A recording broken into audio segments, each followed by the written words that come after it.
Good morning, everyone. Whoa, kind of loud. Hi. My name's Terry Davidson, and I'm the director of the Center for Neuroscience and Behavior at American University. I'm pleased to be the first to welcome you to this symposium on the therapeutic use of psychedelic drugs, legal policy, and neuroscience perspectives. The members of the organizing committee, I want to recognize them, they're Professor Susan Carl, Louis Grossman and Asha Skelso of the Washington College of Law, Professor Erdal Tekin of the School of Public Affairs, and Tony Riley, Professor Tony Riley, and me of the Department of Neuroscience in College of Arts and Sciences. I want to say that this group, a rather diverse bunch, worked together for nearly 18 months to try to make this symposium a reality. And surprisingly, I think we all still like each other.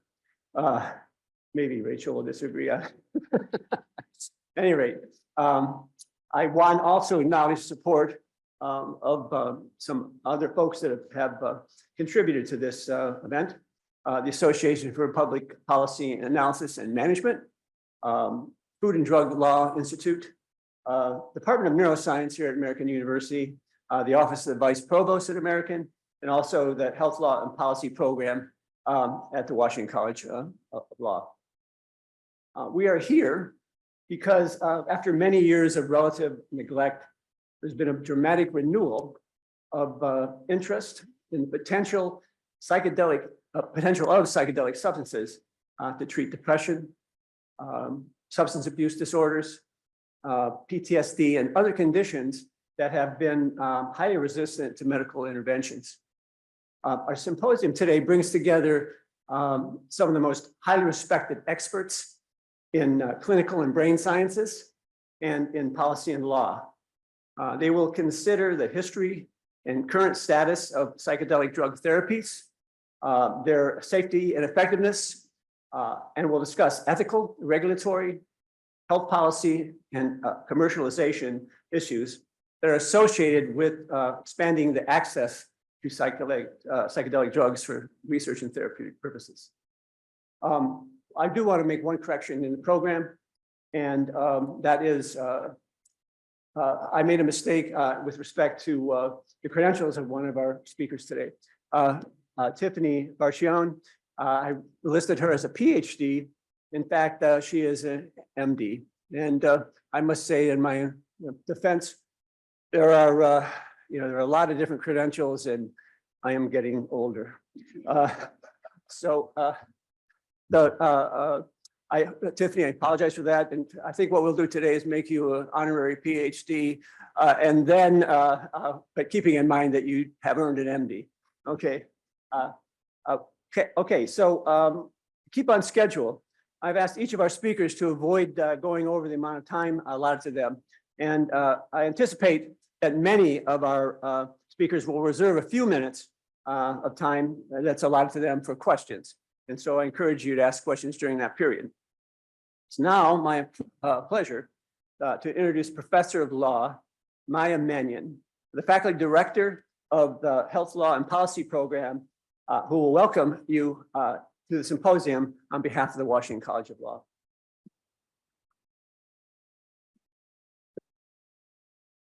Good morning, everyone, and thank you for joining us today. On behalf of myself, our director, Asha Skelso, and the Health Law and Policy Program here at the Washington College of Law, we're so thrilled to welcome you to this symposium on the therapeutic use of psychedelic drugs. We're thrilled to have all of you who are here joining us on our beautiful campus, and also to all of our audience who is joining us online.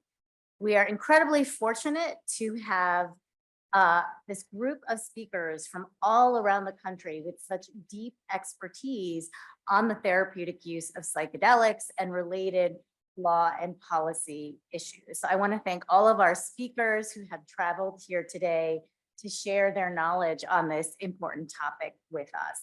And I especially want to thank Professor Davidson and all of the organizers of this symposium, and in particular, my colleagues here at WCL, Louis Grossman, Susan Carl, and Asha Skelso, for all their work in putting together today's conversation. And finally, I really want to thank our wonderful staff here at the Washington College of Law, without whom we could not host these kinds of events. In particular, our special events department, our catering for the delicious food that will sustain us through the day today, our audio-visual team, and our facilities department for setting up this event, and our marketing department for promoting this event to a wide national audience. We're so thrilled to host this cutting-edge interdisciplinary conversation today at the law school. Thank you, everyone, for joining us.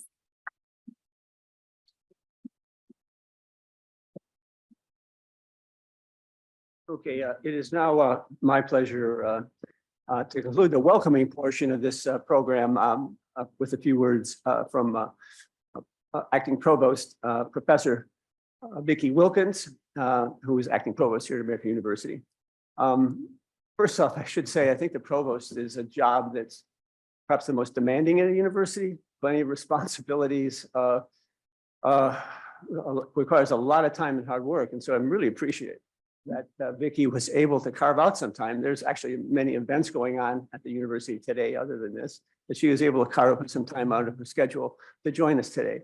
But not only that, I really wanted to say a couple other things, and that is having Vicki here today gives me the opportunity to publicly express my appreciation for and gratitude for her longtime support of not only the Center of Behavioral Neuroscience and Behavior, we used to be called the Center of Behavioral Neuroscience, but now the Center of Neuroscience and Behavior. And not only that, but for the advancement of science, all the sciences at American University. She has been our ally, and not only during her time as acting provost, but before, when she was dean of our highly rated School of Public Affairs. And she was also instrumental in developing this joint neuroscience law and policy initiative that led to the organization of this symposium. So it's my pleasure to introduce Acting Provost Vicki Wilkins.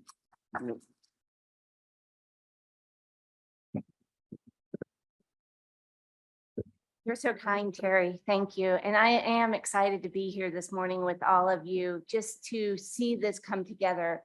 I remember the day Terry was in my office and I'm like, could we mash up some stuff, thinking about music and songs that go together? And he's looking at me like I'm a little bonkers. But he got it immediately, and this had already started to blossom on campus. And it was a really great way for our School of Public Affairs, our great law school, and the Center for Neuroscience and Behavior in the College of Arts and Science to be together in such important work. We know at AU, our might comes from our ability to do interdisciplinary work. And we have the advantage of being the right size to make it happen. I think many of us know large institutions where silos really do inhibit this kind of flowing and information and the power we need to really address the most pressing problems of the day. And so I'm proud to be part of this, and I'm just so excited to be here. And I want to say to everyone participating, either as a panelist and speaker or anyone in the audience, thank you. It's a very important topic, and we're glad to have you with us today for it. As I was thinking about this morning, I was on the phone to my best friend, and I said to her, I'm like, do I really have any jokes I could say about this topic? And we decided I am a Green Bay Packer fan. So Aaron Rodgers, we all know, likes the mushrooms, right? And then she's like, but Prince Harry too. And I was like, oh, okay, that's one more person that we know about. Then she caught me and she said, but Vicki, my ketamine treatments fall under that. And I've watched ketamine transform my friend's life over the last year. And I just want to be so thankful for what you're doing here today and how powerful that work is. And I don't want to get emotional. It's important. And I thank you for it. And I look forward to the work you do. I look forward to the advancements you can make and how we as a university can support the translation and putting that work into action. So thank you. Have a wonderful day. I'm going to try to jump online when I can. We have over 2,000 new Eagles on campus today, so it's going to be a busy one. But I just want to thank you and be here to say how proud I am of this work.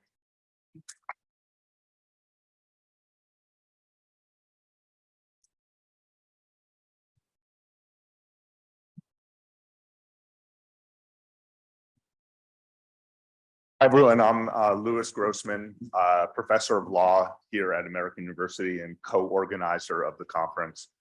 When we first came up with the idea of addressing this topic, right from the beginning, there was one person who I told my colleagues, we got to get for this conference, the pater familias of the entire modern psychedelics movement, Rick Doblin. And we got him. It was hard to get through to him, but when I got through to him, he's been generous and interested and wonderful. He is the founder and president of the Multidisciplinary Association for Psychedelic Studies, or MAPS. He has a doctorate in public policy from Harvard's Kennedy School of Government, a bachelor's degree in psychology from the New College of Florida. He founded MAPS in 1986, and according to his own website, his professional goal is to help develop legal context for the beneficial uses of psychedelics and marijuana, primarily as prescription medicines, but also for personal growth for otherwise healthy people, and eventually to become a legally licensed psychedelic therapist. I had the pleasure of dining with him last night, and he is a real pleasure to spend time with, and you are now going to benefit from the opportunity to spend time with him. So, Rick, come on up.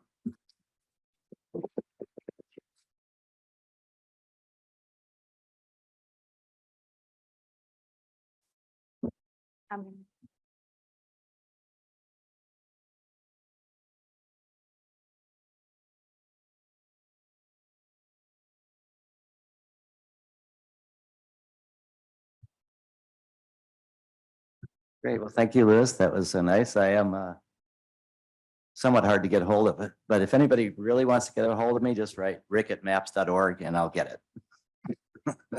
I have a couple of people helping me with the emails.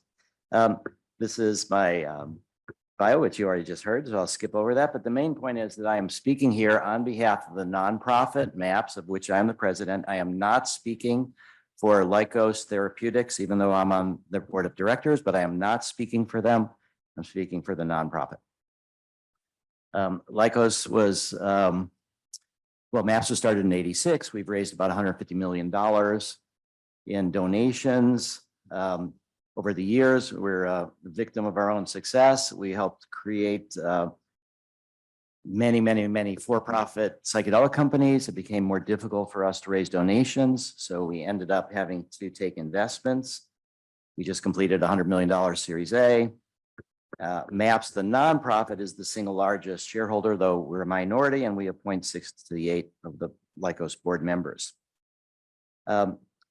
This is our logo, and this is by the psychedelic artist Alex Gray. And the image that you're seeing is hands helping hands with the psychedelic swirl in the background. And what that is meant to communicate is that this is not about drug therapy. This is about psychotherapy, that the drugs help the therapist be more effective. So the psychotherapy psychedelic combination is the treatment.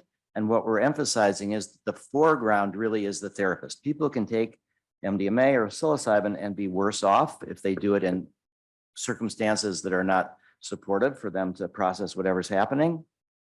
So it's really not just here's the drug.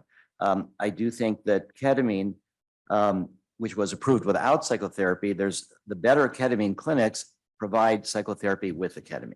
And I would encourage people not to go to any kind of ketamine clinic that doesn't also provide psychotherapy. It's a classic pharma play in that when you don't provide it with psychotherapy, the results fade faster and you need to buy more ketamine. So it's not about necessarily what's best with the patient. So again, psychotherapy is a key part of all of this, although there are pharmacological effects that work independently of the psychotherapy. That's also true. It's MAPS 38 years we've been at this. Monday was our 38th anniversary, and it happened to be the universe decided to celebrate, and it was the total eclipse of the sun. So me and 35,000 other people were at the eclipse in Texas, which was pretty incredible, even without psychedelics. Now, what I want to share now is how incredible the moment are that we are in now. The last time that psychedelics were fully integrated into Western culture was over 1600 years ago with the Eleusinian mysteries. When we think about Socrates and Plato and Aristotle, and Archimedes, everybody who helped form democracy, who were the pioneers of the Greeks and the pioneers of Western culture, participated in the Eleusinian mysteries. And there was a psychedelic drug as a part of it, and it was to teach them the death rebirth process. And in 396, it was crushed by the Catholic Church because they wanted to be an intermediary between people and spirituality. It was a power play. And so they wiped out this pagan, supposedly pagan ceremony. And so when we think about what we're trying to accomplish and how delicate it is and how careful we have to be, we need to think of the sweep of time. Psychedelics were used thousands of years ago by the ancient Europeans. There's an incredible book called The Immortality Key about early Christianity and spiked wine. There was so early Christianity intersected for a couple hundred years, almost 400 years, with the Eleusinian mysteries. And so early Christianity began with, at least the thesis here is that the wine that was drank was spiked with psychedelics. The people that made the documentary, The Social Network, which is the most popular documentary ever made, are making a documentary now about the Immortality Key. So in the Middle Ages, we have the witch trials. These are mostly women, often about plant medicines. And so this just shows that still this prohibition against psychedelics continued. The conquistadors, when they came, this is what their sense of peyote, neither the sacred herb or any other can cause the mental images, fantasies, and hallucinations on which the above stated divinations are based. In these latter are plainly perceived the suggestions and intervention of the devil.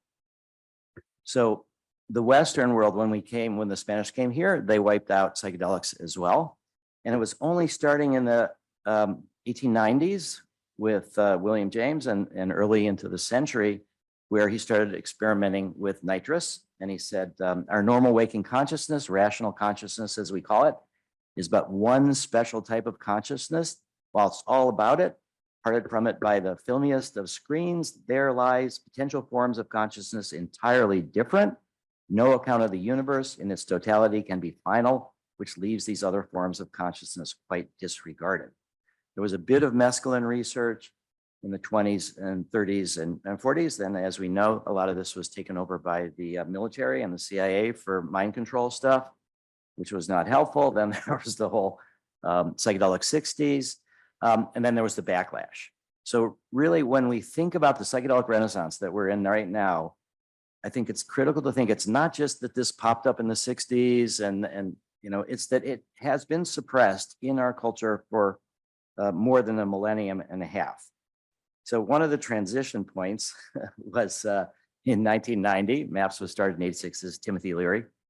And so, pardon my language, but I asked him for advice. This was a benefit for MAPS. And I said, what advice do you have for those of us that want to work with the government to try to bring psychedelics into medicine?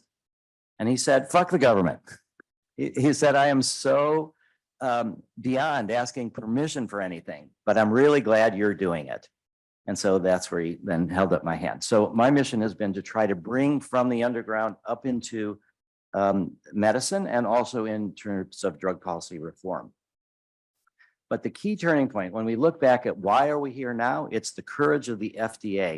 In 1992, the pilot drug evaluation staff decided to have 2 days of hearings from NIDA, a day of advisory committee meeting, and the decision was made to stop the prohibition of psychedelics, which had gone on for multiple decades, and to reopen and to put science over drug war politics. And so I credit the FDA with really being very responsible critically, because what the FDA does reflects all over the globe. So this 1992 meeting at which I was at was about one of MAPS's protocols, actually.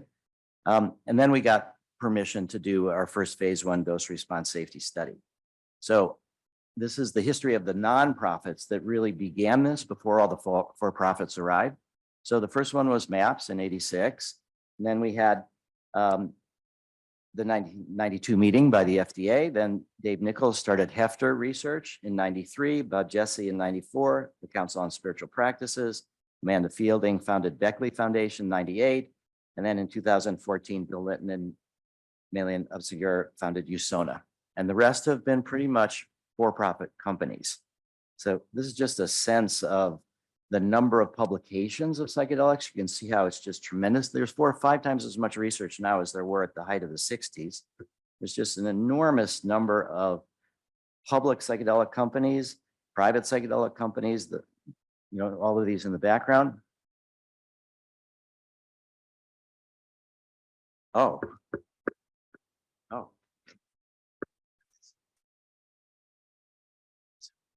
Pardon me. Yeah. You know how many people are online? Up to 70. Share.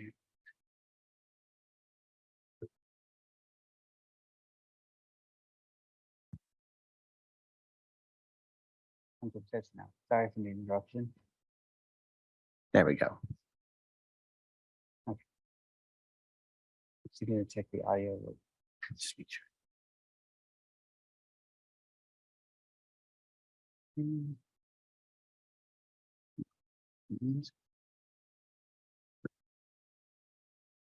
If anybody has any questions. I'd be happy to address them.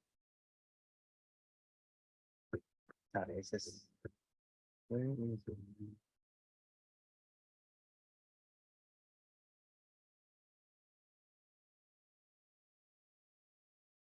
Come.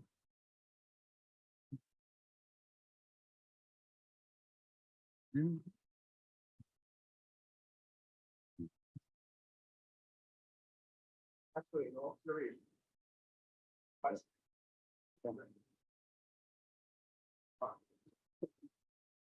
There you go. All right. We're good.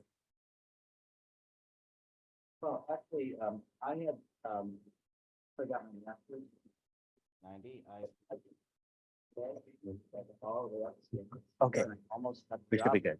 but in the end, EA said they would refuse to work with you because I There we they go. sued them. To try to All right. keep MDMA legal, and so. All right. Testing 1, 2, 3. Test 1, 3. Okay, we're good.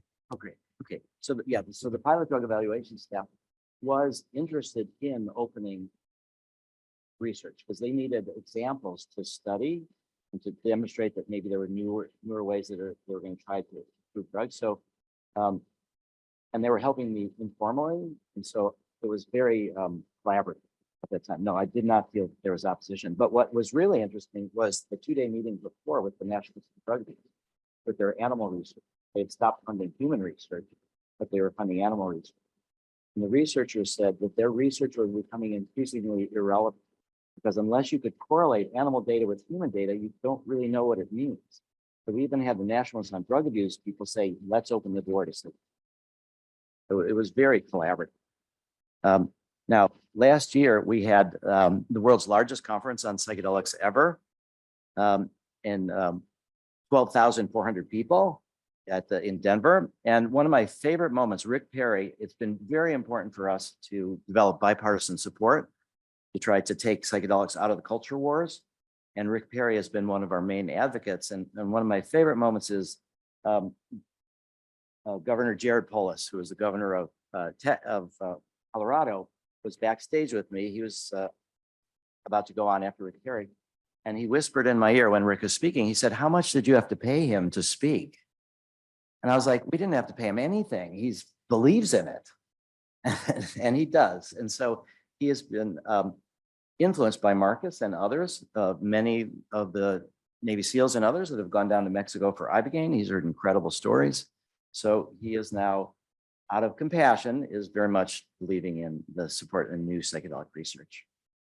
And there's been public money for research into the Veterans Administration for them. Now, I've said in the past that government money will come when we no longer need it for our phase 3 trials. So we didn't get any government money for phase 3 trials, but it's really good that there is money going to the VA for this.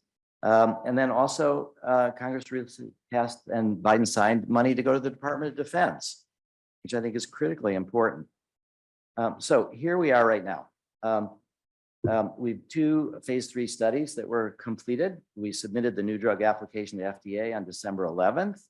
On February 9th, our NDA was accepted with priority review, and the decision from FDA will come August 11th or before. So we are on track to see what FDA has to say about this. There's one thing about MDMA-assisted therapy for PTSD that's distinguished from the work with psilocybin and LSD, which is that all of the work in the 50s and 60s and the last 20 plus years with classic psychedelics have shown that there's a correlation between the mystical experience and therapeutic outcomes. And we have used the same mystical experience questionnaire, and there is no correlation for MDMA for PTSD. So we're not trying to help people have a mystical experience. We're not trying to steer them in a particular way. And the therapeutic approach is this inner-directed approach. We support whatever is emerging. Now, because I said that this is really therapy facilitated by psychedelic, how are we going to reach the people? There's 13 million PTSD patients in America. And so what we're needing to do is train in tens and tens of thousands of therapists to be able to deliver this therapy to the people that need it. And that's going to be a really big challenge. The credentials of the therapist right now are that the first person needs to be licensed to do therapy. The second person needs to have a bachelor's degree and 1,000 hours of behavioral health experience. How that comes out after FDA reviews all this, we don't really know. But we do have our own training program. And one day we do hope that schools of psychiatry and psychotherapy will have their own programs. And we will say, yes, they teach the core competencies. Now, we did have a slight disagreement with FDA about the therapist credentials. And so we applied for a protocol to give MDMA to therapists. We got that. And it was complicated. 4 days is a double-blind placebo-controlled crossover. You either get MDMA or placebo, day of integration, then the crossover, and then another day of integration. And that was to prepare people for working with studies where there would be placebo-controlled. So then we said, let's eliminate the placebo and let's eliminate the day of integration after that. And we got back from FDA saying the protocol to administer MDMA as part of their training doesn't pass the risk-benefit test. The lead facilitator needs to be an MD PhD, and a physician needs to be on site, not just on call. So we ended up with this formal dispute, and it turned out, fortunately, we got the clinical hold removed. The lead facilitator doesn't need to be an MD PhD, but just a license, this 1,000 hours and a bachelor's degree, and physicians don't need to be on site, but can be on call. So I think that this was a really good discussion with FDA about what is really psychotherapy and who provides it, because the FDA doesn't regulate psychotherapy. Marcus, did you want to? Oh, okay. Okay. Now, I would like to see if we can keep the 2-person therapy team. We have male, female, but I think there's going to be a lot of pressures from insurance companies and others not to cover 2 people. But I think 2 people is better and it is safer. So I think there's going to be some discussions over time about the credentials of the second person. This is just one idea. Naropa Buddhist School has just started a program, a BA in psychedelic studies minor, but they're considering an associate degree, a 2-year program that would be psychedelic peer support. And I think that might be a model. We would like the second person ideally to be an apprentice and then potentially becoming a therapist. But I do think the 2-person team, if we could preserve it somehow, is really important. And there's been what I would say bogus claims, not to be, to be blunt. Mind medicine, I think, is thinking about stock price more than what they're actually doing. And so they've said total elimination of psychotherapy in LSD study. This was from Psychedelic Alpha. Well, I recently was with one of the therapists who worked on this study. There are dosing session monitors that are there, that are doctors, that are therapists, that are counselors. And this quote is that they might find it hard to shake a patient first mentality, potentially overstepping a study's protocol when they see it as in the interest of patients. What MindMed was trying to say is, oh, LSD, it's just like the 14th SSRI, and we don't really need therapists. And the implication is they're trying to go for to be able to prescribe it at home without any therapist there, but actually they have trained therapists, doctors in the room while people are doing it. So it's completely misleading. And I really, and they go up to 100 or 200 micrograms of LSD, which is really pretty large amounts of LSD. And so it's kind of a debate, and it's clearly something that pharmaceutical companies may want to minimize the therapy input. But and this was just a very misleading, trying to boost up their stock price, which worked. So this is the psychedelic therapy of the future. The clinics are not going to be, here's a ketamine clinic. I think there's around 2,000 ketamine clinics right now. They're not going to be MDMA clinics over here. The therapists all want to be cross-trained in all of the different modalities. And that's going to be the challenge. How do we do this, the training? So people are want to go to trained professionals and they'll say, oh, I'll start you with ketamine. I'll start you with psilocybin. I'll start you with MDMA. But how do we properly train the therapists? And one of the key factors of this is going to be, how do therapists legally have an experience of the drug that they're going to give to their patients? How do we arrange that?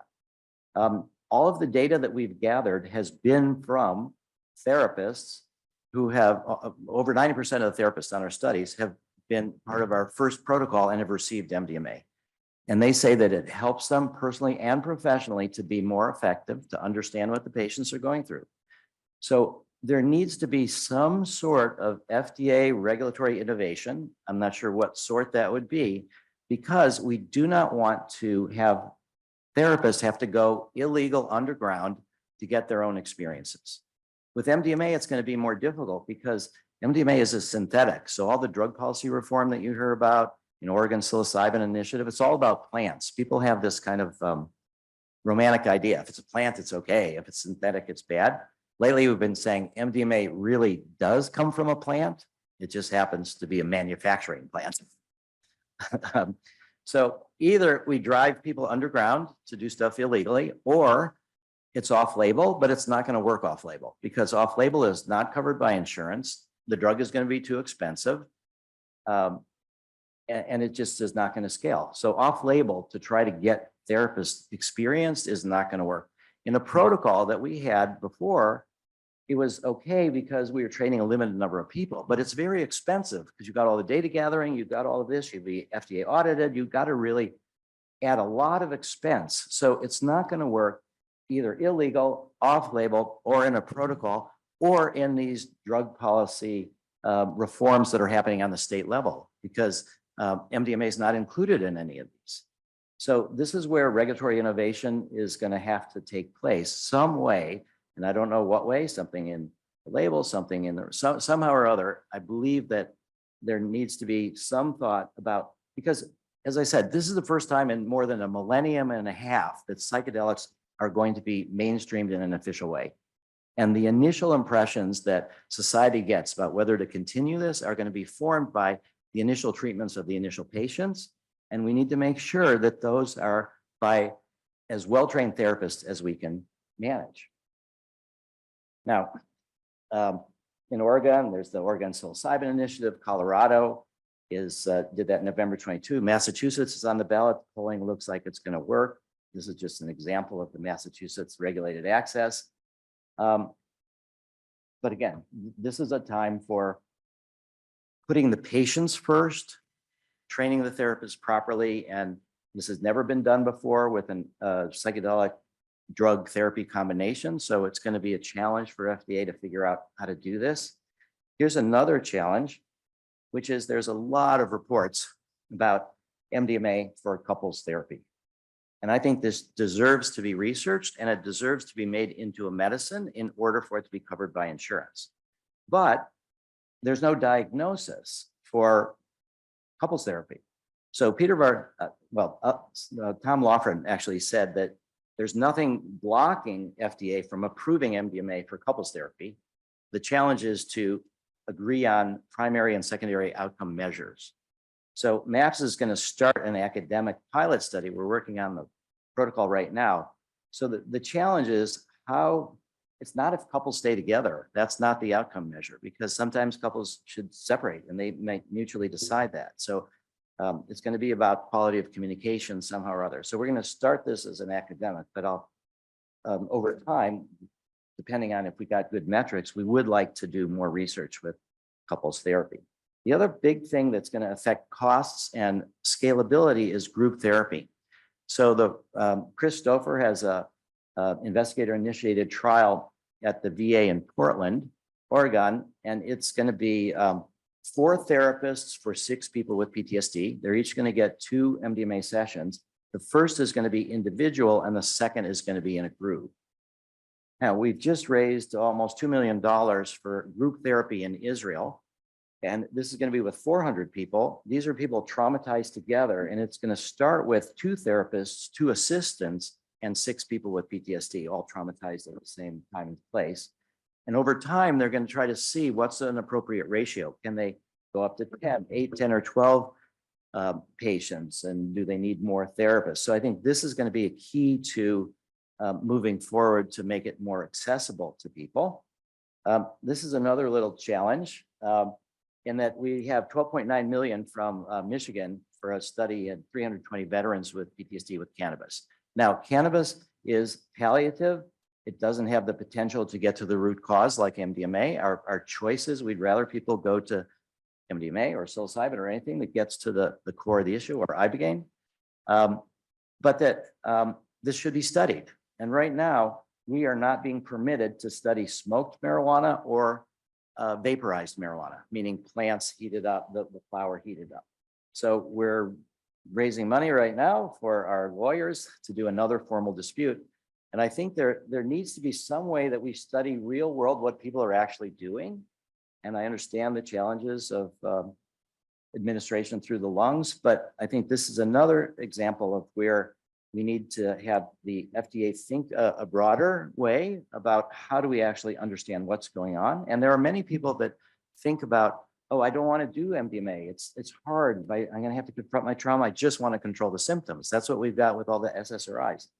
So I think it's an important thing to study, and hopefully we'll be able to figure out how to move forward this project. Now, this is open ibogaine. I've gotten very discouraged, I would say, by how things change when you take investors and how money becomes more important than what's best for patients. So in Kentucky, this didn't happen. It's not happening, but they proposed for a while that of their $840 million that they're getting in the opiate settlements from the pharma industry, that they put $42 million towards ibogaine research. And I thought, aha, that is great. Maybe we can get public money, donor money, and develop ibogaine in an open way, complete open science, no patents, and turn it immediately into a generic. All I need is around $80 to $100 million, which I have not been able to find, at least yet. But this is where we're going. Now, where MAPS is going, the nonprofit, what I'd say is that the for-profit Lycos will go where the suffering is, but where people can pay, and there will be some patient assistance programs, but the nonprofit will go to where the suffering is, where people can't pay. And so our new goal for 38 years, it's been make MDMA into a medicine. We hope that we're on the right track for that. So the nonprofit is a world of net zero trauma by 2070. There's an estimate of 1 billion climate refugees by 2050. Now, maybe it'll be half a billion instead of 1 billion or whatever, but it's going to be terribly destabilizing. And so this idea is that there's going to be a lot more trauma added to the human population as a whole. We'd like to get to net zero, and then we can start talking about net negative trauma. And what that means is that we're going to prioritize global communities with the largest burden of trauma and the fewest resources for treatment. And an example is we just got permission from Health Canada to send 2.1 grams of MDMA to Somaliland in Africa. And it's for a protocol to give to therapists for them to experience MDMA before they start working with other people with PTSD. So even Somaliland understands this idea that we need to train therapists with their own experience first. And we're also trying to work with Syrian refugees in Denmark. We've got a team that we've trained in Denmark. Refugees become citizens in Denmark. They're covered by national health insurance. We're trying to work all over the world. And I'd like to just invite you to think about coming to Denver in 2025 in June. This is going to be our next big conference. We're hoping for 20,000 people. And this, we hope, will be in the new world where potentially MDMA assisted therapy for PTSD is a medicine and people will see new opportunities. Psilocybin is going to come behind. Other things will work as well. And so we want to really think about how do we chart the future in a way that is really, again, putting the patients first, training the proper therapists, and then trying to make this something that our society can accept rather than repress as been in the past. So I'm very, very hopeful. And this conference is also giving me hope. And I'm really proud and delighted to be here with you all today. Thank you. So if there are questions, harder the better. Yes, Marcus. Good. Yeah.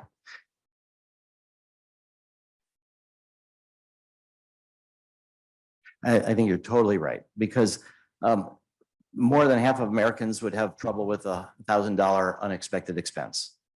And this is going to be very, very expensive. It's 42 hours of therapy.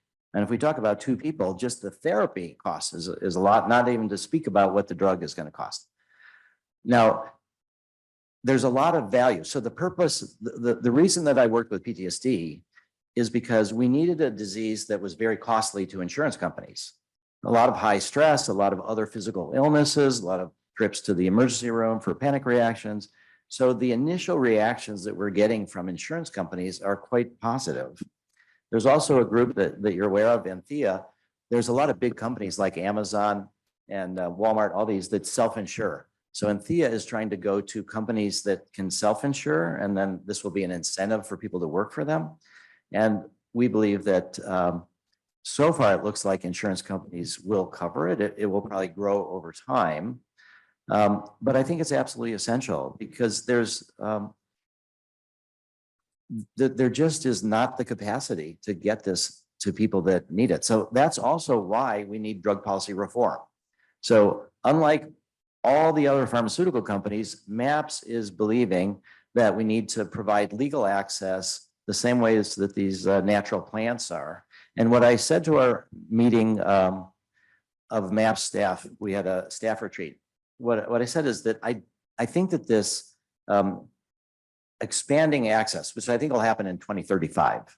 So that's just my sense of 2035. I think we'll have legal access to MDMA by adults, potentially with a license. MAPS is the single largest shareholder, as I said, in Lykos. I think that this drug policy reform is going to be good for the business model because it will destigmatize, and then more and more people will want to go to the trained professionals. However, if our stock value in Lykos goes to zero because of drug policy reform to provide access, I said we should say goodbye to the money. Who cares? So I think it is about access, and we will see what insurance companies have to say. Yeah. Okay. Thank you.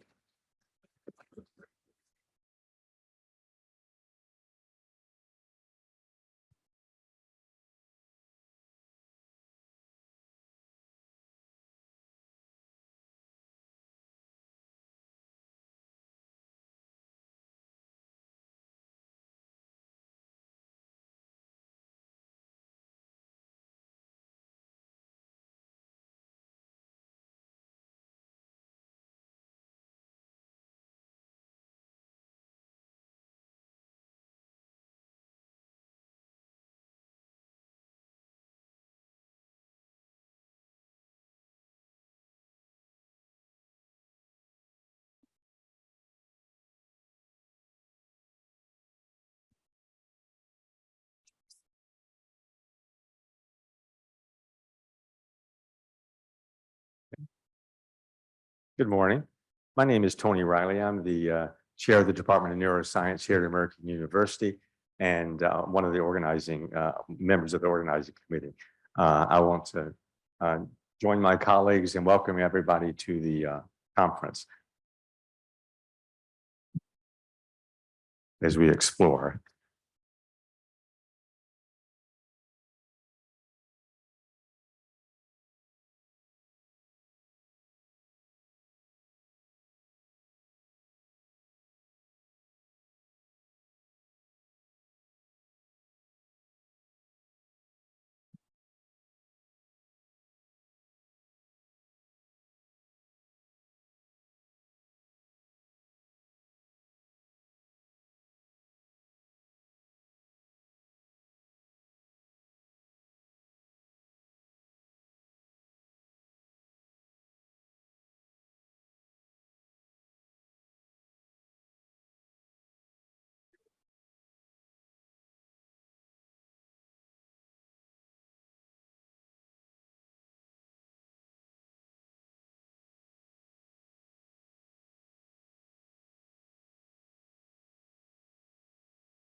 Well, I guess I can go ahead and give the introduction while this is going on.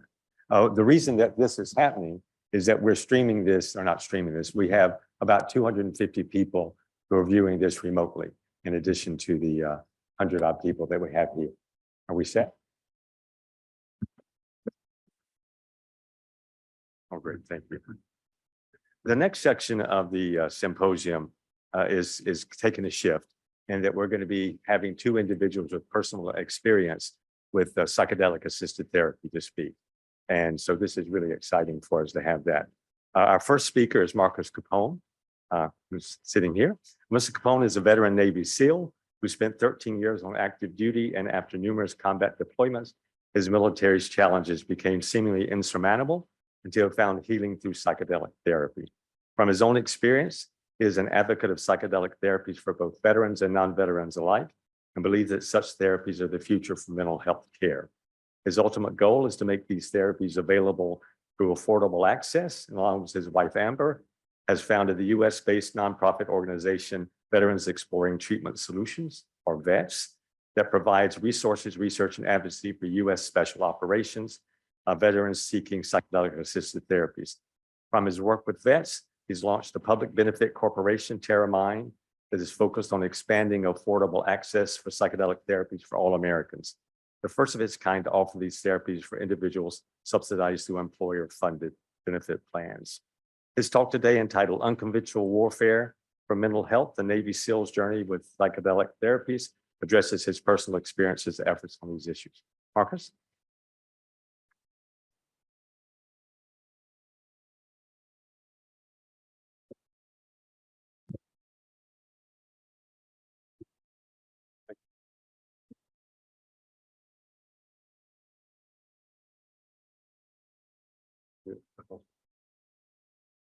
All right. Well, let's see this here. No, I'm not Rick Doblet. No, I'm not even close. But thank you. I want to start out by just saying first, thank you to Tony, Cherry, Maya, Vicky, Lewis.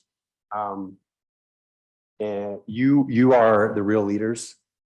We need individuals like you to step out and take some risk. And I commend that you have put on the symposium. We need more of it, not just for psychedelic therapy, for mental health in general, still stigmatized. And so I commend you for doing this, and thank you for having me. I'm grateful to be here. Rachel, thank you. I know what it's like. I have ops and chief of staffs, and I know how hard y'all work in the background, staying up very late and not complaining. So thank you for doing that. Rick, I always love speaking after you because you do such a good job, but Rick and I become friends for a number of years, and MAPS was they were our fiscal sponsor when we started out, and I'll never forget that. And we may have differences of opinions on how things will go, but we're both going to get to the same place pretty soon. I love this picture of my family because this was after 2017. It was not like that before 2017. I'll talk a little bit about it, but you know, I really struggled when I returned home from multiple tours overseas. And I just think this is a great picture because this is us now. I mean, like, life is good. But for about 7 years, life was not good. And I hope this plays. Rachel, just good. This is a short video, it's 4 minutes. It allows me to not have to think of 4 minutes of conversation, but it kind of explains everything we're doing. And I think they've done a great job. I'm Marcus Capone. I spent 13 years in the SEAL teams. I was the first class to graduate BUDS or SEAL training after the towers came down in 9/11. We were going to war, and we just didn't realize what we were in for the next 10 or 15 years. My name is Amber Capone, and I have been with Marcus since I was 17 years old. Not only was he tall, dark, and handsome, he was also really easygoing, laid back, super charismatic, just really easy to love. We shot a lot of bullets. We blew up a lot of things. There's some times where you have no time to think. You're engaged, you're running, you're climbing, you're shooting. I don't think you think about down the road, you know, what that potentially can do to you. I've been to too many memorials and funerals friends and colleagues, associates, whatever you want to call them, teammates. I was told by a colleague, like, hey, why don't you go talk to a psychologist, because I can tell that there's just something not right. And I did, and that's the first time I got put on an antidepressant, and then another one, and then a focus medication, and then a sleep medication. And so in 2013, he was medically retired. I thought that we would just pick up where a normal family would. Nothing could have been further from the truth. You think you're done and life is going to be easy from here on out, and it was the complete opposite. He was depressed. He was anxious. He was not sleeping. He would fly off the handle. You couldn't say anything to him. I started getting him into brain clinics. And if anything, they were making him more frustrated. And I was running out of hope myself, because these brain clinics were really all I had. In 2017, I hit a breaking point. I had thought about suicide at that time. I heard about this treatment from a dear friend of ours. I knew that it worked for someone that we loved and respected, and he felt like Marcus would benefit from it as well. When I first was told about doing psychedelic assisted therapy, I didn't even know what that meant. And I remember saying, I was walking out the door, I remember saying, don't think I'm going to come back after this weekend like a new person, because that's crazy. And man, was I wrong. And I just thought, dear God, please let this have worked. Please let someone new come around the corner. And he did. I remember coming out of treatment and Amber just seeing me, and I think she started crying because she could tell. And we just embraced and cried. We knew that this is real. That hug was like being reunited with someone that you haven't seen in about 15 years. My kids, they saw immediately that Dad was back. I was just excited to live again, enjoy life. So in 2019, we formed VETS. We provide treatment grants to individuals seeking these therapies in countries where they're legal. In addition to the treatment grant, we also aim to provide travel grants as well as preparation and integration coaching. There's other veterans across the U.S., across the globe, and civilians that are really struggling. Our mission now is to reach everyone.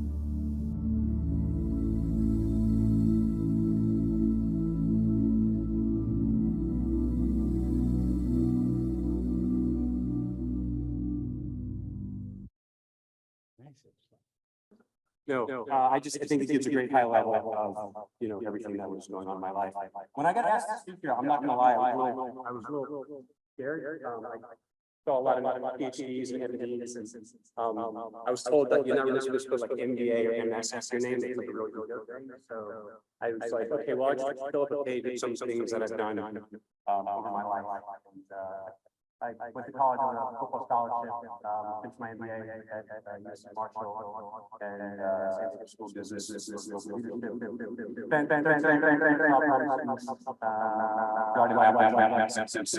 Very busy. There we go. As you can imagine, after 9/11, we were deployed constantly. After 2013, I stepped off in the private sector. Although I was doing well professionally, as you heard, I was really struggling behind the scenes, terribly. And now I am the founder and chairman of VETS, as you heard, Veterans Exploring Treatment Solutions, 501c3 nonprofit. And I am also now the founder and CEO, where I'm spending all my time, because I really do think this is going to change the future of our mind. We're expanding affordable access to psychedelic therapies through employer-funded benefit plans, starting with self-funded, and we will go to insurers and make them pay for psychedelic treatments. So that's where this needs to go. All right, I have a bunch of pictures up here. I didn't want to bore you with bullets, but it's sort of a chronological history And I'll explain, a little bit about each one and where we're going. So I have some pictures of football. You're like, why is he talking about football? I wanted to get the point across. I was in contact sports from when I was 3 years old. I was on a mountain skiing and I would tumble and I hit my head many times. And I had my first concussion at 7, all throughout middle school, in college. I lived the life of concussions in contact sports. And so when we start talking about, comorbid things that are going on, is it traumatic brain injury? Is it PTSD? Is it your hormones and your testosterone level below 300 at 30 years old? It's all these things, right? And so I still think we don't know exactly what it is. So I had a little bit of everything. Thank you. So that's why I put those pictures up there. Picture of my wife and our child. That's the day I graduated from SEAL training. And I did not know that soon after graduation, I would be deployed for the rest of my career. The other thing that's interesting, I was the first SEAL class to graduate after the towers came down. I was actually in training when the towers came down. And we were so tired, we were almost graduated. We thought it was another joke that the instructors were playing on us. We said, can they just leave us alone and let us graduate? But as we all know, the towers did come down. Years of deployments, both to Afghanistan and Iraq. And I was a pretty good SEAL. I did what I was supposed to do. And towards the end of my career, I really started to feel different. My wife will tell you that every deployment I came home, I seemed more distant. And nobody knows the reason for this. I mean, the more time you spend in a war zone, the less reality is when you get home. And I was part of some units that had some movies written about, I lost over 60 teammates while I served on active duty, and I couldn't tell you the amount of funerals and the amount of women, spouses, widows that my wife would dress for their own husband's funeral. And we were part of this, we were in it. And 2010, I needed a break. And so I went out to the West Coast and I became a SEAL instructor, and I thought life would be good. But that's when I started isolating. I was away from my teammates really. And I really didn't know what I was doing at that time. A lot of isolation, a lot of anger, frustration. I started to get really bad headaches. I didn't want to talk to anyone. I didn't want to answer text messages. And as anyone knows, this is severe clinical depression. I didn't want to do anything.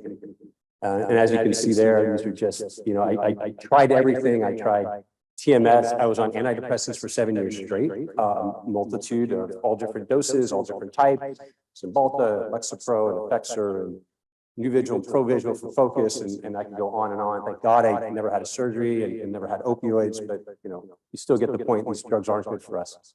But nothing helped. And as we know, each subsequent treatment that doesn't work, you get worse, and you have a higher rate of suicide, right? And that's why we're here today, because we feel like we found answers.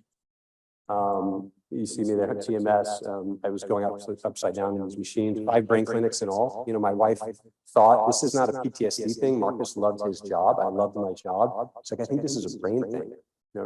She had it.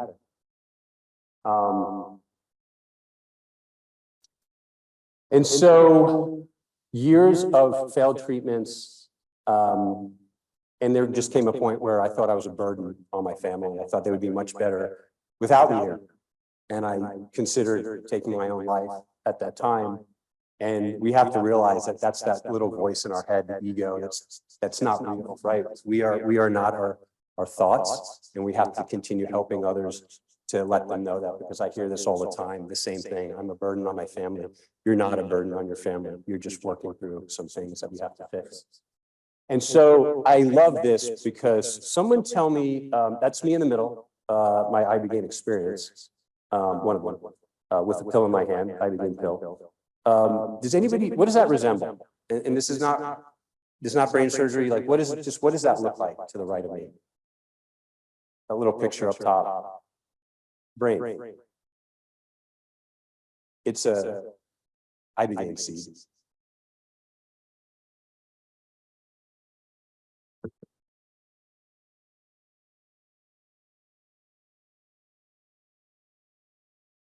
Excuse me. It's the seed of it's not an ibogaine, excuse me. It's the seed of an iboga plant where ibogaine is extracted from, synthesized from. Someone put that seed on the ground to heal our brains that look like a brain. I mean, I don't know. Rick could probably explain it much better than I can, but that's real. And that's the iboga tree there. And so I got introduced to psychedelics from a drug called ibogaine. I had no idea what psychedelics were. Both my parents were hippies. They went to Woodstock. It's probably why I'm up here. When I told them I was going in the military, they were like, "What are you and what happened?" It must have been that I went to school in the Midwest, they said. Again, their words, not mine. But I just thought that psychedelics were drugs. I didn't know these were intended. I didn't know there's thousands of years of spiritual use, not just spiritual use for mental health and stomach ailments and all types of things.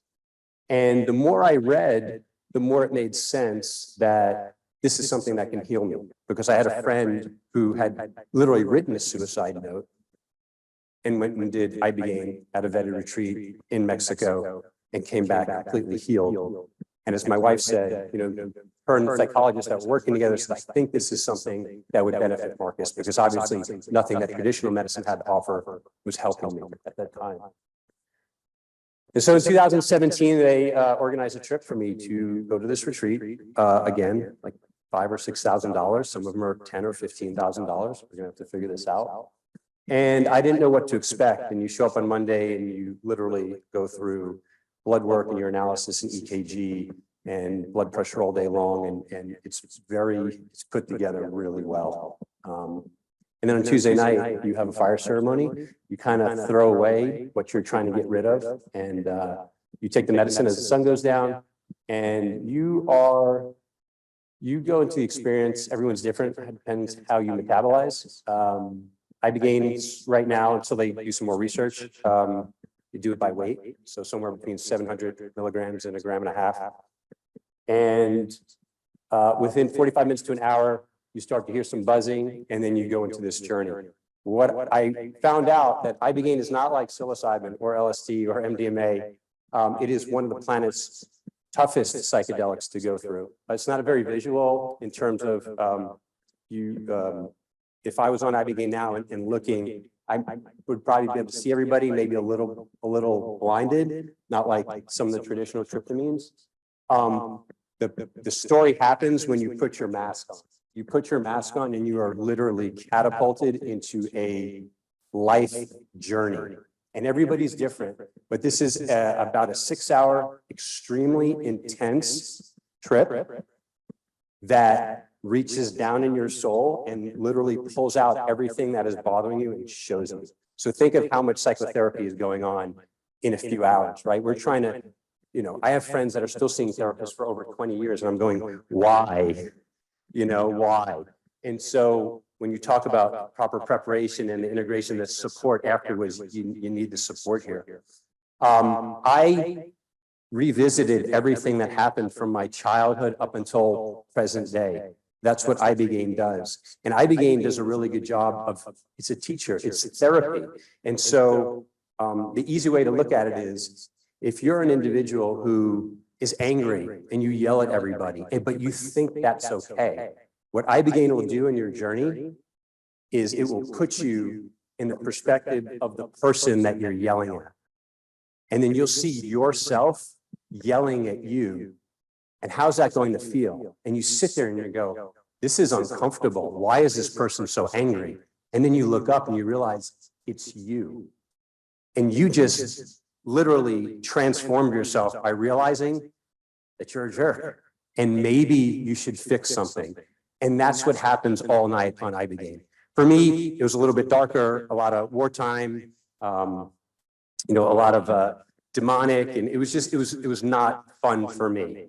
When I woke up, I went through this horrible experience of teaching I just felt like literally the world was lifted off my shoulders. I felt like I was, I felt like I was healed, I was reborn, I was reset. They say it's like a reboot almost if you're a hard drive.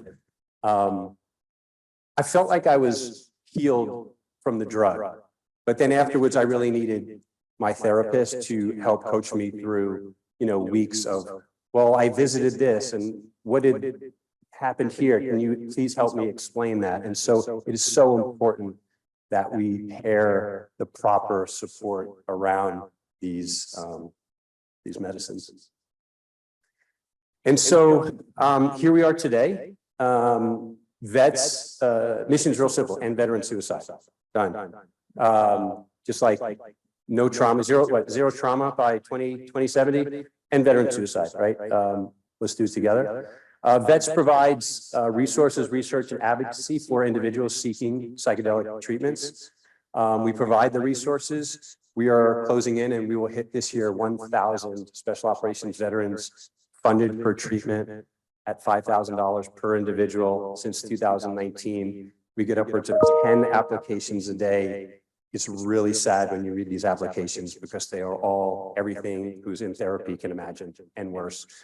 Tons and tons of childhood trauma, tons and tons of sexual childhood trauma, men, women. It's really sad not to be able to write grants, but we only have so much money.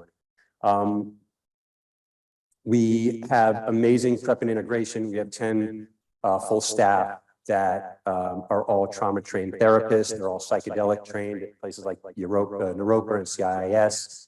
They work with these individuals. They're unbelievable. I am talking a lot about ibogaine because that's what I experienced. I didn't talk about 5-MeO-DMT. That was a medicine that was given to me a few days after at this retreat. Another extremely powerful psychedelic. They call it the God molecule. Very difficult to try to explain to somebody that you had an ego death. You watched the universe expand from the start. You got fully disintegrated. You felt one with everything. And you realize that we're not alone and this is just temporary. And so that sounds extremely crazy for most people. I promise that's the experience that you get on 5-MeO. But we do support, we support all the research and we support all the psychedelics. So we write grants for psilocybin. We haven't written grants for MDMA because it is truly illegal everywhere. And as a vets organization, a 501c3, you have to do really everything by the board. And the book, because I'm sitting here talking to lawmakers regularly and I can't tell them we're doing this underground and that underground. We're trying to push this movement. We write a ton of ketamine grants for individuals that have major depressive disorder, obviously treatment resistant. In the US, the one thing we can do, IV ketamine, which is as we know, more effective than what's FDA approved.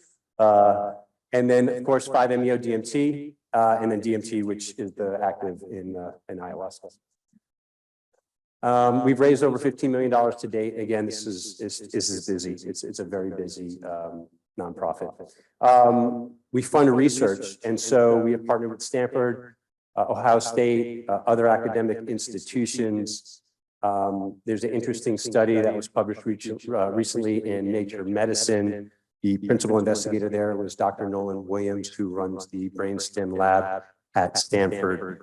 And the results are pretty astounding. You could, of course, go online and read it yourself. The study was just ibogaine for 30 individuals who had traumatic brain injury. Most of those individuals had multiple suicide attempts also. And when you read the scores before and after, pretty remarkable. I mean, north of 70, 75, or 80% on many scales. That's subjective in nature, but I think what's really interesting is what's coming out next is the fMRI data of the before and after the individuals went and did ibogaine. And I think that's really going to blow people away. Some of the individuals at Stanford potentially think this could change the future of psychiatry, that we've never had a drug that's actually allowing the brain to grow in areas that are deadened and need to grow. We're doing a ton of advocacy work. We helped HB 1802 in Texas, which was the first psychedelic research bill ever to take taxpayer dollars and put them towards research. As Rick mentioned earlier, the NDAA, we were working behind the scenes with the legislators who were writing the the actual words that went in there. There's a reason that it's psilocybin, MDMA, ibogaine, and 5-MeO-DMT. But that's $15 million. So that's happening for active duty. If someone would have asked me a year ago, and they did, when do you think active duty will have access to psychedelic treatments? I said, 10 years, maybe. This is happening. That's signed the $860 billion defense bill. We have $15 million. So go ahead and get your grants in so you get access to that money. And then we're consistently working on federal and state legislation. I'll end it with this. This is my, my for-profit, my PBC, Tar Mind. This is, I think, taking all the learnings that we did and seeing that we have to subsidize this. And unless we make affordable access real, the person who can't afford $1,000 emergency bill, the people who really need this, Medicaid populations and others, are not going to be able to afford this. And so what Tar Mind has been doing, we raised $12 million, we're VC backed. I think this is going to be something. The former chairman and CEO of Aetna is on my board, Jack Rowe. The former director of Defense Health Agency, Admiral Rocky Bono, is on my board. They see real promise in this and what we're doing. As there's another company in our space, but we are going to the self-funded employers and we are asking them that they need to cover these as insurance product for their employees. Because right now the insurance companies are going to sit back, the Bucas, the Blues, the Uniteds, the Cignas, they're just going to wait and they're going to see first. They're not going to cover these yet. So what you do is you go to the self-funded and you collect real world data. So we have a real heavy platform that's going to collect constant data. I always feel like we already know the playbook. The playbook is that people are going to get better. We take that data, we go back to the Blues and we say, here, now cover it for your 30 million individuals that you're covering. And so I'm very excited about Tar Mind. It is a PBC because I do believe we are going to benefit the public. We are going to make money. I am a capitalist, but I do believe that if we grow and build things, it's going to provide others the opportunity to do things. And so other than that, I probably went over. I would love to answer any questions if I'm allowed to stay up here. I have no time, according to Rachel, so. Yeah, absolutely. I'm around. I'm not going anywhere. I'm excited to hear everybody. So thank you.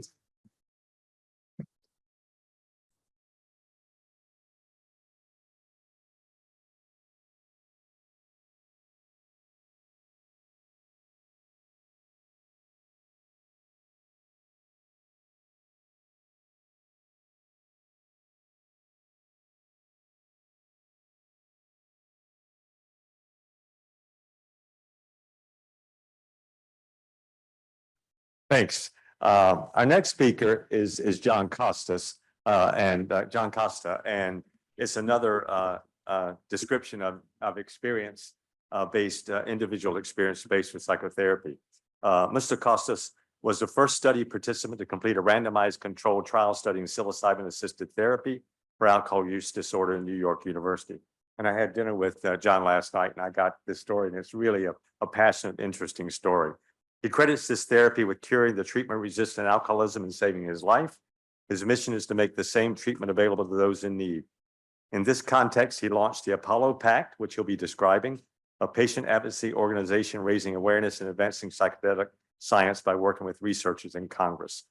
He has been interviewed by Anderson Cooper, Harry Smith for NBC, the Nightly News, Lester Holt, and others, and has been featured in the Wall Street Journal, New York Times, Washington Post, among many others. He's here to give his talk at American University now, but he was here several years ago, and I had the pleasure of hearing his talk. And it's a pleasure to welcome me back. His talk today is entitled Patient Experience, the Last Resort for the First Study Participant. It describes his experience with psychedelic therapy and his advocacy efforts for this use. Welcome.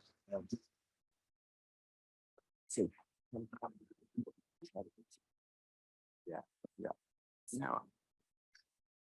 Hey there. Well, I'd like to thank Rachel for putting this all together. Dr. Davidson, Dr. Riley for inviting me back. I'm surprised, but hey, we'll take it.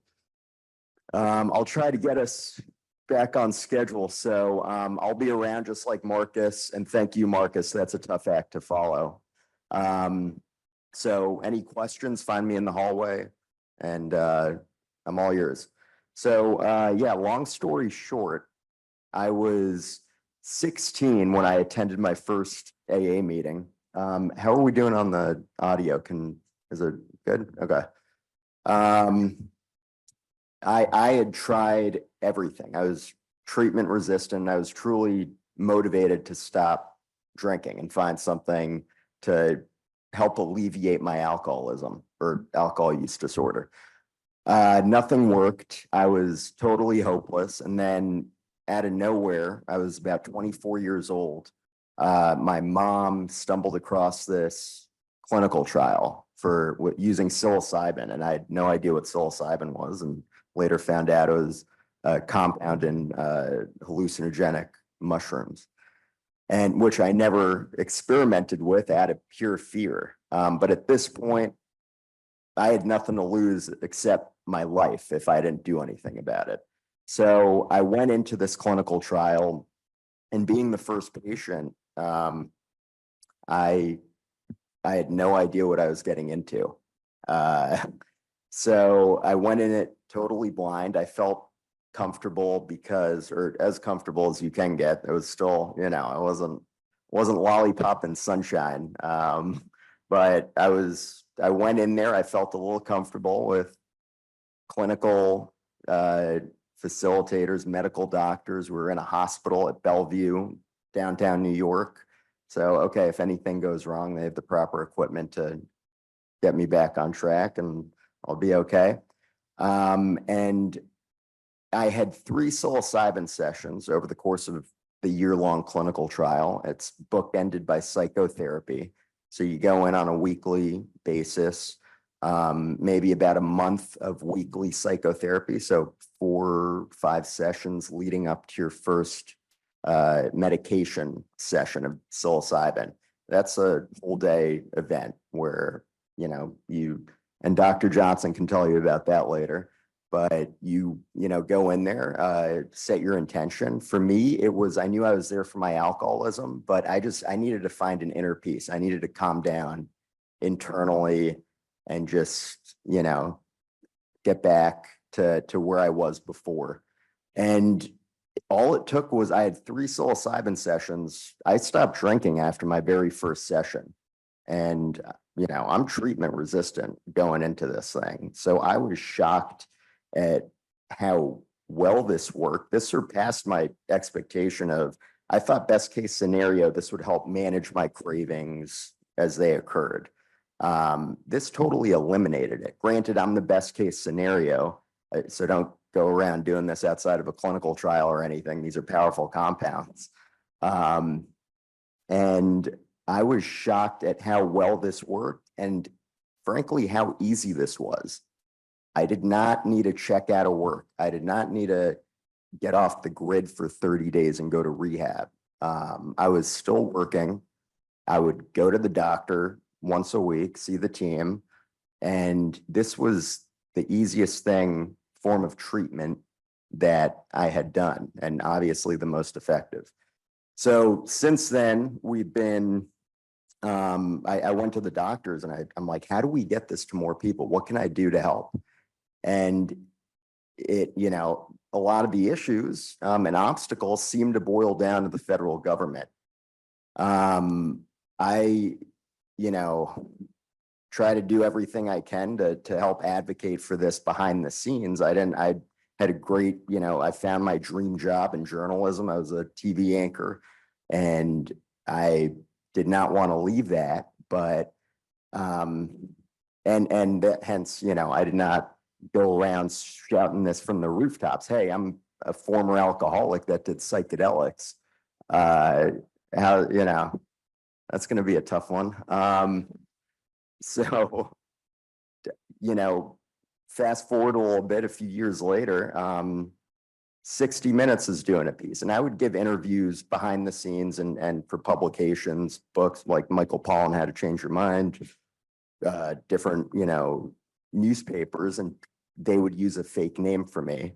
But 60 Minutes called and they wanted to get a participant. And I really did not want to do that. I asked the team if there was anyone else that would do it. And if not, then I'd do it. But it kind of forced me into it. I mean, none of the doctors or the team put pressure on me to do it. I felt obliged to, because if it were anything short of saving my life, I would not be out here or up here speaking about this. But the doctors going into this said I would be dead by 30, and I'm 34 now.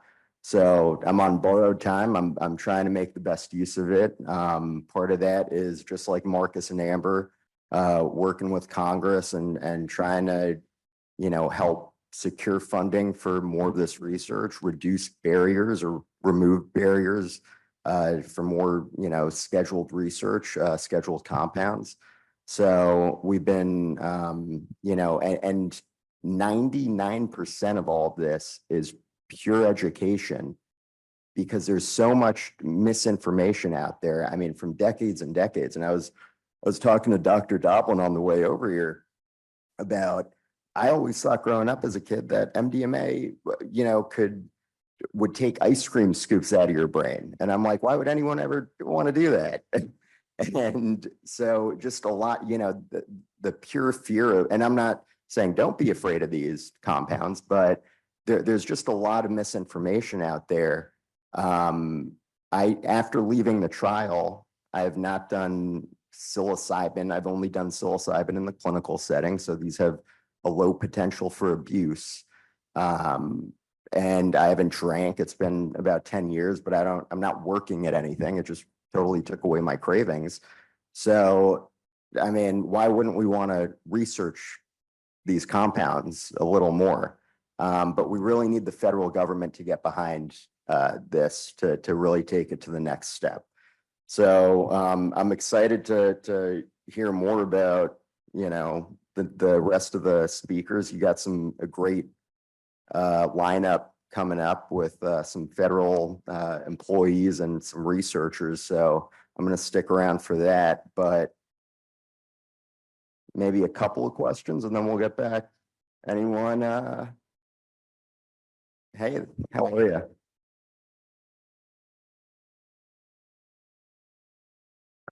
Yes. Mm-hmm. Yeah.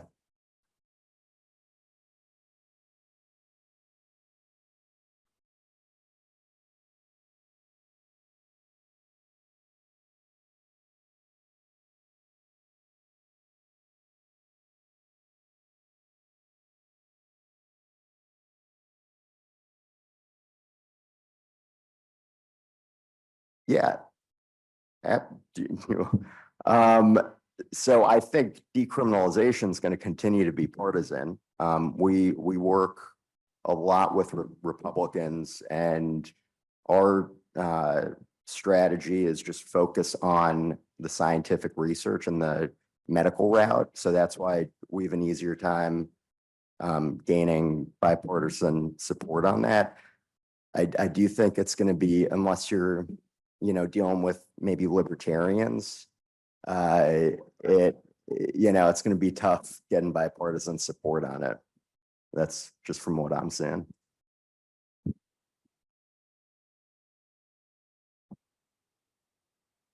Hello? Oh, there we go. I was gonna say one more tech issue. I'm Marcus Capone, in case you guys didn't hear that earlier. So my stance on this, with vets in both Tar Mind, we are also focused on clinically guided, regulated access, and here's why. I can't sit down with a legislator and look him in the eyes and say, this is what we're doing. We should regulate this. We should do more research. This needs to be FDA approved, and then go support decrim measures and legalization. It's two sides of the coin. Now, I'm not going to sit up here and be a hypocrite. I think we need all of this for the movement, but the decrim and the legalization, I don't think is my fight. It's not Vets' fight, and it's not Parliament's fight. When I sit down with Boeing or Disney or NASA and we speak about this with conservative HR folks who are making the decision for hundreds of thousands of their employees, they do not want to hear about decrim. They do not want to hear about sending ketamine home to people's houses, right? They want to hear about in-office access. And so these are the things that, Rick and I will not agree upon, but again, we're going in the same direction. And so we're going to stick to, medically guided, regulated FDA approval. And we are getting, the point to that is we are getting bipartisan support for that. So when Rick and Rick spoke at our gala the first year, Perry and Rick Doblin, and it was hilarious, right? Because those two come from different sides of the track, but they're both for the therapeutic use of psychedelic medicine. And then Rick, of course, takes it further. But we have that bipartisan support, I believe, on the regulated route. And so I have to stick with that. And that's what we're doing, right? All right, thank you.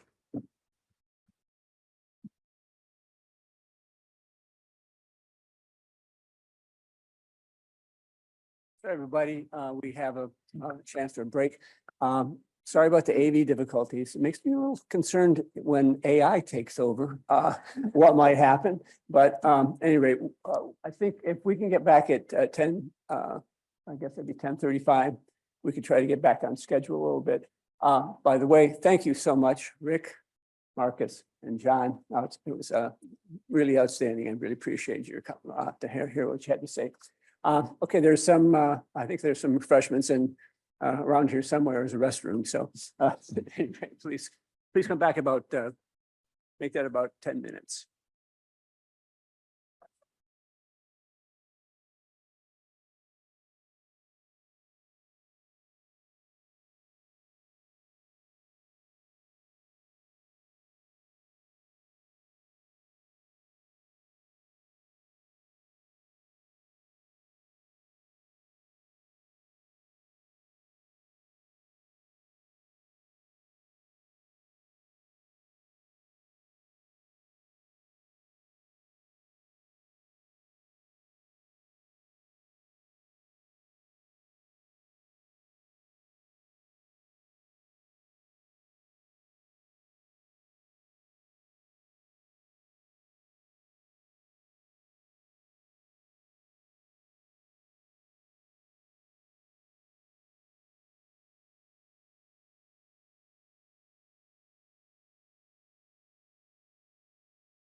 Welcome back.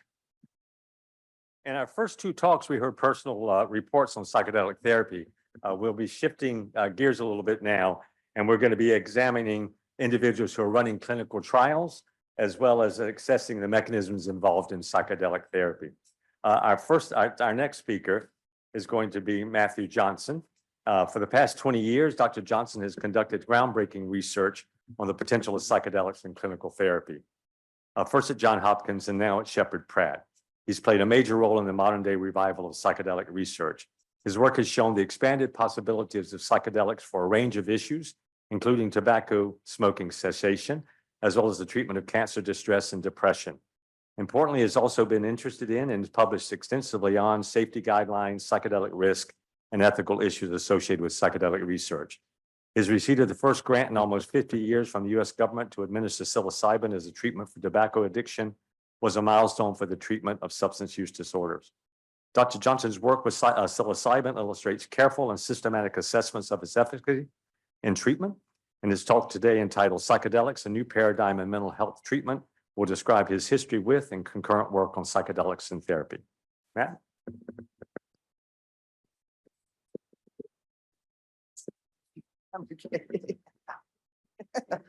No, totally fine.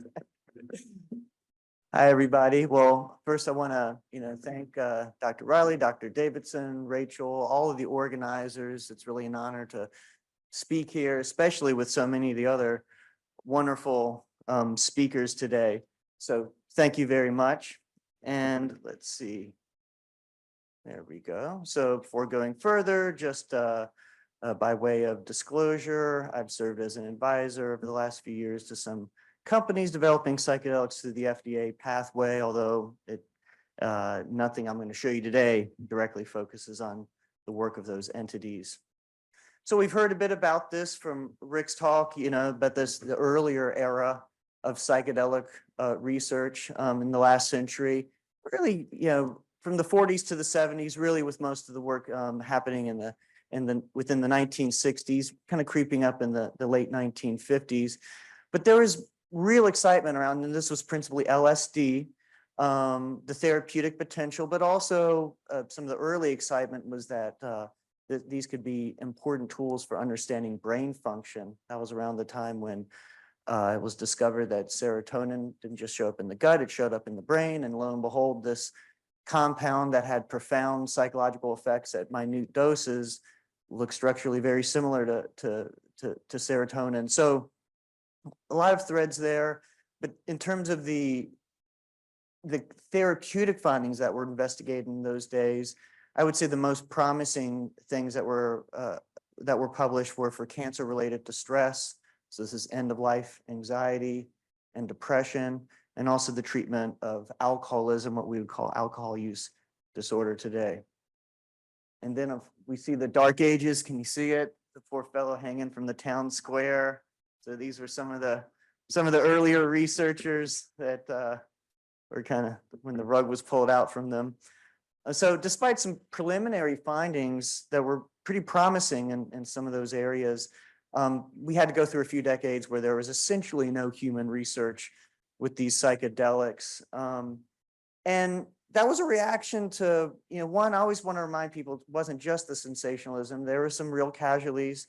LSD became pretty popular. And I like to remind folks the doses of acid on the street were about 6 times what they are today. So about 300 micrograms versus 50 micrograms, more the average today. So, you hear some real interesting stories for some of the folks attending emergency departments back in those days. There were some real bad trips and certainly some vulnerable people that were affected negatively. There were also plenty of anecdotes of people saying they had life transforming positive experiences, of course. And I think both are true. But I will say one more word about the sensationalism. There was a failure to distinguish between the risk profile that we saw with well-supervised medical use versus, use by young people and settings without the safeguards. And so, and even that became, muddied because there was also some reckless and even unethical research. And there was a lot of excitement surrounding psychedelics in the early 60s and even into the mid 60s, but that really changed, towards into the late 60s. And so in the early 60s, it was sort of like today, there was kind of a hype bubble where, virtually every story you saw in the media was positive around psychedelics, and that completely reversed. And it's because of a few threads, not only the association with the counterculture, the hippie movement, anti-war protests, but also things like the CIA's work in MK Ultra was revealed in the early 70s, and those details came out through the Freedom of Information Act, as well as, of course, what happened earlier with Tim Leary at Harvard, and then really at the very end of the 60s, something folks forget is the Manson murders, which really helped to put, I think, a nail in the coffin with the public perception of psychedelics. It seemed pretty credible that he used LSD as part of his brainwashing of his cult members to commit those murders.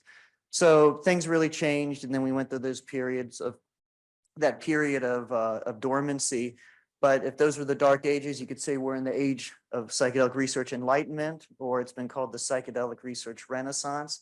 So Rick showed a similar slide. What I'm plotting here are PubMed hits, the scientific peer-reviewed paper index.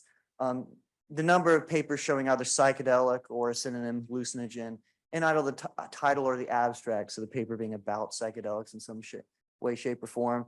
And you saw this like baseline of 5, 10, 20 papers a year, bouncing up and down, for decades. I'm showing you going back to 1980, and I was lucky to get in the field when that pretty stable baseline was still happening in 2004, and then in subsequent years we've seen this exponential like increase. And while certainly a good amount of that is non-human research, chemistry, anthropology, I would say the big impetus for some of that excitement, even in all those other areas, are some of the really impressive clinical findings, some of which I'll share with you today. So I do want to emphasize and talk a little bit about, this is a new paradigm, at least compared to what current psychiatric treatments. Of course, it's not new in the sense that this was explored back in the 1960s, as I mentioned, but relatively, it's different in several fundamental ways that folks sometimes need to be reminded of. So rather than daily medication to treat symptoms, the treatments that have been published in the clinical research have all involved anywhere from 1 to 3 medication sessions, separated by at least a week or so. And these are supervised. It's not just the medication session. There's during the session itself, it's an introspective experience for really all of these, both MDMA and psilocybin. There tends to be a little more talking, about 50-50 during an MDMA experience, consistent with its psychopharmacological profile as basically being part stimulant. Psilocybin, more time is spent introspecting, but a huge amount of the time for both compounds is spent with eye shades on, listening to headphones. That's called psychedelic therapy. That basic model goes back to 1959 when it was first published in the scientific literature. A high dose of the compound with the eye shades, asking the person to direct their experience inward. It's not just the psychedelic session. There's preparatory meetings to prepare the person for what the drug experience may be like, to establish rapport with the people who will be helping them through the experience. And then so-called integration sessions, which are these follow-up discussion sessions in the days following the psychedelic treatment. And the really exciting paradigm shifting aspect is that in the field, we're seeing not just symptom reduction, during the experience. I mean, that would be of limited utility, right? Well, you're going to be less depressed or, but while you're actually tripping, so that clearly you're not going to do that every day. But the really impressive thing is that so many of these studies have shown strong symptom reduction in the weeks and months, even in cases multiple years following these administration sessions. So something's very different is going on. And I think even though there's lots of threads, both biologically, psychologically, and behaviorally, I think the big thing that's going on is that psychedelic therapy works by psychotherapeutic process. You know, whether or not there is formal therapy or not, so whether you have something like cognitive behavioral therapy as part of the formal treatment process, even when people, and I've done surveys on this, even when people have taken a psychedelic just for fun or on their own for exploration, and they stumble upon one of these transformative experiences that leads them to stop drinking or overcoming some other addiction. I think what the data is telling us is that it's psychotherapeutic process.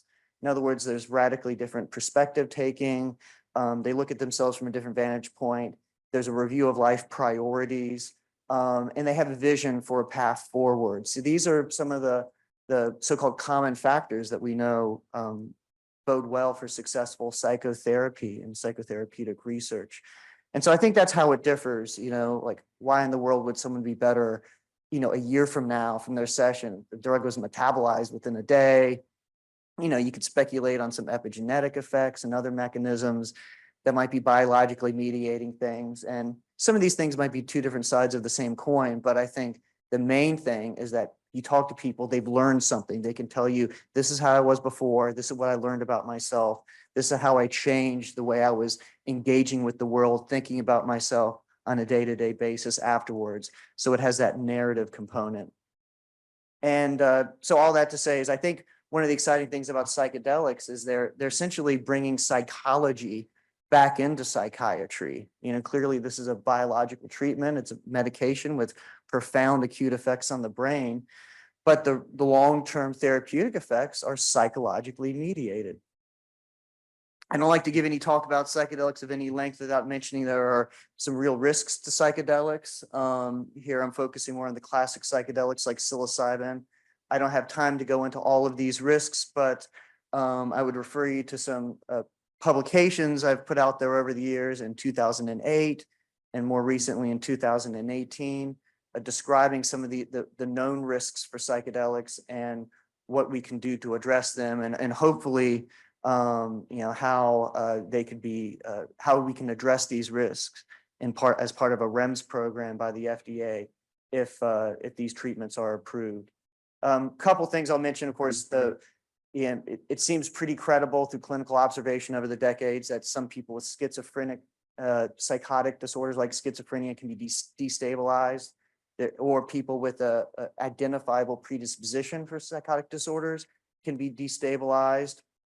Another biggie, though, that's there for really anyone, no matter how healthy, is the bad trip, the fear, panic, and confusion that can potentially lead to dangerous behavior. That's not to be underestimated. I've been in well over 100, sessions, in the room with people, and at a high dose with psilocybin, you get about a third of folks will have some degree of a challenging experience or bad trip, and it truly is not to be underestimated.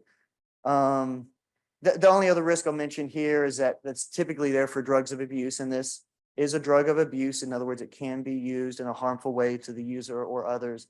But one of the harms that's typically there for drugs of abuse that isn't there with the classic psychedelics like psilocybin is it doesn't appear to be a drug of addiction. In other words, leading to compulsive drug seeking.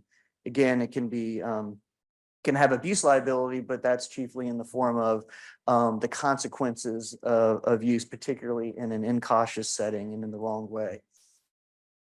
So those are sort of the known harms and risks, but I've become increasingly concerned about more subtle risks and ones that you're only going to see once you treat thousands of people, and that it may not pop up when you conduct a study with 20 people. And sort of just for the field in general, I warn people about what I call psychedelic exceptionalism. This idea that these treatments are so profound, and they are profound, but they're so profound and they touch so much to the core of the human being that the normal rules don't apply.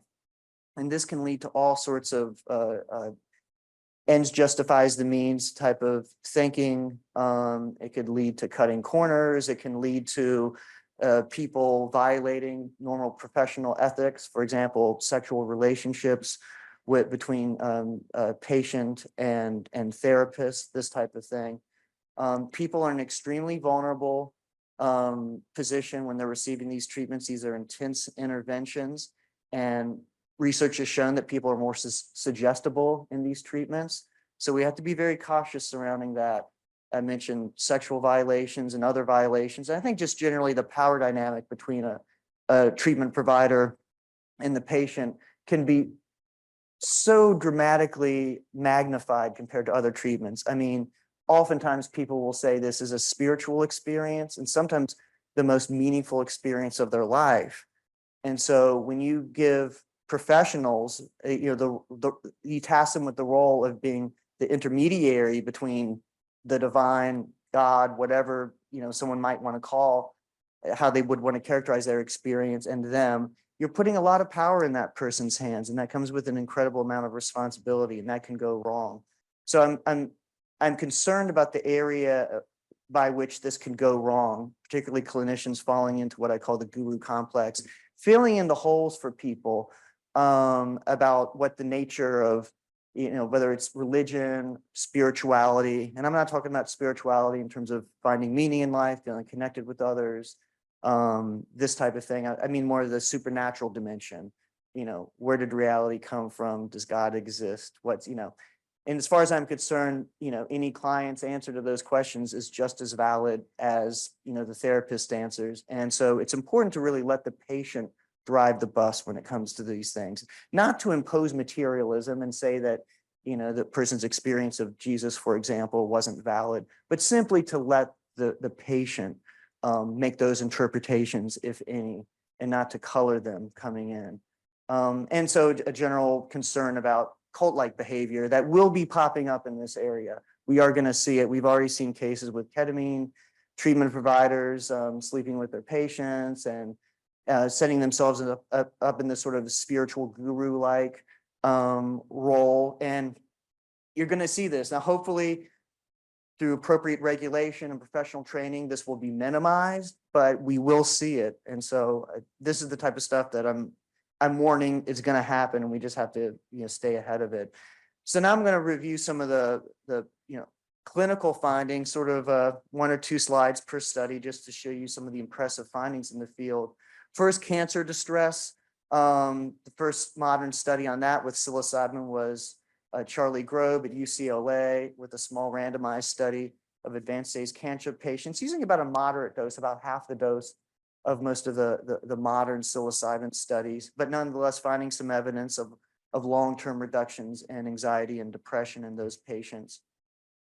This was a paper published by colleagues and myself at Hopkins, used about a larger dose, about twice the dose that Charlie used.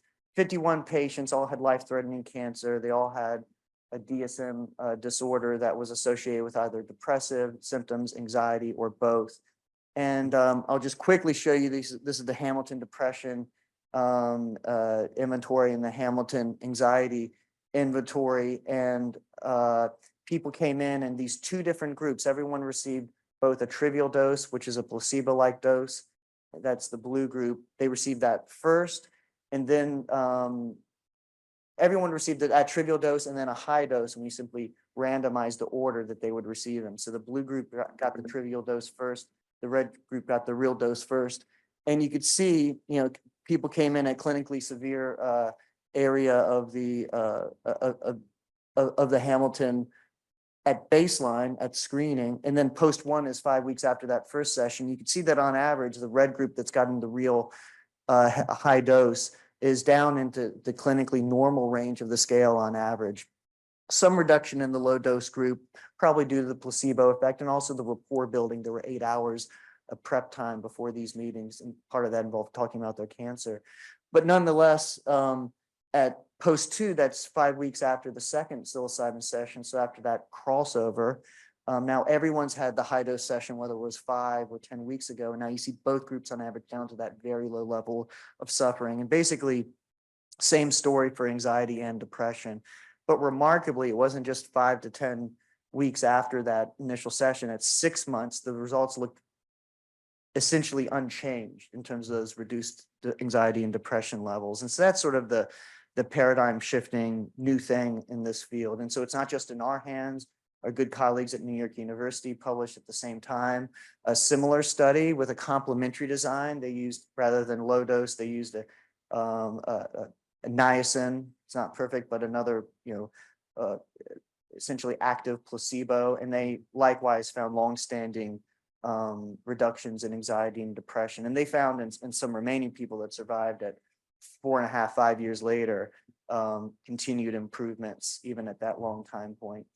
And then moving outside of cancer-related depression, we move into major depressive disorder. So what we all think of as depression. And so the first study published there was a pilot by Robin Carhart Harris when he was at Imperial College London. And so this is another measure of depression, the QIDS, and people saw some pretty large reductions that appeared to still last in to some degree up to 3 months after treatment in this pilot study. We published sort of in our work at Hopkins then a sort of an entry-level randomized study. It's really not a perfect design. There's some real problems with it. The randomized waitlist control. So you randomize one group to get the real treatment. It's not blinded, but the other group, you randomize them just to wait. Excuse me. But we found, as I'm showing you here in the yellow group, this is another version of the Hamilton Depression Inventory, some large reductions in depressive symptoms after their 2 sessions. And in the wait group, there was no change. What I'm not showing you here is that after the crossover, the wait list group was then given the opportunity to receive the psilocybin sessions, and then they saw reductions that were similar in magnitude. And I say it's not a perfect design because there, at least in the addictions literature, there's some evidence that randomizing someone to a wait list group actually prevents them from getting better when they normally would gotten better had you done nothing. So some concerns there. But then kind of bouncing back to the other side of the Atlantic again, Robin's group published this double dummy comparison with escitalopram, an SSRI that's approved in many nations for the treatment of depression. And I think pretty positive results. It wasn't designed as a non-inferiority study, so it was underpowered for really a comparison. But they fell short of statistical significance in the primary outcome measure, as I'm showing you at the top, the QIDS. But notably at every single time point, arithmetically, the scores were lower, the depressive scores were lower for the psilocybin group compared to the SSRI group, and again, this is an approved and effective antidepressant. But nonetheless, on a host of other measures, including this measure of well-being shown at the bottom, there were very clear, not just clinically significant, but statistically significant improvements of psilocybin over the escitalopram group. Then the largest study in the field that's ever been, really largest psilocybin study ever published in the New England Journal. This was by Goodwin and colleagues, 233 patients. They looked at a high dose of 25 milligrams of psilocybin compared to 10 and to 1 milligram. And they found some beautiful dose-related effects and at least with the high dose groups, significant reductions in depressive symptoms out to 12 weeks. So very promising. And then most recently, a smaller study published using a different design with a double-blind placebo comparison rather than using a low dose. And so you found very large differences between psilocybin and placebo. And so that's wraps it up for major depressive disorder, but now we move into the related bipolar 2 area, so another affective disorder. This study was recently published by my colleague Scott Aronson. It was a small pilot, but the concern has been that with bipolar, you're going to instigate a manic phase. So the goal was to reduce depressive symptoms. And you could see here on the MADRS, another depression inventory, very large reductions in depressive symptoms. And I think most importantly, there was no indication that any of the patients that a manic phase was instigated. I'll now move into the addictions work. So a line of research I started about 15 years ago, took a number of years to run that first study on the back burner, but it's been going on a while. So this line of research using psilocybin towards smoking cessation, I'd had clinical research experience with smoking going back to my grad school days, so it was sort of an interest of mine. I also wondered, hey, do you really need to kind of hit rock bottom like one does with alcohol and opioids and cocaine, et cetera? Or can you get it from a more sort of, I don't know, garden variety type of addiction like smoking? Not to dismiss how addictive smoking is, but there's not the quality of life destruction typically like with some of these other drugs. So can you really bring it to bear on this form of addiction? And so it was a 15-week program. We used CBT, cognitive behavioral therapy, as a psychosocial backdrop. Basically, most talk therapy treatments for smoking cessation are CBT based, and yeah, so up to 3 psilocybin sessions. Their quit date was the target quit was their first psilocybin session. So we assigned their target quit date several weeks ahead of time. And the results are very promising. At 6 months, 80% of this small sample of 15 people were biologically confirmed as abstinent. And that held up to 30 weeks, or an average of 2.5 years at 60%. So this is very high. It was an open label pilot, so we had to be certainly limited on our conclusions of causation. But in terms of whether it was worthy of follow-up, I mean, I think it very clearly was. I'm showing you here another outcome, the most stringent. Before I showed you point prevalence, meaning they hadn't smoked within the last week. This is continuous absence, meaning there's no evidence they had even a single puff since their target quit date. And I'm showing you here our average data on the psilocybin and CBT group from this study on the right, which is over 50% at the 12-month follow-up. So over 50% of people, not a puff in the year following treatment, compared to normative literature values you get for the most effective other treatments, varenicline, CBT by itself, et cetera, nicotine replacement. And so take it with a grain of salt because these don't come from the same study. And so, but just to give you a flavor of, in terms of absolute abstinence rates, how well these data looked, and why the answer was yes, it's certainly worthy of follow-up with a more controlled trial. And we did a qualitative analysis based on this study, and at the 2.5-year follow-up, and asked people, if you think the psilocybin helped you, how did it help you?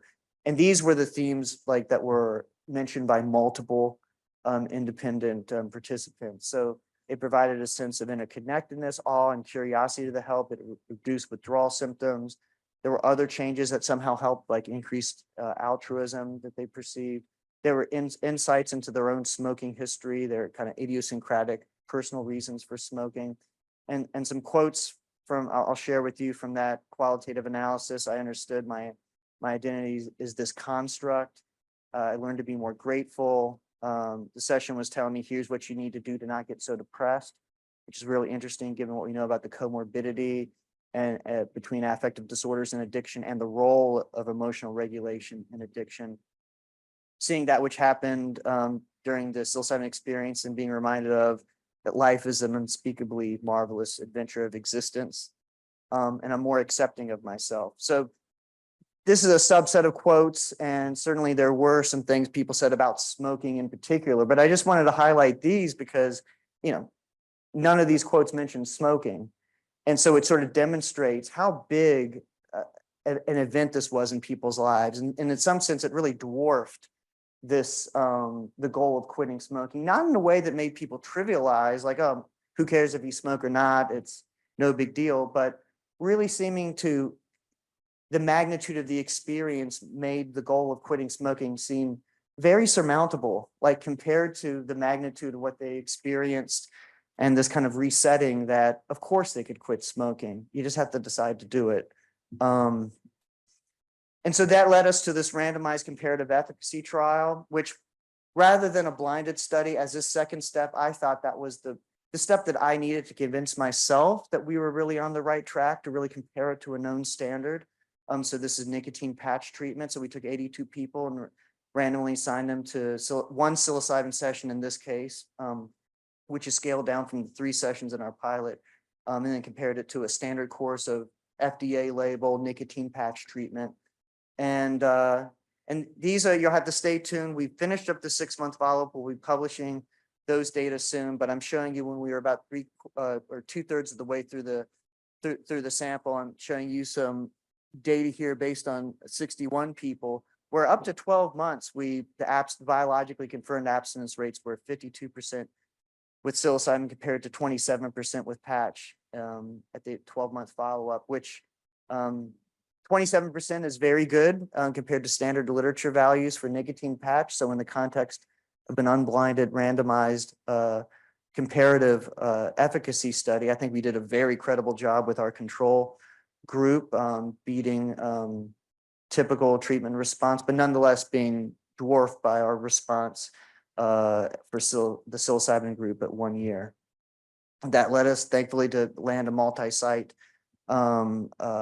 a grant from NIDA, which is currently underway, which is using niacin as a placebo in a study with 66 people. And then moving into alcohol use disorder, this is the study that the line of research by Michael Bogenschutz that John in part spoke of. 95 participants randomized to psilocybin versus an active placebo of niacin, again, 2 sessions. They used motivational enhancement therapy, motivational interviewing, if you're familiar with that, as a core component of that MET treatment. So another kind of accepted psychotherapy and addictions treatment other than cognitive behavioral therapy. But they found longstanding evidence of reductions in drinks per day and reductions in heavy drinking days in the psilocybin group compared to the control group. And in a subset of individuals with hair samples, they had some biological verification of those results as well. And finally, this is the work that Rick was speaking of earlier, and the great work that MAPS has done in developing PTSD with their 2 phase 3 trials showing longstanding reductions in PTSD symptoms on the CAPS-5, the gold standard clinical assessment for PTSD. So that's sort of taking you around the world with these, sort of top line results for these different disorders. I wanted to, if I have time, okay, I'm getting a nod. Yes, I have some time.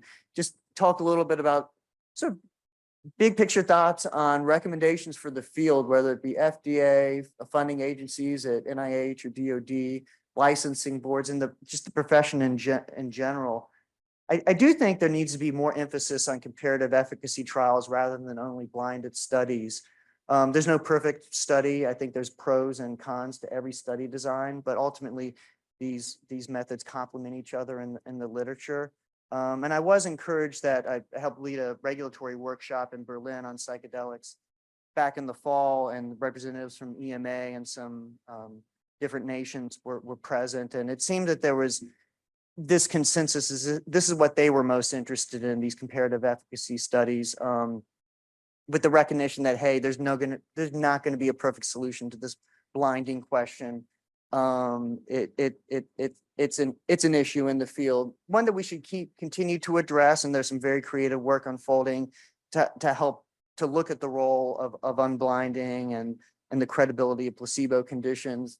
But I published a study in my lab with colleagues about a year ago, looking at all the control conditions ever published with psychedelics. And one of the big lessons is, like, in the blinded studies, the success of the blinding is rarely studied. And frankly, early in this research, there was this sense that, oh, we don't want to ask that question because it's not going to look good, and so we want this field to look good. So I think it's long since time we need to move past this. We need to get the truth on both questions like this, the credibility of the blind, as well as a full picture of the harms that happen. And we did find in the 14 studies that had actually assessed the blind that 95+% of people correctly guessed what assignment they were in. And in fact, that was all driven by sometimes people in the placebo group thinking, or in the comparison compound group thinking, oh, maybe I got the real thing, but never in the people that got the real thing do they say, oh, maybe that was a placebo.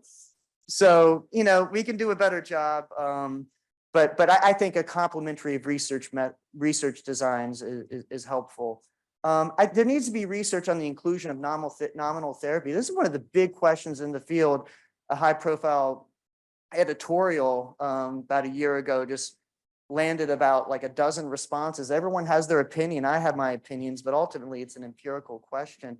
One of the things that I wanted to see more nuance with in the draft FDA guidance was just distinguishing between what I'm calling nominal therapy, whether it's CBT or prolonged exposure therapy or what have you, and just this level of support and the preparation and support, which this is difficult because yes, that could be stripped of the nominal therapy like CBT, but if you're doing it right, it's very psychotherapy-like, because the whole point is to rebuild a rapport. And I would say it's unethical to conduct these sessions, at least with high doses of psychedelics, with no preparation and no clinical support by a trusted person during that session.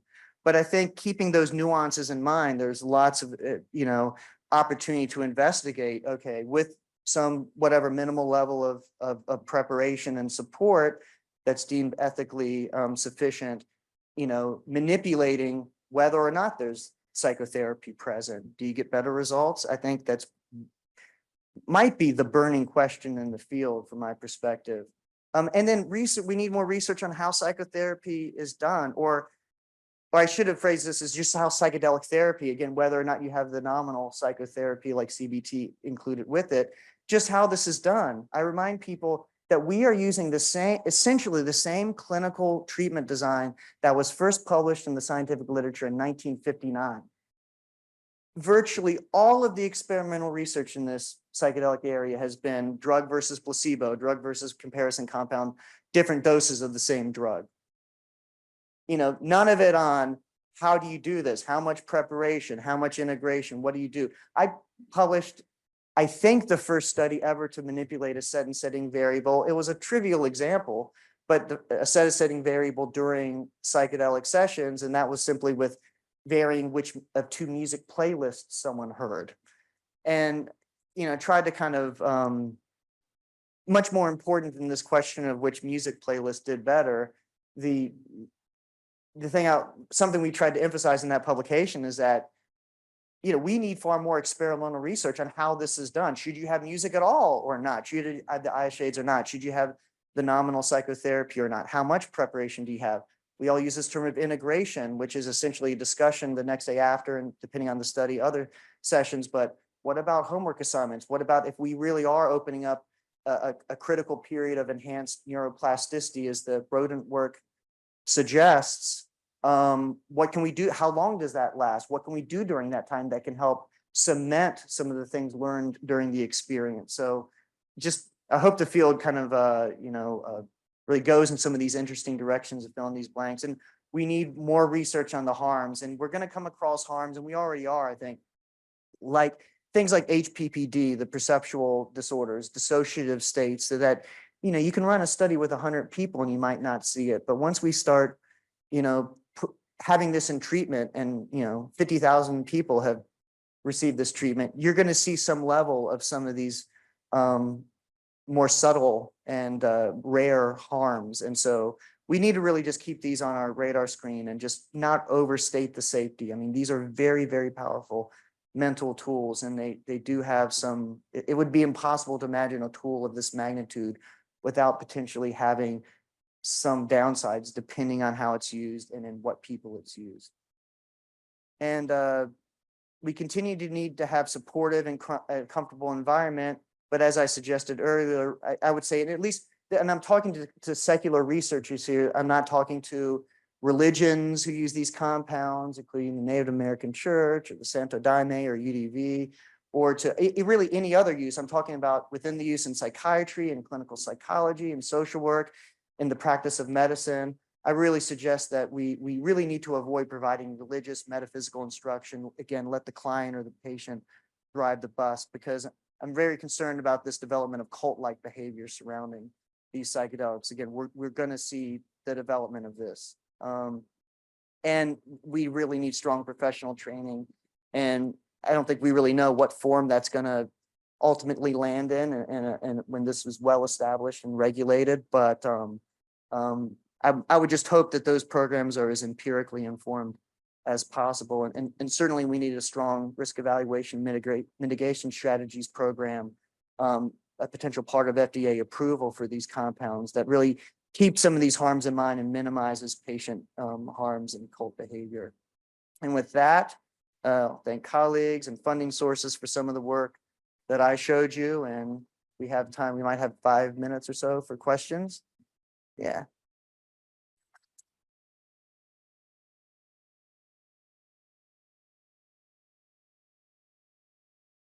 If there's no questions, I can tell a joke. Okay. And there's one over here after you, so the joke might have to wait. We may not get to the joke.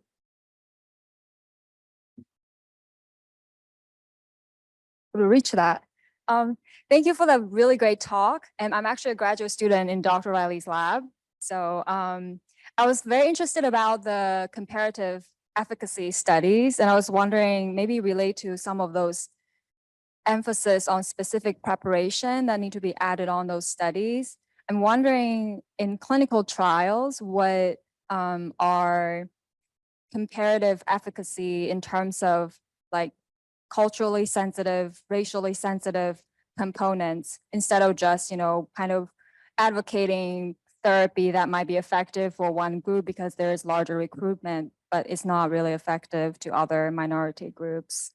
Right, right. So that I would put that in the category of something that's just very ripe for investigation. And so one could conduct research on, like, say, a tailored, approach. Of course, you'd have to have the right distribution from people from different subpopulations in order to get a meaningful answer. So it would be a difficult question to address, but to see whether that's the tailoring, whether that tailoring is helpful or not. And I could imagine, depending on the nuances, it going either way. I mean, one of the clinically longstanding, sort of related to this, but longstanding kind of notions in therapeutic treatment of addiction is that you get better results from therapists who have gone through addiction treatment themselves. And just the scientific literature says, no, it's just not the case. It just hasn't held up. So sometimes a good idea may or may not, and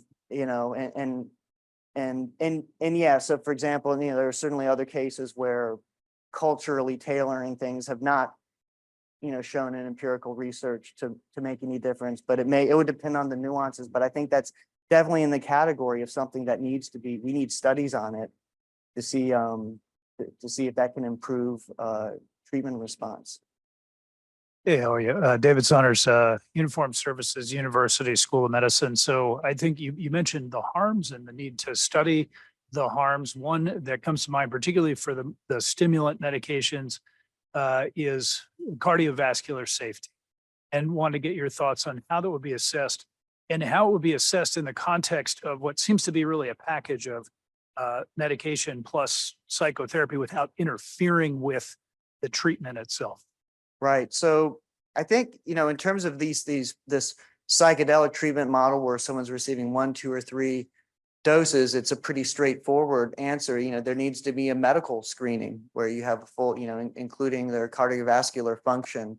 And, certainly the clinical trials right now, I mean, the FDA thankfully is imposing, different rules, about what their blood pressure what the threshold needs to be at baseline, and depending on the study, that they need to be below a certain threshold before the treatment commences. And it is an important area because even with MDMA, relatively speaking, I think, is at more, there's somewhat higher cardiovascular risk than psilocybin. I certainly think this through screening, both are reasonably, can be, safely applied to a large number of people.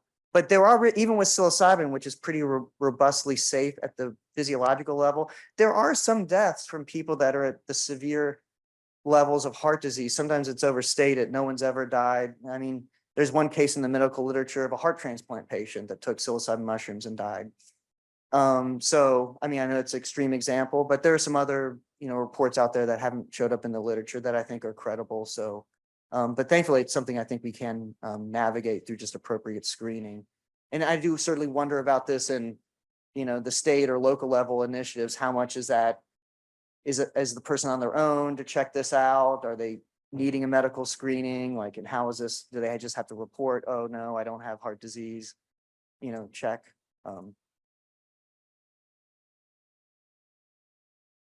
Right.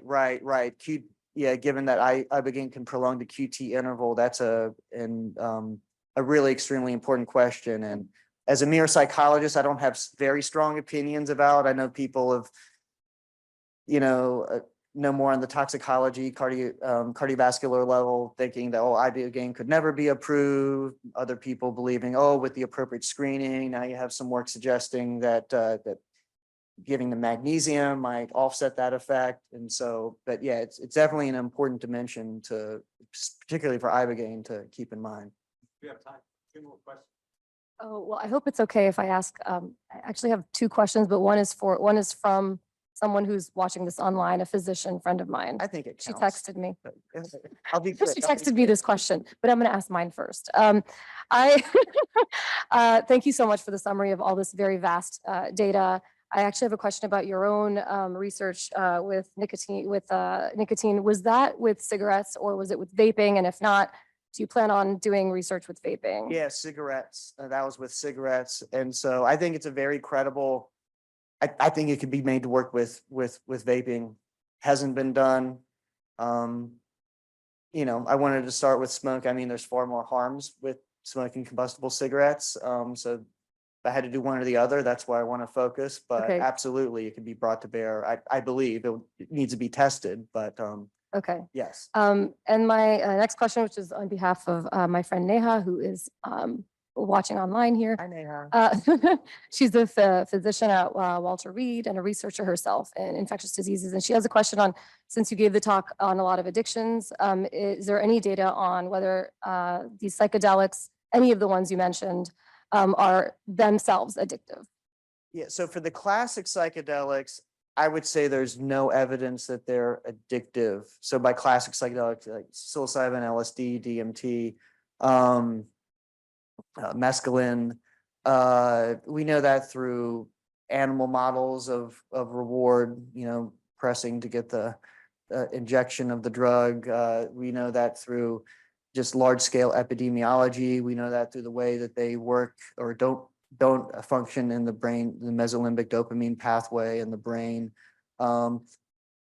There's, I would say, some addictive potential for MDMA, but pretty moderate. And if you count ketamine, same thing. I mean, none of these are anywhere near amphetamine or cocaine, but at least compared to psilocybin and the other classic psychedelics over here, and I kind of put cocaine and amphetamine, even, outranking the opioids in terms of true addiction potential. These other ones like MDMA and ketamine, they're over here somewhere. It's pretty rare you get people who have a daily use pattern with MDMA, and even there, it's really complicated because we know so much of the stuff on the street is not even, it's methamphetamine, it's some of the cathinone compounds. So we don't even know if those reports are pure, are really MDMA, and it could be compounds that we absolutely know are addictive. Hello, everybody can hear me. My name's Kadeem. I'm only in high school. I'm so sorry. Everybody better? My name's Kadeem. I'm only in high school.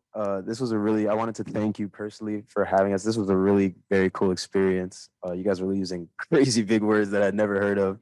But yeah, this was really, really cool. I had one question, just when you were talking about psychotherapy and not really pushing onto a specific ideology or some kind of thought onto the patient. If a patient were to come out of the psychotherapy and come out, I was kind of confused on whether it would be like a blank slate kind of situation where like they're not thinking about anything and they're looking for something, or would they come out with that kind of idea? And if they were to come out with some sort of metaphysical or religious idea, what would you do as the person running the experiment? So thankfully, maybe it's because of the way I've presented myself, but I've never had, out of dozens of people when I'm helping to guide one of these sessions, really say that, tell me, fill in the answers for me. Does God exist? Or, so my sense is that people, they may have opinions, they may have experiences, and they may want to share it, but it's not like they're looking to the therapist or the guide staff, whatever we call them, to fill in those blanks for them.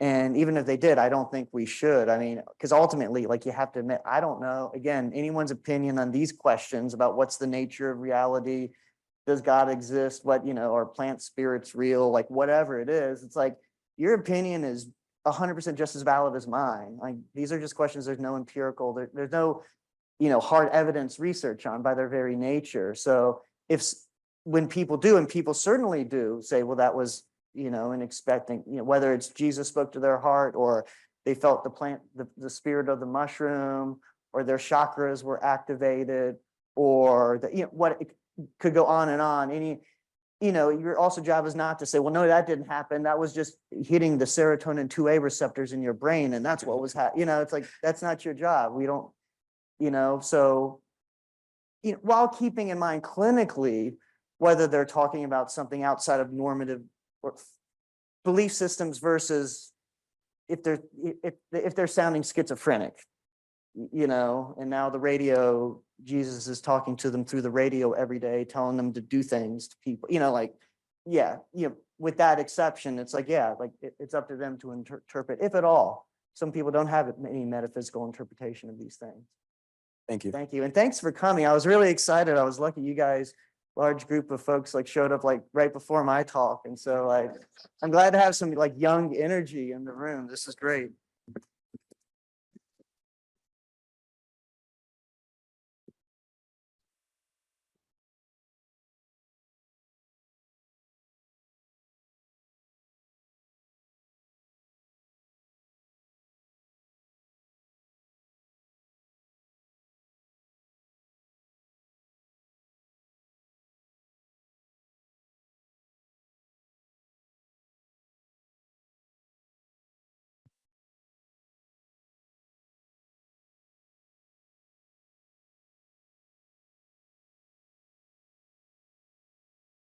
I hope it's still sharing now.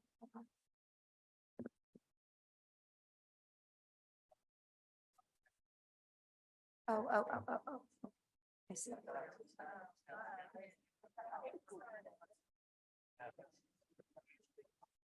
I think we're okay. Thanks.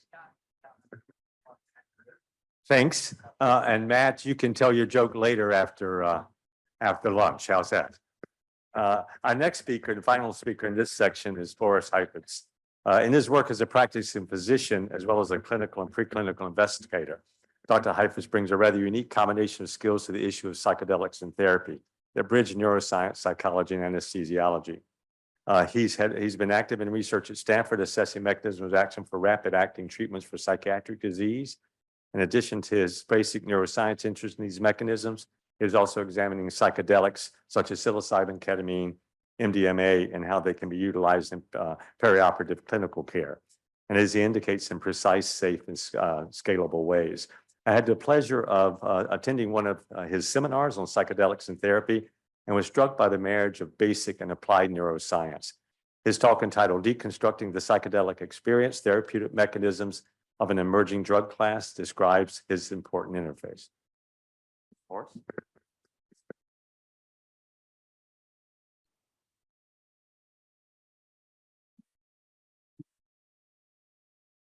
All right, I stand between you and lunch, but I'll make it entertaining. I'll make it worth your while. So thanks for the introduction, and it's a pleasure to be here. I love that there are high school students in the audience. I'm going to try and keep it approachable, but there's going to be a lot of data here, so you'll get a full exposure to the full range of clinical and animal research. And I want to start. I'm really glad to I stand on the shoulder of giants. I first met Rick 25 years ago, fresh out of college, working hourly to read animal studies on MDMA and help on the investigational new drug application. So it's exciting to be here now. Anyway, what I really want you to take away from this more than anything is that psychedelic therapy, as you've already heard in all of its manifestations, ketamine, ibogaine, MDMA, psilocybin, it's potent therapy, right? And there's a signal there. There's a reason why people are so excited about it. And any potent therapy has to carry risk. And I think, Matt, you did a wonderful job of of getting into that. And I just want to make an analogy to other fields of medicine. I'm not a psychiatrist. I'm an anesthesiologist. I work in the operating rooms and I see some of the most advanced medical procedures, I think, anywhere. And let's think about heart disease for a second. You have high blood pressure, you get a beta blocker, then you get a statin, then you maybe get an ARB, and then maybe it doesn't go that well. Then you get a stent, then you get a left ventricular assist device. This is a highly invasive procedure. And then ultimately you can get a heart transplant, right? Think about the intensity of treatment that we're willing to apply to a disease where we know there's a terrible outcome if you don't treat it.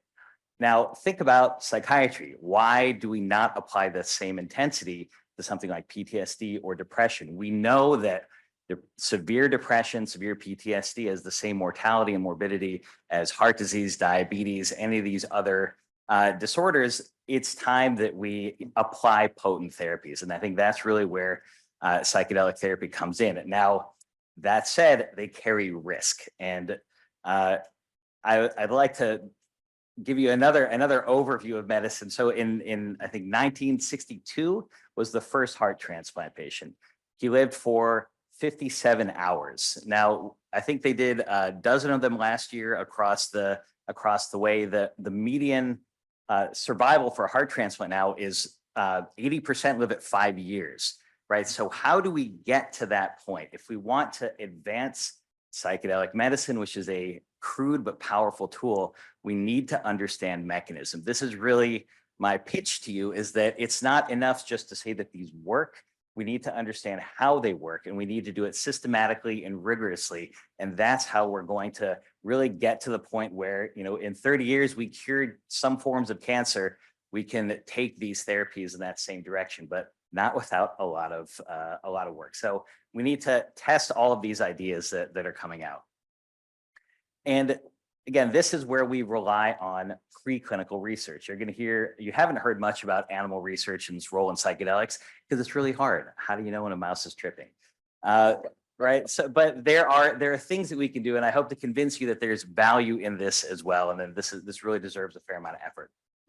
So you've already heard again about kind of the range of psychedelics. And one thing that I would just like to point out, these are some of the early studies with psilocybin and MDMA. That you've already seen, where you have these massive effects on depression there with psilocybin, PTSD for MDMA. And what do you notice? I mean, well, what I notice is that they have something in common in that they're rapidly active and they're durable, right? And even though the receptors they hit are completely different, they seem to share something in common. And I think that's really what binds this class together. And we haven't heard a lot about ketamine, but I'm going to put it in there anyway, because I think it really belongs in the same class. It's psychoactive, it acts quickly, and it has some durability. Now, people will argue about whether it's a bona fide psychedelic, but I will tell you that, yes, I think it is. I think it belongs in the same group, and I'm going to discuss each of these in turn. So how do we go about and deconstruct psychedelic therapy? And I'm thrilled that I don't have to review this because we've heard so much about the complexity of this type of therapy. This is from Ali Fiducia. This is one of the MAPS designs for MDMA. So this is not take an antibiotic and go home and let's see how it goes. This is complicated. And you've already heard about all the factors, psychotherapeutic factors, all of the setting, things that we don't really understand, multiple dosing that are going into creating these results. So how do we actually break that down? And what, again, you've also heard about is we do have a framework to understand how psychedelic therapy works. And this should guide research into mechanisms. So we have preparation, the drug administration, and integration, right? And I think, again, you've already heard a bit about what each of those phases mean. So what am I going to talk about animal work? So this is really where it gets interesting, I think. These things are hard to study in mice. Preparation and integration, like how do you talk a mouse through, what happens on a trip? So let's start with something a little bit easier, drug administration. Drugs get into the brain, whether you're a mouse, a rat, a monkey, or a human. And we can study some of the processes, the component processes that happen. This is from a review I wrote with David Olson. And what you see there listed is, these are the things that an enormous body of literature that I won't be able to talk about, but each of these things, extinction of fear memories, social approach, cognitive flexibility, these are things that happen under the influence of drugs that we think have some role in mediating their beneficial effects. So let's understand how that works. And I want to start this section by talking about MDMA and social approach, that pro-social and pathogenic effect that people have been so excited about. And this is the words of Sasha Shulgin, who I had the great fortune of meeting while he was still alive. But this is an interview for the New York Times. And what I highlight here is his description that it opened up a person both to other people and inner thoughts, and it might be well suited to psychotherapy, something that allows you to talk about difficult trauma. Now, the other thing he said about it, and this I think has been maybe played down a little bit, a low-calorie martini. All right, so a low-calorie, what does it mean? People, this is not as benign as we might think, and it's not necessarily for everyone. In that, if as a survivor of 90s rave culture, I could tell you that there are people who will misuse MDMA. That if you yes, it's not as nearly as addictive as cocaine or amphetamine, but exposed to enough people, you will start to see issues. So if we can target these medicines to people who are not at those risks, like that's an improvement. That's how we iterate and innovate medicine. So how do we do this in mice? Well, this is, I'm going to take you briefly. This is probably the most dense part of this talk, but separating out, right? So we mentioned that there are different effects of MDMA. So how do we separate out those things that are euphoric, maybe more of a party atmosphere in the middle, maybe a little bit of a kind of meth experience on the end, and then that therapeutic part and on the far end. Like this is all MDMA, and it's very context dependent, right? Where you take the drug seems to have a big effect. So can we understand those things in a mouse? And this was probably the hardest part of my postdoctoral training, is getting mice to love each other. This is a very simple test, but basically why are we even doing this? What we're trying to do is we're trying to model this basic human effect that we hear about and see if we can see something in mice so we can get at mechanism. And just really briefly, this is a test where a mouse either spends time with an empty cup on the left or with its buddy on the right. And that graph there is the sociability index, right? So bigger numbers are more social. And one of the coolest aspects of this, the thing that really convinced me we're studying social behavior, is this experiment here. And what you see as you go from left to right is that who are we giving the drug to? And you see when both of them get the saline, the control, there really isn't much of a pro-social effect. Even when you give the mouse under the cup MDMA, the other mouse starts to get more social. And if you give them both MDMA, they're both most social. Whether that means the therapist should be taking MDMA as well, I'll let the FDA decide. But it's, again, this looks like a social behavior, and this really convinced me that we're working with a social model, a model of MDMA's pro-social effect. So again, that was the hard part. It was a little bit easier to look at the psychostimulant-like properties of MDMA, and we're looking at some classic kinds of behaviors on the left, just locomotion. It's a stimulant, right? So mice run around more when you give them more MDMA. And there's a simple test called place preference, right? How much do you like the place where you got the drug? And that's what you're seeing there. You show their baseline preference. That's the pre on the top. And then you give a mouse MDMA in one area, you give saline in the other area, and then you see, did you like the place where you got the MDMA? And what I'm showing here is that we're able to separate out these behaviors. At a low dose, MDMA is pro-social. I showed you that before, and it's not particularly rewarding. As you get to higher doses, it becomes much more rewarding. Like it's an amphetamine. It's related to methamphetamine. So this is promising. This is the kind of the foundation for getting at mechanism, is that we're able to model human-like behaviors in a mouse system and show that we can start to separate them out. And maybe what if we could just target that pro-social effect? What if we could make something that opens people up for an hour right? While they have high intensity therapy. That's where this is ultimately going. And I'm going to just show you again where this has gone in mouse work. And I'm not going to dwell on the details here, but just to, again, give you an overview of the kinds of techniques we apply. One thing that we can do is we can look at where in the brain is this happening. And we can look at what are the molecular mediators. Here we're blocking the serotonin release by MDMA in the nucleus accumbens, which is a major reward center. And what you see here is that when we have this very focal, specific block of serotonin release in one area of the brain, we're able to block that prosocial effect. When we do a paired experiment where we give MDMA directly into that area, we're able to regenerate the entire prosocial effect. We're able to account for that social approach just by giving MDMA in one spot in the brain. So you think about brain stimulation technologies, other sorts of advanced approaches that are coming online. This is how we get closer, is by understanding where and how they work. The other piece of this, I talked about, how do you separate out these different components of MDMA? So this is, we found this out by accident, actually, that when MDMA releases serotonin and drives this prosocial effect, that same property is actually limiting the abuse liability. This is really what separates MDMA from methamphetamine, right? Methamphetamine is a scourge and MDMA is not that addictive. So what we did here is, again, it's this place preference. When we use a low dose of MDMA, they really don't care for it that much. But when we go into the brain and block one subtype of the serotonin receptor, we're able to completely change that behavior. When we take away that prosocial effect of MDMA, now somehow MDMA is way more rewarding.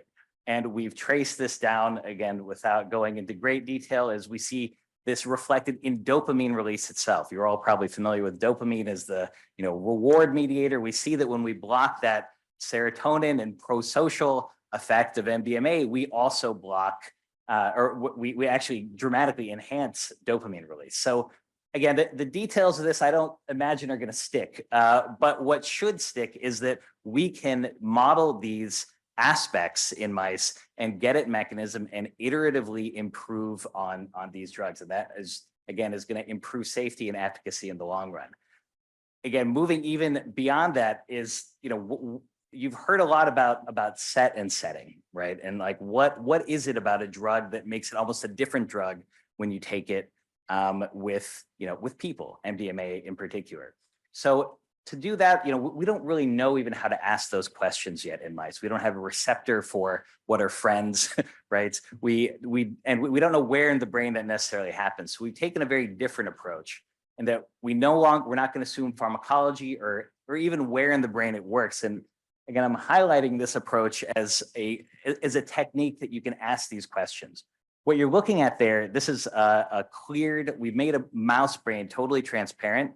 And each of those little scintillating dots of light, which are not showing up very well, but you can imagine, each of those is a neuron, a single cell that was active during a drug experience.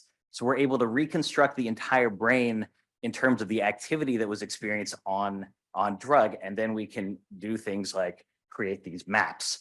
And we took that to the question of MDMA. What you see on the left is mice that are in social settings, or they're alone and they're just getting the placebo, or mice that are getting MDMA in social settings or alone. And the question that we're trying to answer is, what is it about MDMA that specifically enhances social environments, right? That seems to be at least one conception, is that's at the core of what's therapeutic.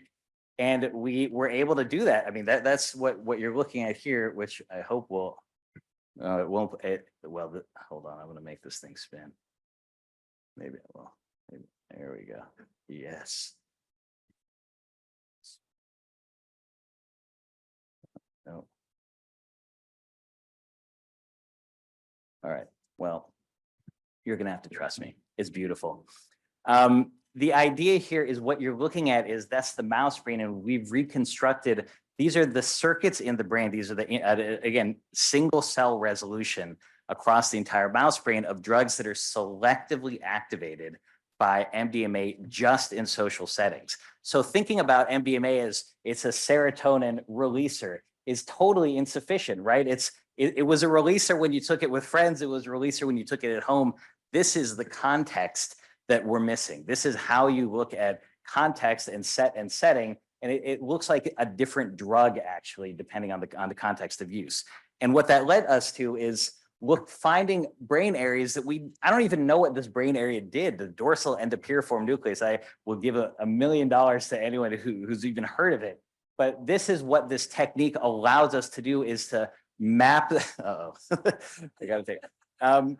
It allows us to map brain areas that we don't have any preconceptions about, and understand, again, this pro-social circuitry devoid of these other effects of MDMA. That's how we get precision. And we take it a step further, and that we can control those circuits. This is like a lot like Inception, if you've seen that Leonardo DiCaprio movie. And this, again, it's amazing to me that I'm summing up in 3 pictures decades, literally decades worth of work on genetic engineering and viral engineering and designing designer receptors and proteomics.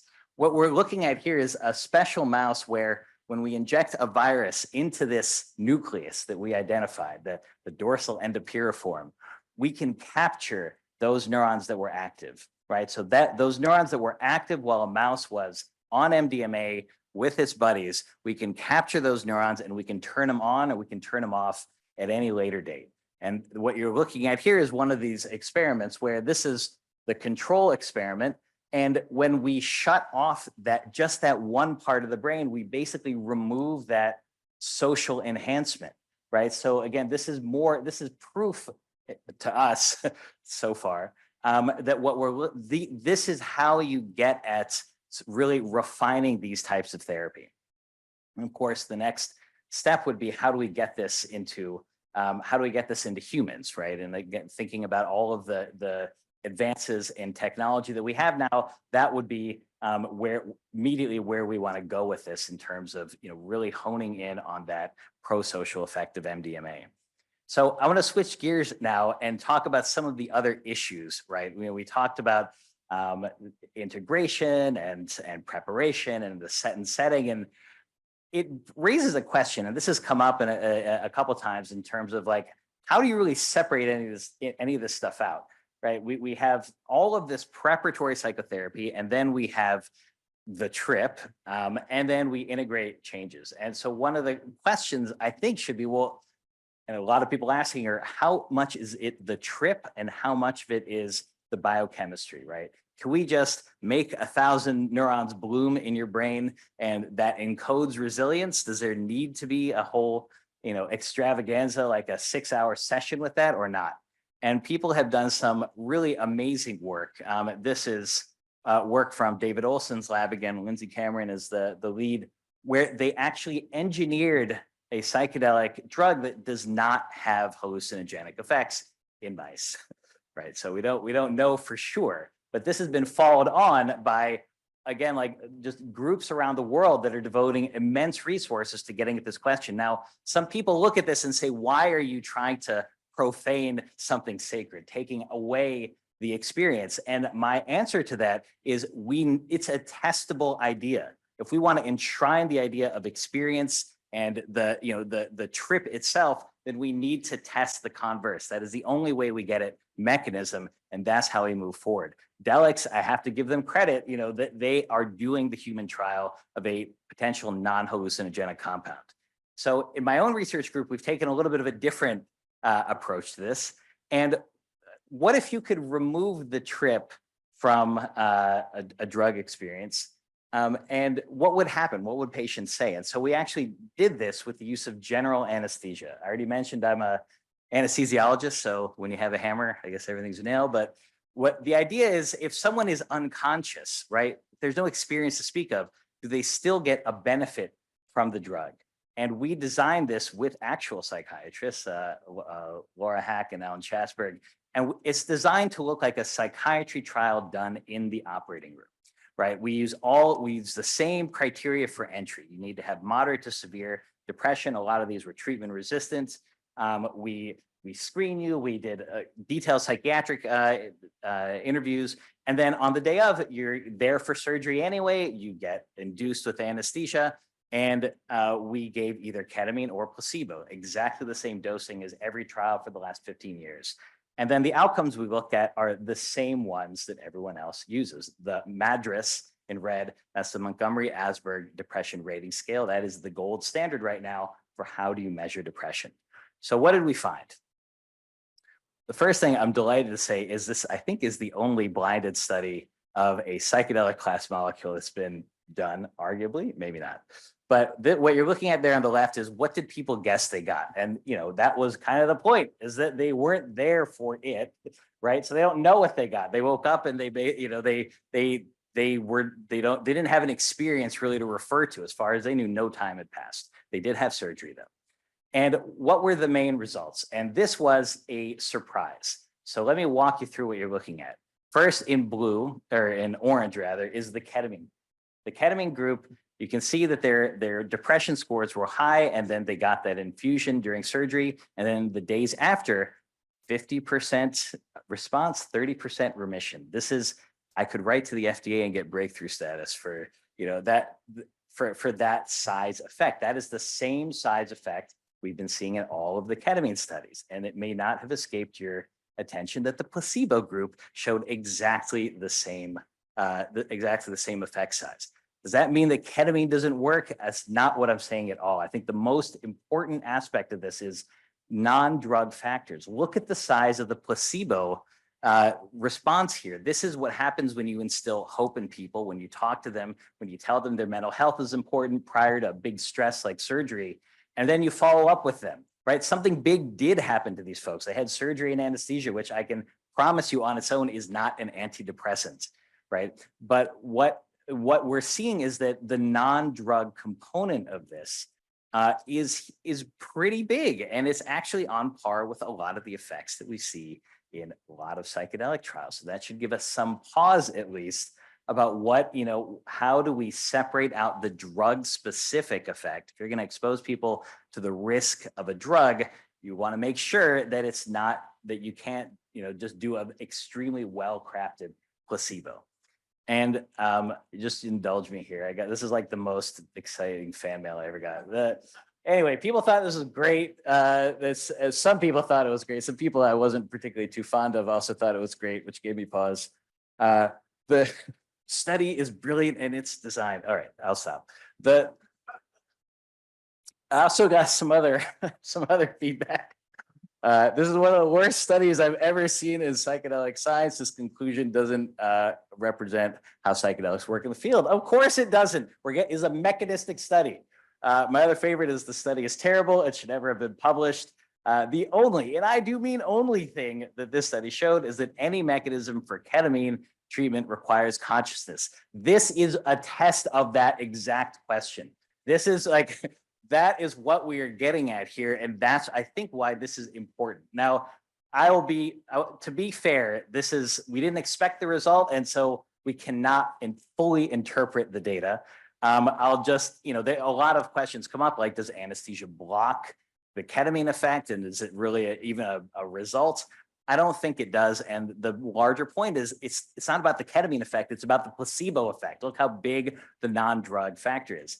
Do general anesthetics and surgery have antidepressant effects? A lot of people go right, there has to be a magic switch where you just make the depression go away with a chemical. That's not what is happening. I'm happy to talk about that afterwards. So the other question is, are these effects dominated by what we call expectancy, right?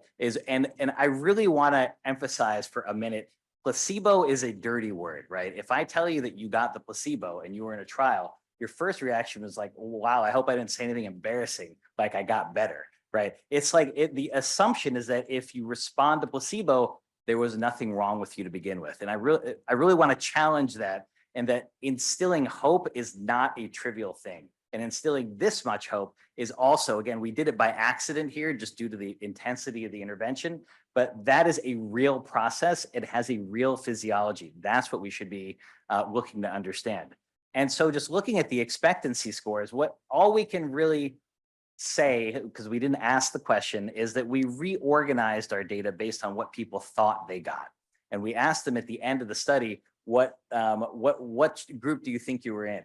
And all this really shows is that the people who got better thought they got ketamine, right? The people who didn't get better thought they got placebo. What does that tell me? It tells me that people had prior ideas, some that we had given them, that ketamine is good, right? When you promote a therapy in the real world, when you're treating a patient, you treat the patient in front of you, you tell them the treatment is going to work, right? This is, I think, proof that we did that.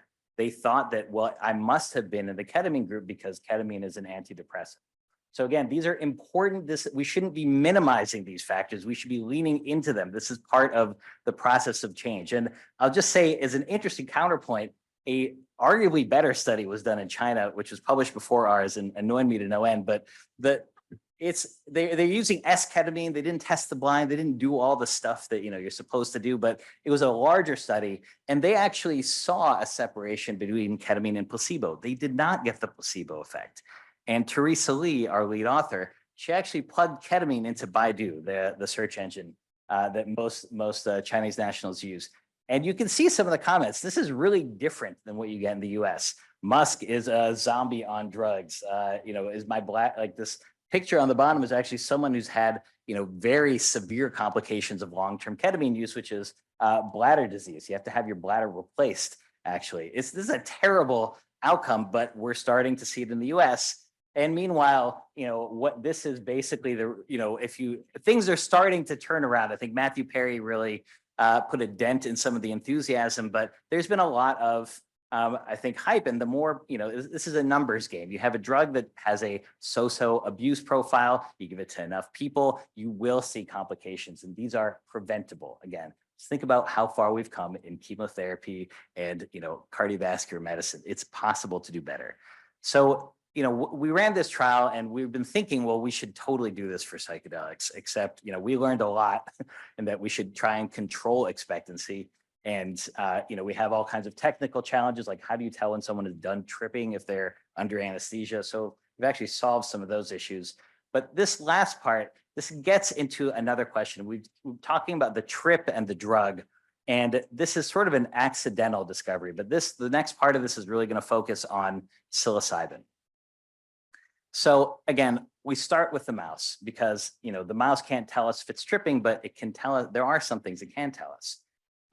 And we just did this simple experiment. We gave a mouse psilocin, which is the active version of psilocybin, or we gave it control, which is normal saline.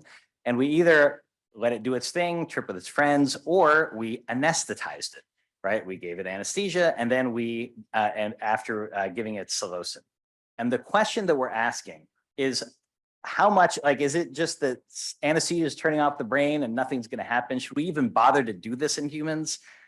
Because if anesthesia is just kind of nixing all of the effects of the drug, well, maybe that's not such a good idea.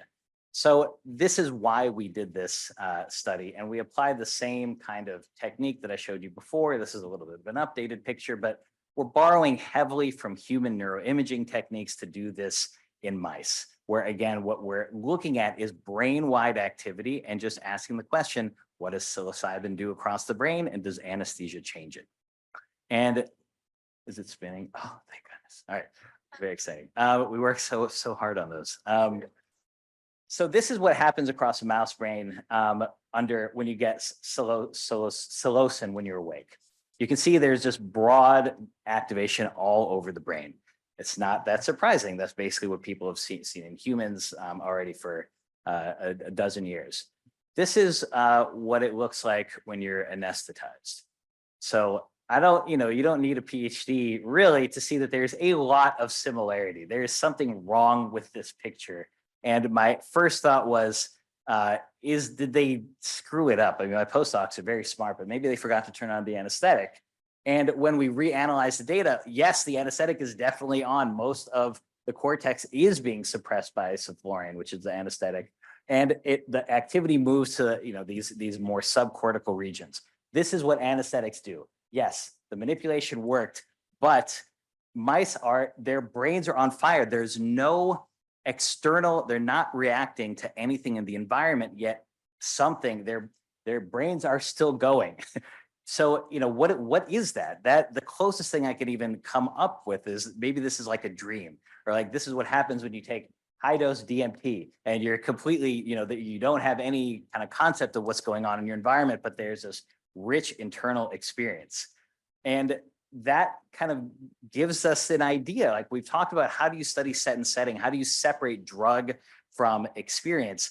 This is potentially a way, and I'm not saying that psychedelics trips are dreams. I'm saying that this is a way to isolate powerful experiences in a very rigorous and actually reproducible way, right? People have always, they talk about how they change their life after a heart attack or after jumping out of a plane or any of these other big life events. Psychedelics are one of those types of events, and is actually, psychedelics are a kind of a standardizable way to have these big experiences. Well, we found another way, again, that completely eliminates the idea of set and setting. This is like a set and setting of zero. This is all internally generated experience. And it got us thinking like, well, can we, like, how would we even do this in humans? And we saw some interesting parallels. And what you're seeing here, this is EEG of mice getting psilocin. And you can see that right around the 50-minute mark, which was when they're peaking, there's a drop in this frequency called alpha.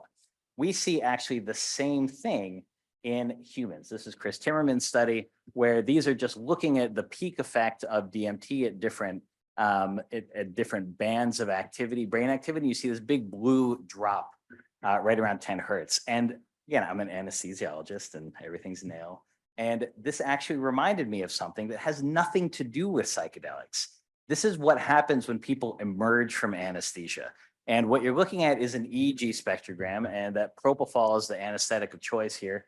But as it goes away, you see people, it goes from this very kind of, well-ordered, your brain is just keeping the soup warm, to this chaotic activity. So what is that? We actually have been working with this a lot, and I'm going to tell you a couple stories about doing this. Again, I want to remind you that we're inducing a state that shares some physiological similarity to psychedelics without the use of psychedelics.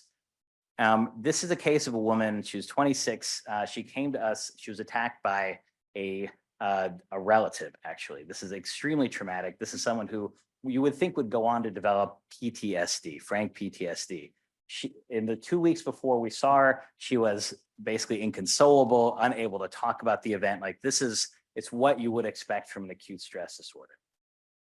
And we were seeing her for her hand repair, right? We weren't really seeing her about her PTSD. So this is the typical setup in an operating room. It's called the blood-brain barrier.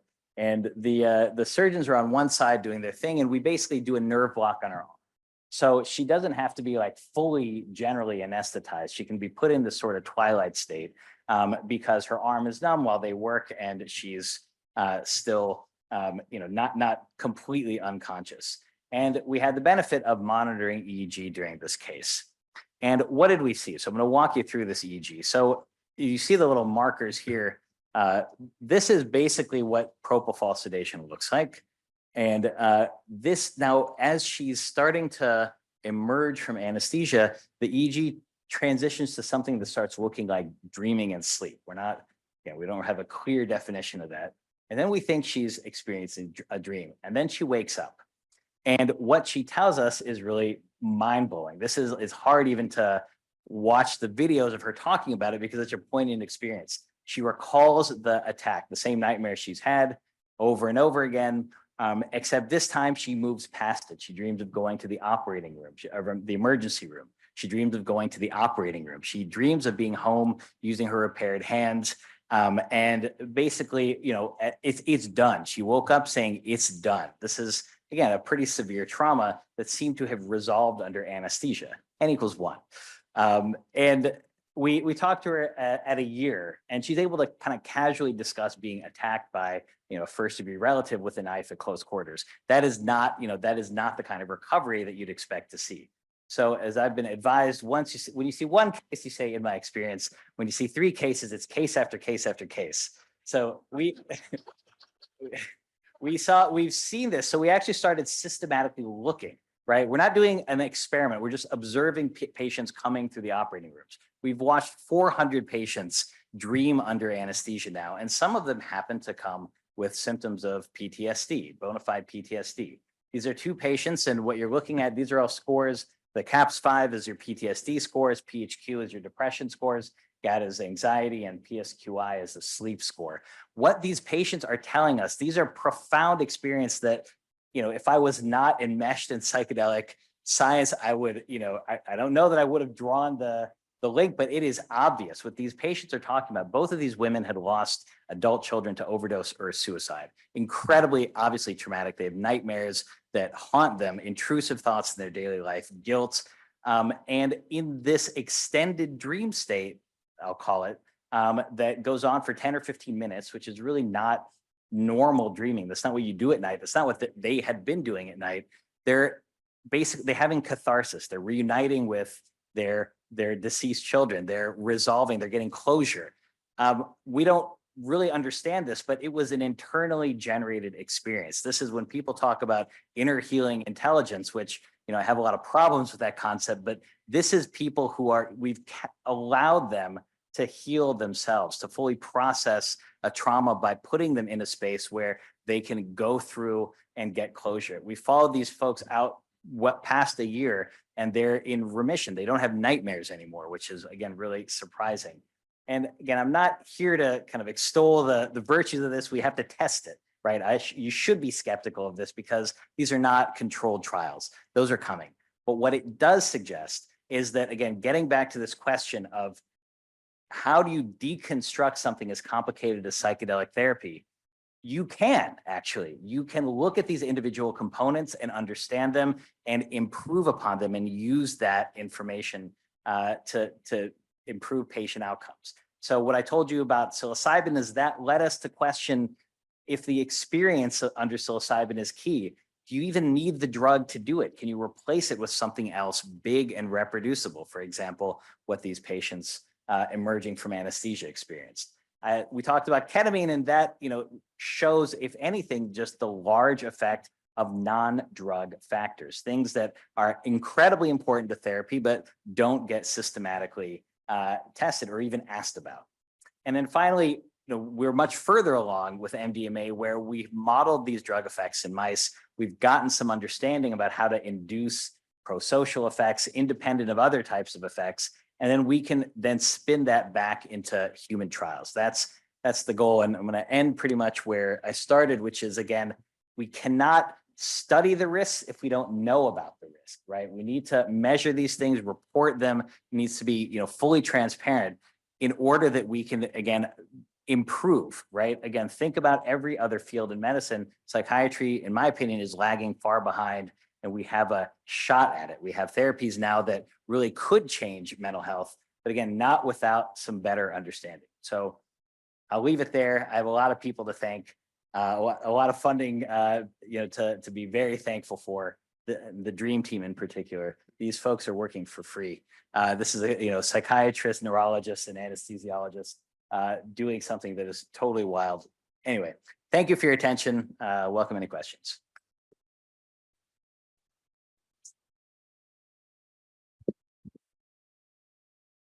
We have time for a couple of questions. Katie, you want to go?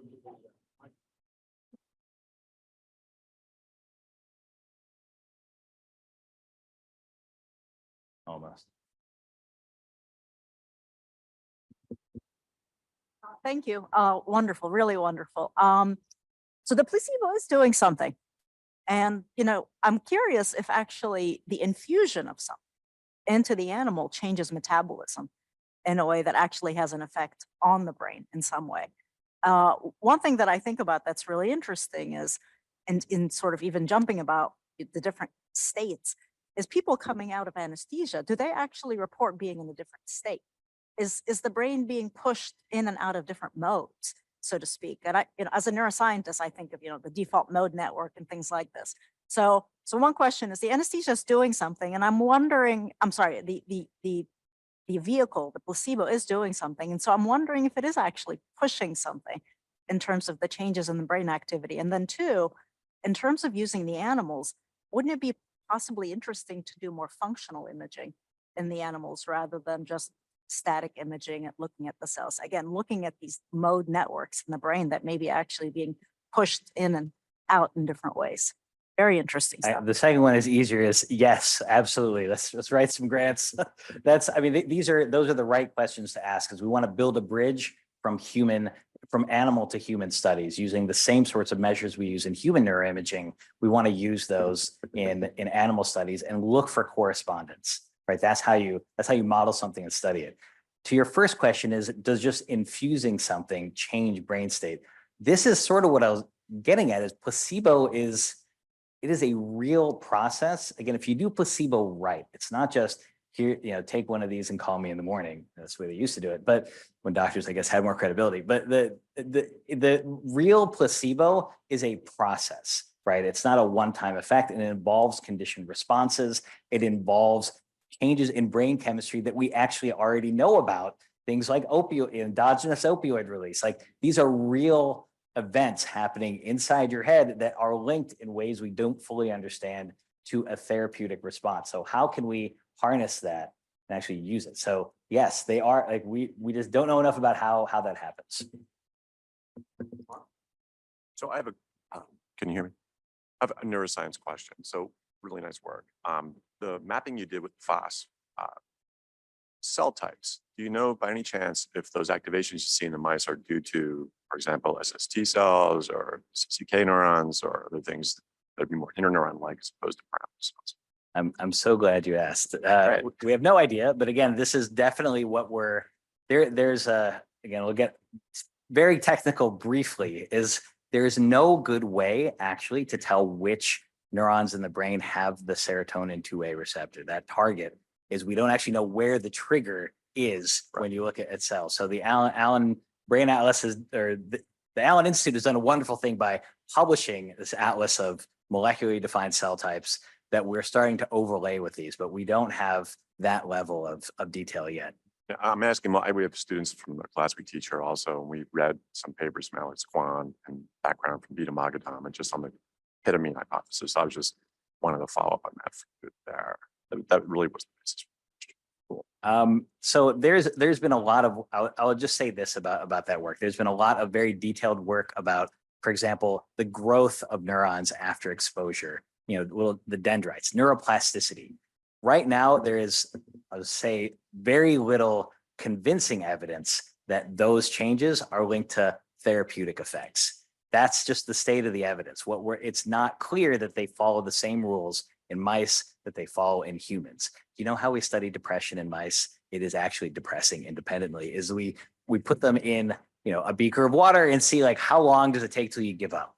It sounds good, but that's not actually, no drug has been developed on the basis of that test ever, right? So what we're missing is that, again, that translation, is understanding mechanisms. So the first, where you started, which is which cell types, what is the physiology that happens? That's, to me, the bridge for how you use animal models to study psychedelics in humans and understand what's going on. Just if I can ask, the anesthesia effects, is it known at all regarding cell types there? It's pretty broad. It's pretty much every cell. Okay. Anyway, there are a lot of opinions about that. All right, but thank you. Yeah. We have one more question. Hi, my name is Elise. I wanted to know more about the dependency risks. Like, I know you mentioned something about selecting people who have low risks of becoming dependent on MDMA, but I wanted to know, like, how would that look? So I can't give you a great answer because I don't know enough about it. But MDMA, how much risk does MDMA have? You've already heard it's not, even though it is an amphetamine, so it's related to methamphetamine, it actually doesn't have the same abuse liability, right? So that's a good thing. But let's take an example that I do know a little bit more about. It's just ketamine. Ketamine's kind of in the same group as, not a lot of people find it rewarding, but some people really do like it. And when you give it to enough people, right, with few safeguards, you start to see very concerning patterns at a larger level of people getting it in therapy, then suddenly not having access to it, and then looking for it elsewhere. I'll just say this, that, China, where it's very difficult to get any information out about what's happening, they tried to put ketamine onto the international Schedule 1, meaning the most restrictive category for any drug. And this is a drug that's on a list of essential medicines. It's used in anesthesia, pain management. But what that tells me is that China had a massive problem with ketamine abuse that is the Western world had not really heard about. And we are in the early stages. If you just look at the numbers of adverse events, like it's going up. And it's a matter of, even if it's relatively safe, if you expose enough people without figuring out who's susceptible, you will get bad outcomes. And those are really, that's not good for patients. It's not good for the industry. All right, thank you.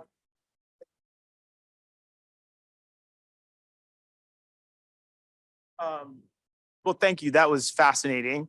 I really was just trying to piggyback on that previous question because I don't understand what's happening.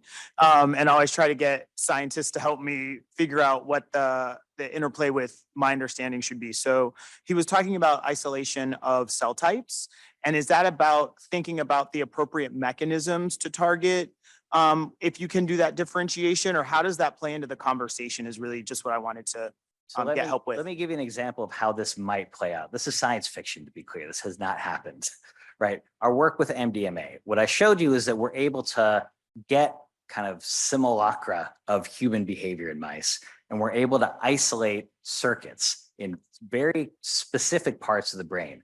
Now, the next question is, well, how do you get at an ensemble of neurons in some random part of the brain with, in a human without developing how do you do that? One of the answers is, well, if you know enough about the molecular composition of those cells, if you can identify them genetically and the receptors they have, you can look for a druggable target. You can start to develop new strategies. This is the story in oncology. This is literally their playbook, where you start with chemotherapy that basically nukes your entire immune system, and 30 years on, you have a drug that is so targeted that patients don't really have any side effects because it is so molecularly precise, right? And that is about understanding the cell type that is involved in the disease and in the therapy. Hopefully that makes it a little clearer. Thanks, Boris. Thank you.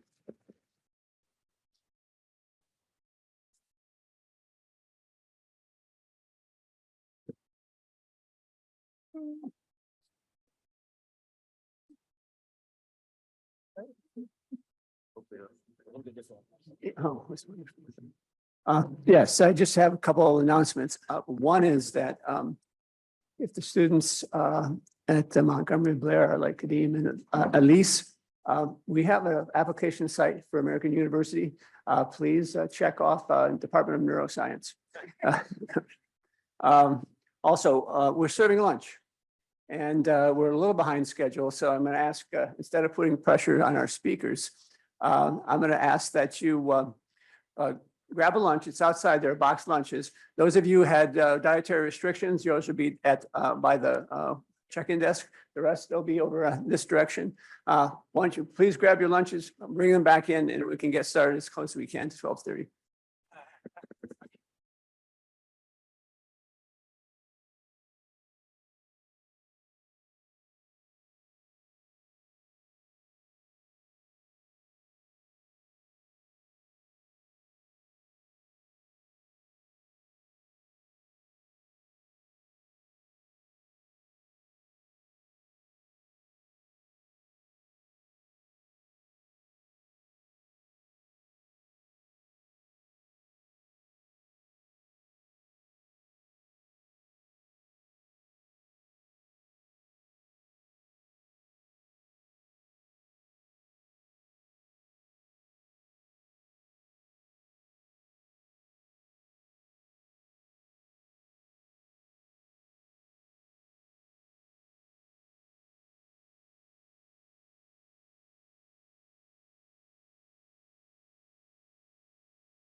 So hi, everyone. If we could take our seats and get ready to resume the proceedings, I'd appreciate it.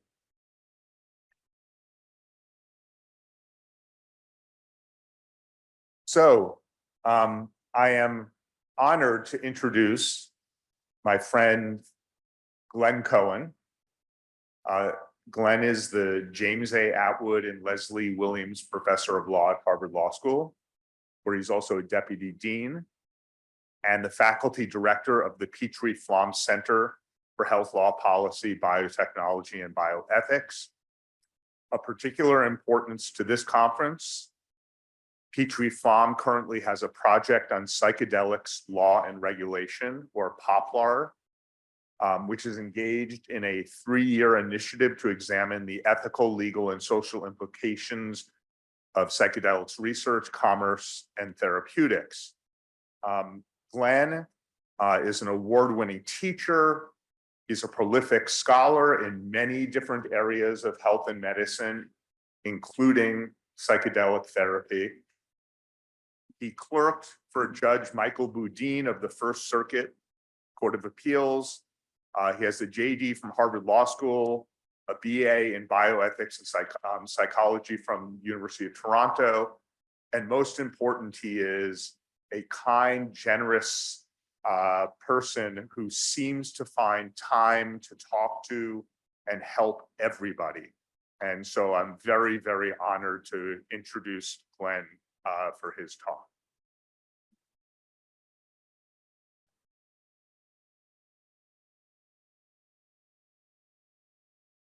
I get introduced a lot, but what a lovely introduction, I gotta say. It's so nice to be here and to see so many friends in the space.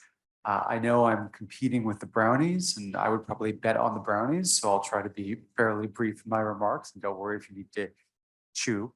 I've got no slides, so it's just gonna be me talking for a little bit. Is that okay on volume? I know there's a little bit of reverberation. Okay, great. So, there's a passage in the novel by Michael Cunningham, The Hours, a novel I've always loved, and it's a heartbreaking passage when Clarissa Vaughn observes, quote, "I remember one morning getting up at dawn. There was such a sense of possibility. You know that feeling. And I remember thinking to myself, so this is the beginning of happiness. This is where it starts. And of course, there'll always be more. Never occurred to me that it wasn't the beginning. It was happiness. It was the moment right then," unquote. Like I said, kind of heartbreaking. And I'm beginning to wonder whether the same might be said about the current regulatory moment for psychedelics. To be sure, I don't mean that this is just a completely happy moment or an unadulterated happy moment.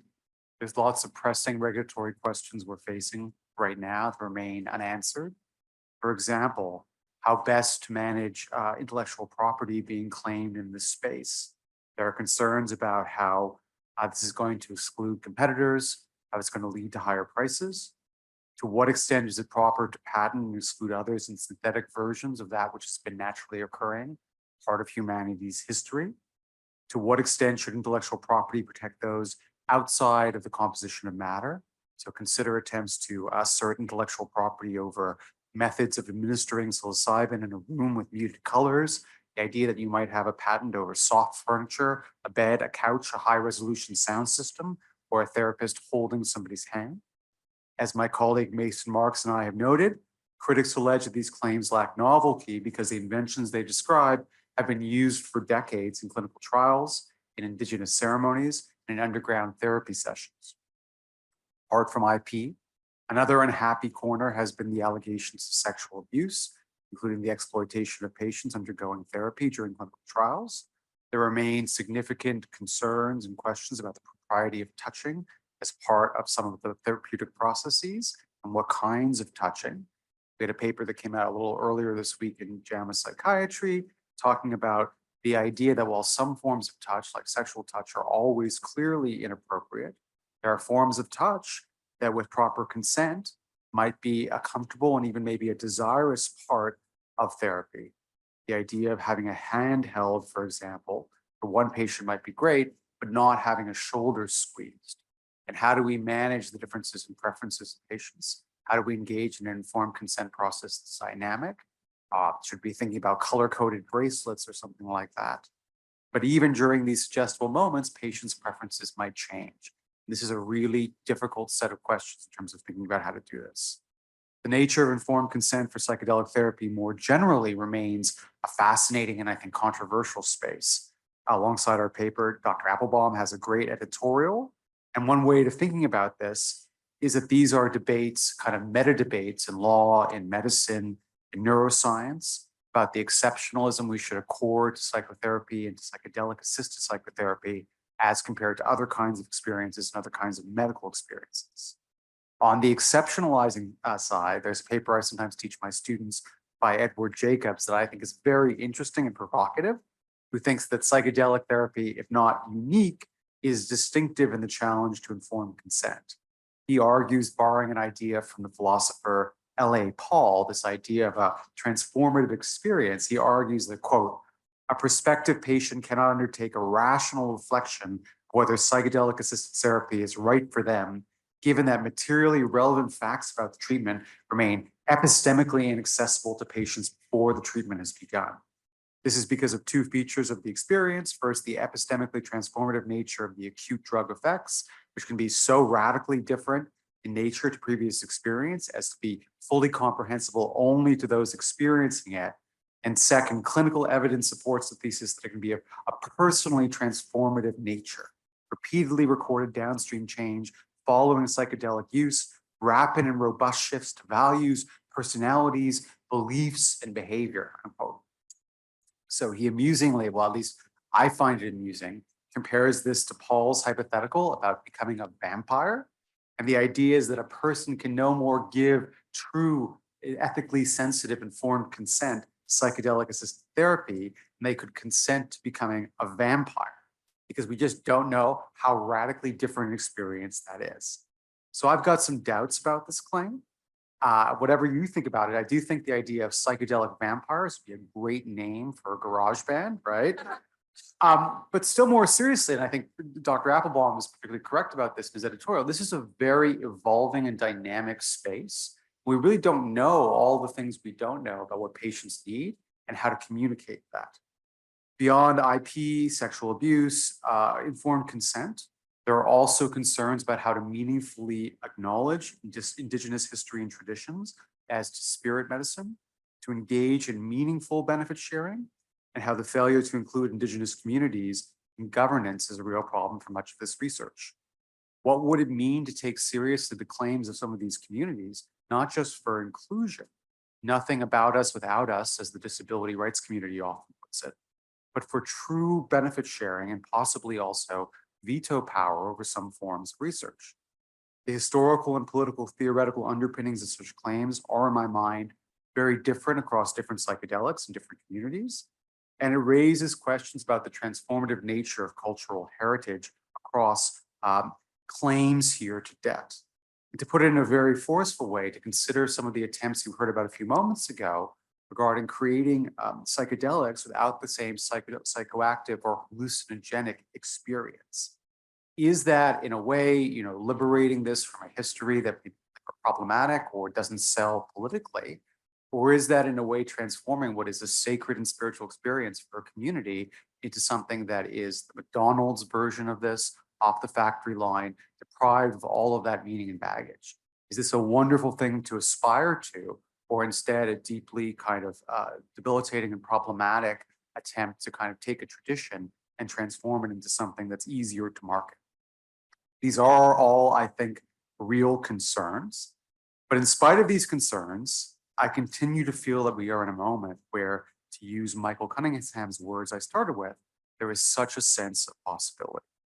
In the last few years, we have seen not one, but several regulatory models as to how people in psychedelics might intersect with society in the United States. And I find it useful to divide these into really three different pathways that I want to talk about.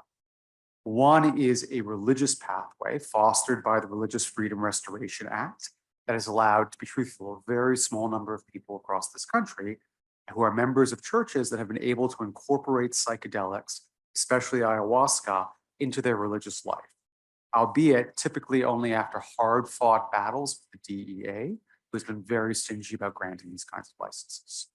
Second, there is a US Food and Drug Administration FDA approved medical pathway that's likely to open up first for MDMA, PTSD, and perhaps after that for psilocybin for major depressive disorder or perhaps other disorders down the road. Finally, there's a third pathway that I think lacks a good name. I often call it recreational in scare quotes, but that wording is really under-inclusive and in some instances might be thought of as pejorative. Although some people who access psychedelics through this pathway may view it as recreational, there are others who seek enlightenment, a spiritual experience outside of organized religion, or assistance to live better outside of a psychiatric or psychological paradigm, or something else entirely. But even within this third pathway that I think lacks a good name, we see branching regulatory models across local and state initiatives of the last several years. One such branch is decriminalization, in which initiatives frequently involve reducing possession or small amounts of civil penalties with a fine, or reprioritizing criminal enforcement of some of the restrictive laws. A different branch is what I would call supported adult use. One such model, I would argue, is the Oregon Psilocybin Services Act, and we'll hear more about that a little bit later today, which remains agnostic about the purpose of consumption, but requires a trained and licensed facilitator to administer psilocybin. I'll be curious to see whether my colleague from Oregon kind of agrees with this characterization as supported adult use, right? We've also seen draft rules in Colorado to support a facilitated use model, although in a somewhat different configuration. They're calling me to get off the stage already. Now I'm just limited here a couple of minutes, sorry.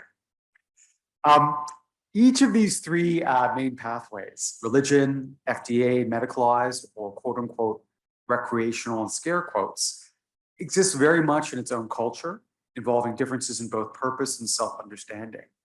Different purposes sought by users, communitarian versus individualist orientations, and really different epistemologies and ways of knowing.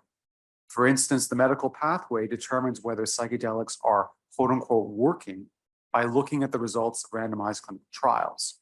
But the religious pathway asks whether users are experiencing the immanence of God or connectedness with nature, for example. And the availability of these divergent pathways are, to my mind, a truly wonderful thing, because they meet very different needs and are also part of a moment where we're learning and need more openness, even as a regulatory perspective. For one person, taking psychedelics might be like the prescribing of an antidepressant or antipsychotic drug by a medical specialist for a diagnosed mental health condition. But for another, taking a psychedelic is a way of consuming spirit medicine to connect with an indigenous heritage or a form of syncretic Catholic worship. For still another, it's a way of spending a Saturday evening connecting with a loved one while gazing at the stars. I view all of these as meaningful and also as meaningfully different. I'm glad we are at a moment when different populations can walk different pathways to get there. But when it comes to regulatory pathways, I'm less confident that these pathways can coexist in the long term, or at least they can coexist in their current form. In particular, I believe the likely FDA approval of MDMA and or psilocybin-derived products are likely to put pressure on that third non-medical, non-religious pathway. We have thus far seen very unlikely political bedfellows in the move to expand access to psychedelics, pharmaceutical companies, mental health advocates, military veterans, active duty service members, Silicon Valley investors, self-professed libertarians, and what some people might call old school hippies, all standing side by side pushing for this and talking to their political representatives. This is the kind of coalition that has paved the way for a multifaceted regulatory experimentation. But in a world in which an FDA-approved drug is available, there may be less political support for decriminalization of non-medical uses, less support for supported adult use kind of uses as well. And we see this in this presidential year, where we've seen a lot of pushback on decriminalization more generally in places like Oregon. And I think we're likely to see post-approval a fracturing of the political coalition that has brought us here thus far. There may be less interest in ensuring a facilitator pathway outside of the use of prescription medical system. And there might be more concern about diversion of quote unquote medical psychedelics into the non-medical space, which might be viewed as a problem for the current detente of federal and state legal regulation. On the flip side, diversion may also kill the market for facilitator services we're seeing in places like Oregon, given that these tend to be fairly expensive compared to having the pills from the street. Indeed, apart from diversion, if the medical pathway is covered by health insurance, but the facilitator pathway is not, that's likely to doom, in my opinion, the facilitator pathway. What incentive is there for patients to pursue such a path when their private or state insurer will cover a medicalized pathway, not this way of accessing and experiencing psychedelics? To echo the famous political film phrase, in predicting the future of regulation, we all have to follow the money. And we have to recognize the rise and fall of these pathways is not completely separate from the business interests of those who are seeking to ensure that these pathways exist. Some of the companies developing patent psychedelic therapies for prescription have a vested interest in ensuring that the medical pathway thrives, of course, but are there similar champions for the non-medical pathways? We're seeing echoes of this issue and jockeying of very different commercial interests in a quite vociferous debate that's kind of been acknowledged by a few speakers already as to whether the model we're going to put forth is one that requires only quote unquote psychological support or true psychedelic assisted therapy. And if you read the pages of the American Journal of Psychiatry, the Lancet Psychiatry, this is, I think, in this community, a fairly bare knuckles kind of brawl between what it is we think we're trying to accomplish and how we can prove it. And we see this also in some of the discussion of the FDA industry guidance about what it is FDA wants to see demonstrated in the clinical trials and the idea of trying to sever the drug effects from the psychotherapeutic effects. I don't have a dog in this fight, but I want to highlight how these debates are setting up the grounds for the FDA review and ultimately the label and potentially the REMS, the risk evaluation and mitigation strategy, that will go with the first labels in this space. This debate is also related to questions faced by Oregon and Colorado on how to separate medical and non-medical pathways. For example, whether to keep the role of a healthcare provider and a facilitator separate, whether to separate medical from non-medical claims about possible benefits, and even whether both kinds of services should be provided in the same physical space, whether we need to have separate physical spaces for the two. All of this is highly relevant as well to questions of liability and licensure. Should facilitators without a medical degree receive the benefit of medical malpractice rules based on custom in the field, or should they be governed by ordinary laws of tort and negligence? How will liability insurers handle facilitated versus medical use of psilocybin? How will the divergent licensure regimes handle complaints of inappropriate sexual behavior or touching? One can very much see the attraction for regulators of having a convergence onto a single licensed pathway, but in so doing, we're shutting some people out from the kind of experiences they might find meaningful. Let's assume that I'm right, that we're at the high point right now of policy experimentation, given all these divergent pathways for regulating psychedelic use. Will we look at the current moment as one of a wonderful possibility that eventually closed to a fixed point, or instead as a noisy, cacophonous policy space that had its use, but ultimately leveled out to a single approach? I think the answer will be very different for different players in the psychedelic political space, but I want to kind of emphasize the inevitability of winners and losers. This is not just a neutral discourse of what the ideal regulatory space is. This is a battle for certain kinds of interests over others. We all have to kind of take responsibility and face that head on. Thank you very much.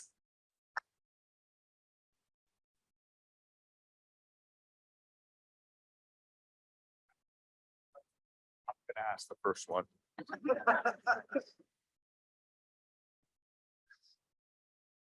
So we have a prior model for divergent and intersecting pathways, which is cannabis, marijuana. And the story for marijuana is that there was very little federal movement, but then California legalized it on the state level, and then state after state after state legalized it as for medical use, not FDA level medical use, but medical use. And that has that we're up to like 35 states now that have legalized it for medical use. But that seems to have opened the door for around 24, 25 states have legalized it for recreational use. And I'm just wondering if you have any reflections on the similarities and differences, and why it is that Oregon's experiment may or may not open the door not just to widespread state level medical experimentation, but also broader legalization. Yeah, I guess I have two, and again, I think this is like a fascinating question. I'm kind of curious to hear your views on it, but I'll say I have kind of two initial reactions.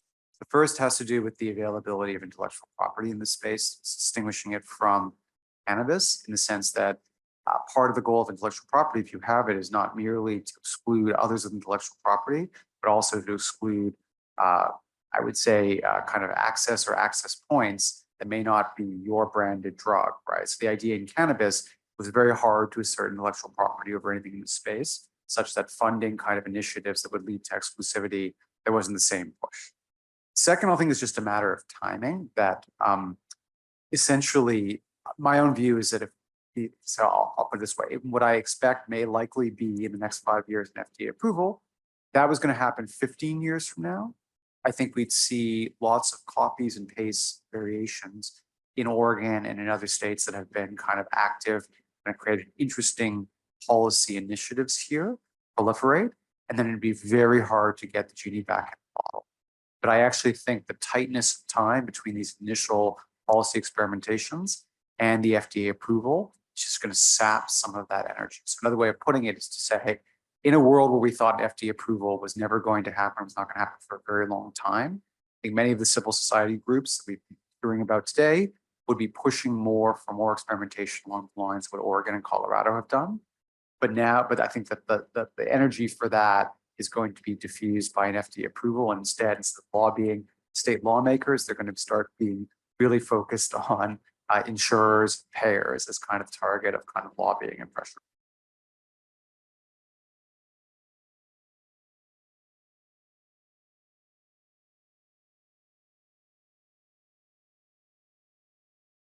Well, my view is completely the opposite. Yeah. And so I do think that FDA approval limited to clinical conditions. So you talked about the quote recreational as for people without a diagnosis. And I think most people don't identify necessarily as depressed, anxious, So it seems to me that the FDA approval will be the best thing that happens to these other access. And so how do you think about it in that way? Yeah, so here's what I would say, Rick, is that I hope you're right, but I think I'm right. It's kind of the way I would do this in the following way, which is to say, my own view is that it's just going to be very hard for a state house to get a bill through when you can say, here's this population I'm really worried about, veterans with PTSD, people with depression, cost to us, and you can itemize it. Say, those people all now have access to prescription versions, to kind of the licensure version. And I have this remaining population that's harder to characterize, harder to price out what they're costing me, and also more likely to lead to political contestation about what their access is, and harder to distinguish their access from what the typical perspective of a drug user is. I just think it's a much tougher sell to various state houses. I wish it weren't so, but that's kind of my own view about what's likely. You're absolutely right. The population can benefit from the non-FDA, non-diagnosed medical condition is much, much larger. And yet I think politically it's a much harder sell. But what about this idea that there's going to be limitations in the number of therapists, limitations in insurance coverage, and that those will create more demand for people to have access in other ways? And also how much of this insurance is going to be full coverage for therapists? And so I think that those limitations, the access limitations from the FDA approval route, will create destigmatization of the whole concept and will drive demand and drive drug policy reform. I mean, again, it's entirely possible. So when I talk to my students about this, I think Mr. Grossman mentioned cannabis. I think also about Adderall is another interesting analog in some ways, the way role it's played in our society. And it is the case, I look at student campuses, we get lots of evidence about whether Adderall actually helps or not. But it's not the case that we have many people who think Adderall benefits them who don't have a diagnosis. We haven't seen the creation of non-diagnosis, non-FDA approved pathway for Adderall. Instead, we've seen just a lot of diversion to that that pathway. So I'm a little bit afraid that to the extent there is the unmet demand, that's going to be how it's going to be met. But again, I would be delighted to be wrong. And, you've been in this business a lot longer than I have, Rick. So I trust your crystal ball better than I trust my own. Great.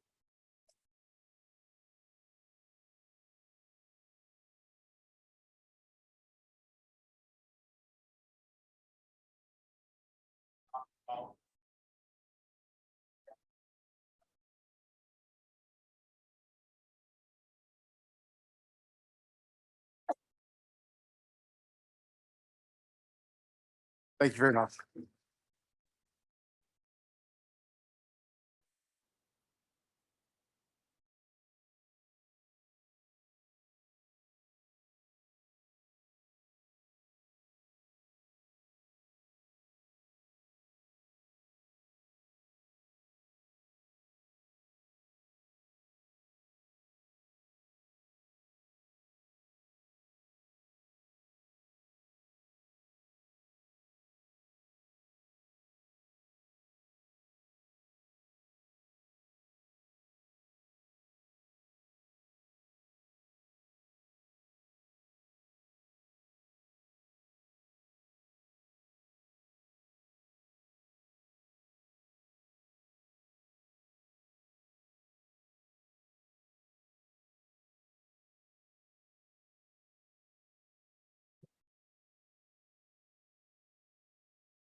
But I should be the first.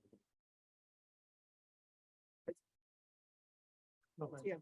Streaming and Yeah. focus on it. Oh, okay. What do you think's better? I got you. Okay. Welcome, everybody, to the first of several panels we're organizing, that we have organized. I have been asked to cut the introductions a little bit so that we stay on time. So I am not going to be able to introduce everybody in their with all of their accomplishments, or even most of their accomplishments. But you can look at the full introductions that are with the program materials. And I'm going to introduce this panel in the order in which people are going to present. And so our topic is ethics issues in psychedelic drug research and therapy. And we've already started to hear some about that in the sessions this morning. Dr. Dominic Sisti is an associate professor in the Department of Medical Ethics and Health Policy at the University of Pennsylvania. He directs the Scattergood program for the applied ethics of behavioral health care and holds secondary appointments in the Department of Psychiatry, where he directs the ethics curriculum in the residency program and the Department of Philosophy. He was recently elected a fellow of the Hastings Center. His research examines ethical and policy challenges in mental health care, including long-term psychiatric care for individuals with serious mental illness and clinical ethics issues in correctional settings. And he also explores ethics issues in psychedelic research and clinical application. Dr. Paul Applebaum is the Elizabeth K. Dollard Professor of Psychiatry, Medicine, and Law, and Director for the Center for Law, Ethics, and Psychiatry at the Department of Psychiatry at Columbia University. He's also a research psychiatrist at the New York State Psychiatric Institute. He's the author of many articles and books on law and ethics in clinical practice and research. And his most recent research focuses on ethical, legal, and social implications of advances in neuropsychiatric genetics and neuroscience. He is a past president of the American Psychiatric Association and of the American Academy of Psychiatry and Law. He has twice served as chair of the APA Council on Psychiatry and Law and the APA Committee on Judicial Action, and now chairs the APA's DSM Steering Committee, as well as many other accomplishments. Dr. Amy McGuire is the Leon Jaworski Professor of Biomedical Ethics and Director of the Center for Medical Ethics and Health Policy at Baylor College of Medicine.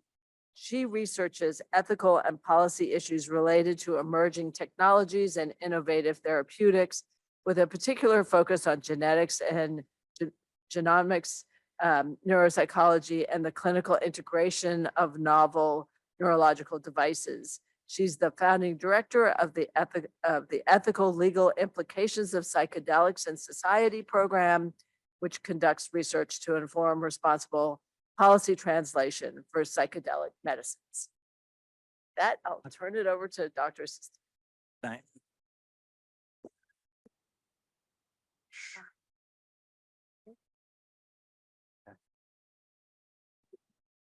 Testing. Testing.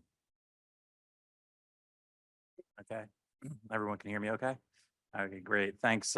Thanks for that introduction and thanks for the invitation to be here. Just by way of disclosures, I've worked both pro bono and for money for Lycos, and I also have volunteered for Tactogen as a member of the Community Engagement Board.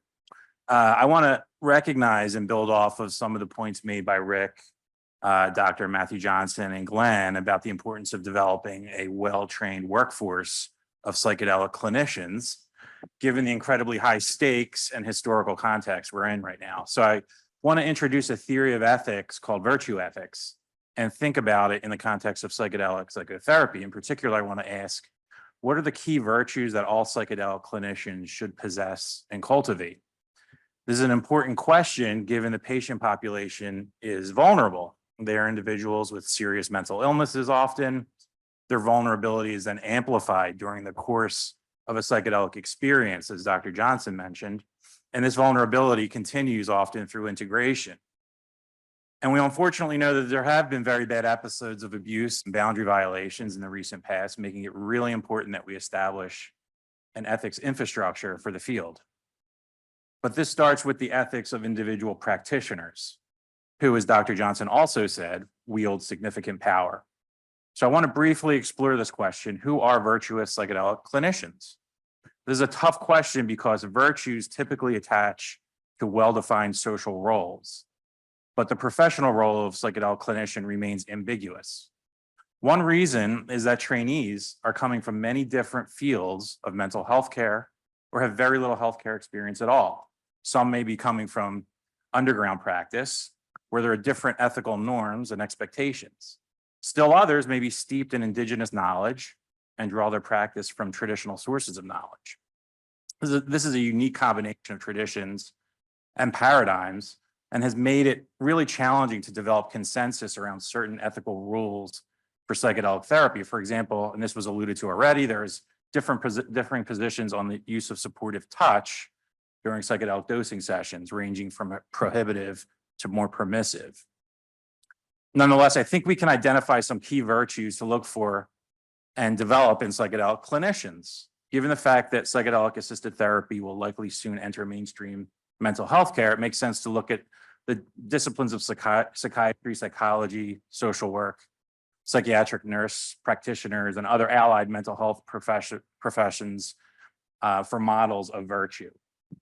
About 15 years ago, philosopher Jennifer Radin and psychiatrist John Sadler developed a theory for what makes a virtuous psychiatrist. They zero in on something called phronesis, which can be translated from the Greek to situational wisdom or prudential reasoning. Phronesis is really a meta virtue. It allows the psychiatrist to effectively navigate difficult moments and situations, solve complex problems, resolve internal conflict, and handle tough situations with composure and competence. Radin and Sadler also discuss the importance of other virtues important to psychiatry, including recognition of and respect for boundaries, trustworthiness, pragmatic realism, empathy, compassion, and patience, and the capacity for deep attentiveness to the whole patient, or what philosopher and novelist Iris Murdoch called unselfing. And finally, a quiet demeanor and calm body language all seem critically important traits for psychedelic clinicians. These all seem like virtues particularly relevant for the role of the psychedelic clinician borrowed from psychiatrists. So two questions now follow. How might we identify individuals with these character traits? And/or can these traits be actually taught? There are systems and institutions in medical education that have been traditionally used to vet individual trainees' clinical and moral aptitude. These include strict admission requirements to medical schools, as well as intense supervision and evaluation, mentorship, small group discussions about difficult cases, and a culture of respect. These mechanisms don't always work, but for the most part, I'd say they generally weed out the really bad people and produce clinicians who understand their basic ethical duties and important aspects of professionalism. The LCME, which is the accreditation body of the Association of American Medical Colleges and AMA, requires medical schools to include instructions on medical ethics, structural and cultural competency, health inequity, critical thinking and judgment, and societal problems related to healthcare. This is a challenge. Establishing these guidelines is a challenge in psychedelics. At the moment, there is no central accreditation body or really official licensing boards that have developed a set of qualifications or educational standards, particularly around ethics and professionalism. For clinicians who already have an original home profession, such as a psychologist or a social worker, they're bound to the ethics of that profession. But for others who may not have previous therapy experience or who are unlicensed, it seems important to start from scratch, moving them through a comprehensive ethics curriculum that includes ethical theory, but more importantly, provides clinical supervision and a structure for long-term mentorship. And Naropa's apprenticeship model that Rick described seems really promising. So thanks for bringing that up, and I'm going to look into that more. There's a wide array of psychedelic training programs out there. Many training programs offer personal experiences to the trainees under the assumption that such experiences are important for competency. And it does seem intuitive that we might cultivate more of the important moral and intellectual virtues I've just mentioned by giving therapists their own opportunity to experience, for example, MDMA or psilocybin. On the other hand, we don't expect doctors to use the medications they prescribe. For what it's worth, it's my view that such experiences should be allowed, but not required, given that some trainees may have medical contraindications or religious prohibitions, for example. But even in the best training programs, it remains unclear how to recruit the best people and effectively cultivate the moral and intellectual virtues central to expertise in psychedelic therapy. So as we sit here today, thousands of people have been trained to become psychedelic assisted therapists, with legions more signing up for training programs. And the pressure to scale means more and more individuals will be needed to work with patients in psychedelic assisted therapy once MDMA and psilocybin are hopefully approved. Therefore, the cultivation of virtue among psychedelic clinicians is not merely an academic exercise. It's a critical component of ensuring ethical practice and patient safety. The unique dynamics of psychedelic psychotherapy, coupled with the vulnerabilities of the patient population, demand a thoughtful approach to clinician training that prioritizes ethical sensitivity, moral character, and a nuanced understanding of the therapeutic relationship. Given the absence of a centralized accreditation body and the varied backgrounds from which clinicians come, the onus, I guess, falls upon training programs now, research organizations, and the psychedelic community more generally to champion, a certain set of virtues that remain to be established. This could take the form of developing a standardized ethics curriculum across organizations that are sensitive to specific challenges of psychedelic therapy, fostering mentorship programs that emphasize character development alongside clinical skills, and transparent dialogue within the psychedelic community and the public about ethical lapses when they happen. I'm biased, but I think that bioethics has a lot of conceptual resources to offer to help train up psychedelic clinicians. But also psychedelic science offers a really unique opportunity for bioethics to reimagine certain aspects of medical ethics. By integrating the insights gained from psychedelic therapy into broader discussions of medical ethics, we can build a more holistic understanding of patient care, recognizing the therapeutic importance of community, relationships, mindset, and physical setting. That's it. Thank you.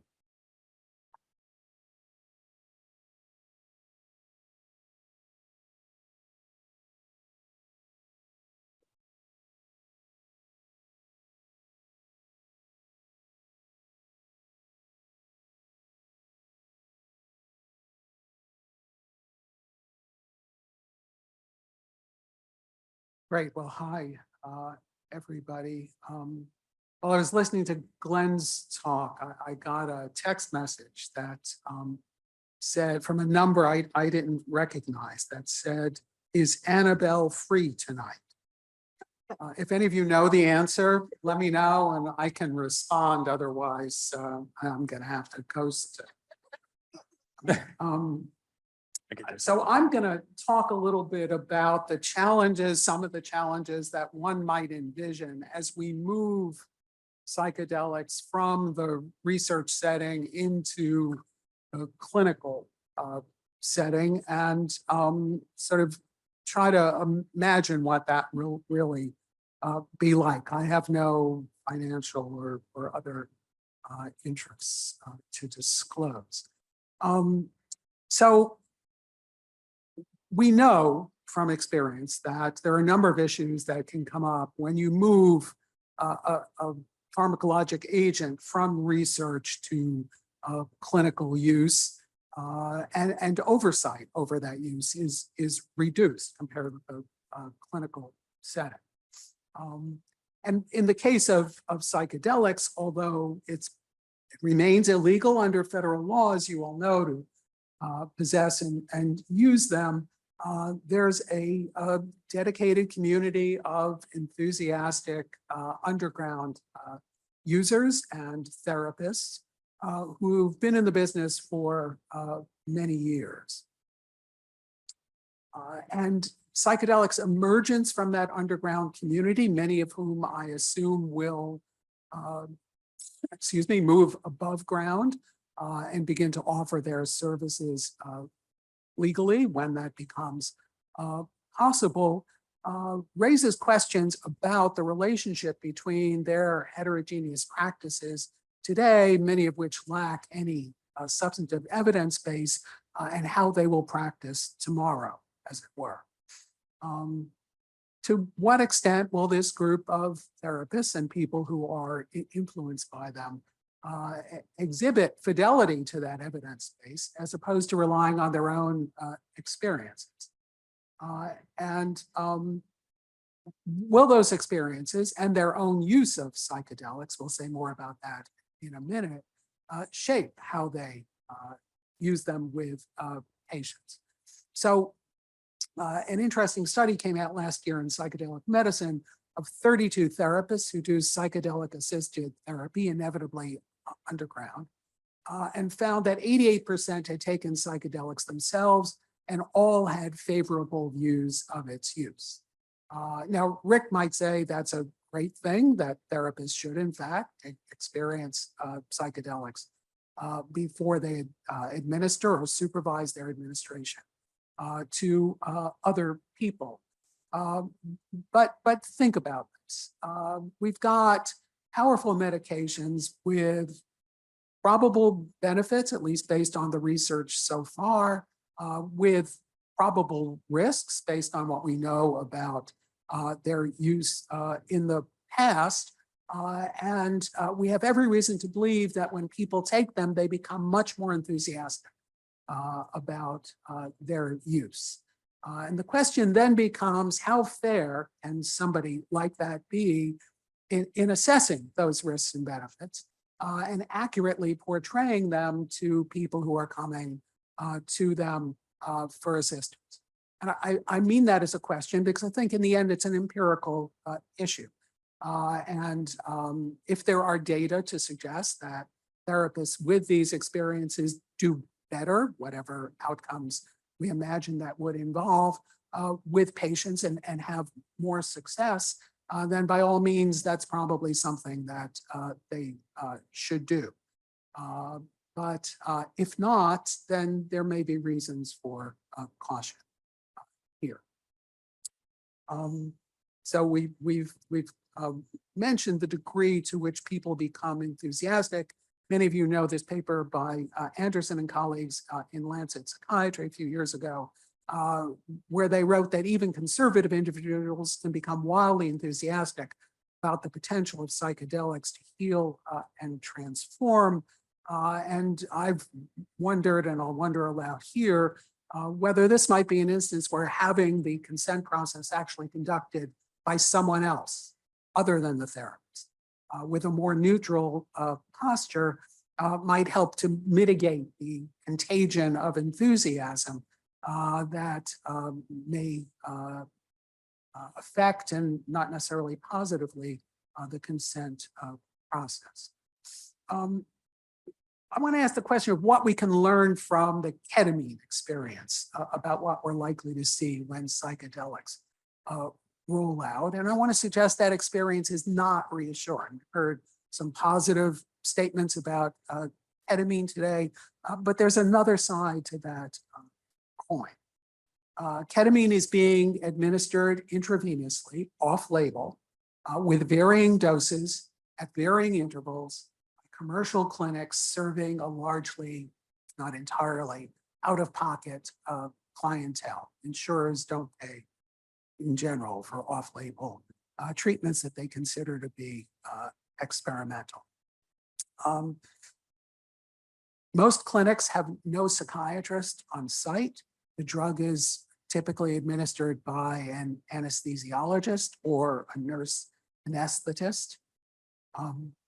And it's used for a variety of non-evidence-based indications: anxiety, PTSD, subsyndromal depression, and maybe no clear diagnosis at all. It's also, as you probably know, being prescribed orally via video conference, that is to patients who've never been seen and evaluated in person, sent through the mail with no oversight of how it's being used. And a couple of years ago, the Wall Street Journal had what I thought was a very disturbing investigative report about the people who obtained those prescriptions and the consequences, which included addiction to ketamine and its physical consequences, some of which were mentioned earlier, the most dramatic of which is bladder paralysis in people in their 20s who are going to have to catheterize themselves for the rest of their lives several times a day. So how can we begin thinking about ensuring that those sorts of things don't happen with psychedelics, psilocybin, MDMA, and others down the road that may be approved for clinical use? I'm sure we'll hear more about the REMS mechanism from the FDA speakers later this afternoon, but REMS in brief can limit indications for which psychedelics are prescribed, impose training requirements, restrict dosages and frequency of use, require in-person administration as they have with esketamine, and more. And indeed, that may be, at least for the initial period, and maybe longer, but at least for the initial period when psychedelics are introduced and while our experience with them accumulates and we know where the problems are likely to be, that may make a great deal of sense. In fact, it may be essential. And I'm told that as far as MDMA is concerned, that everybody involved in the process assumes that some sort of REMS will come along with an approval when that appears. Another concern about the rollout clinically is how good the database is on which clinicians will be relying in deciding who should get psychedelic therapy. Typically, when the FDA approves new medication for particular indications, we've got data on potential adverse effects. You see them in the prescribing information that comes in the packet and the boxes of medication you get. Physicians look them up online before using new medications with patients. And those data come from the clinical trials.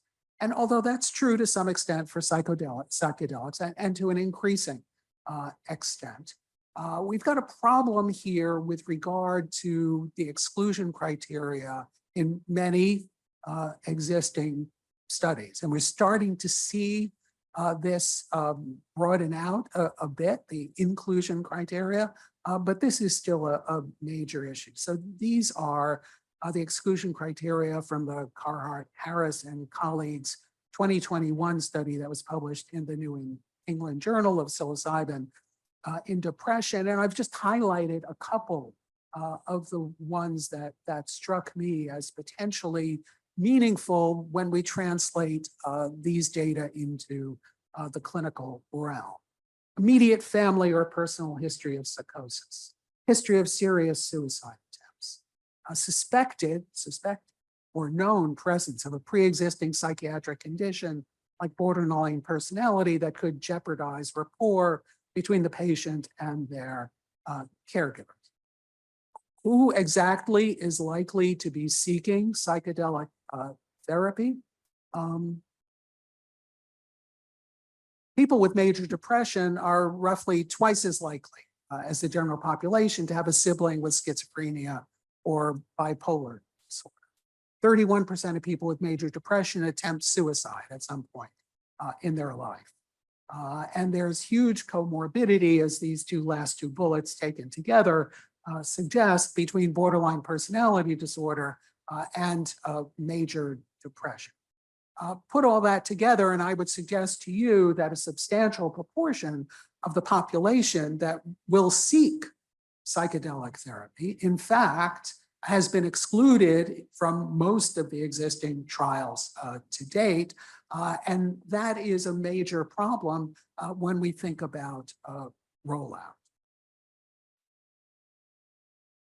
Is there a solution? Well, yes, there's a solution. It would involve delaying approval until we have data collected under controlled conditions about the use of psychedelics in these populations, or conversely, excluding them from use with specific exclusion criteria built into REMS and FDA approval. And as many of you know, the largest study ever, which was mentioned earlier, published study of psychedelics by Goodwin and colleagues in 2022, had what I think is generally acknowledged as a surprisingly high rate of suicidal behavior in the high dose psilocybin group, 25 milligram group, not in the 10, well, less in the 10 milligram and not at all in the 0 milligram group. And interestingly, all 3 of the patients involved here were said to have histories of previous suicidality, suggesting that maybe that exclusion criteria may be meaningful, but there's a limit to what you want to draw out of 3 patients from a study that, although large for psychedelics, is not large as many drug trials go. I want to touch on 2 additional points before I conclude. There are also, and we've heard allusions to this and statements about this already today, unique boundary issues with psychedelics, right? They induce a state of suggestibility, perhaps vulnerability. And although the data on this are surprisingly poor, it is possible that those states of suggestibility may be prolonged beyond the trip itself into a period of time of unknown duration afterwards. And you all know about the reports of sexual exploitation, as well as the attempts that have been made to date to try to prevent that in the research setting by using male-female therapist teams. But that may not be feasible. You've heard that said already today. As we move into clinical settings, insurers simply may not be willing to pay for it. Patients may not be willing to pay for it if paying out of pocket, and exploitation then raises its head as a concern. We ought to be thinking about that and trying to figure out how we're going to diminish that risk. An approach that I think has been underutilized here and relates to Dom's comments about the virtues we would want associated with people who use these medications with patients. is the development of professional guidelines. Regulatory processes can't and won't address all of the issues that arise with psychedelics, but professional guidelines can help fill the gap and bring expertise from a number of fields to the process. This is beginning. Last year, the American Psychedelic Practitioners Association issued a set of guidelines. You can find them online if you haven't seen them yet, that I think are a good start here. They're not perfect in my view, but very few guidelines are perfect to all viewers. They're, for example, I think overly permissive on the categories of practitioners, but there's obvious guild interest there. But that's something that major organizations in psychiatry, psychology, and other mental health professions should be thinking about. So let me just conclude this way by saying that I think the ethical concerns that we've had in the research setting are going to be magnified as we move these medications out to clinical use and potentially to public availability. We'll see if Glenn's predictions about what the impact down the road of FDA approval on other models of availability will be. Regulatory restrictions like training requirements may be needed. In fact, they may be critical. I don't think that's something we can leave to the involved professionals and professions to come up with by themselves. But professional organizations could be very helpful here in developing clear guidelines to mitigate the risks of, in particular, ethical improprieties. So let me stop there and turn it over to Amy.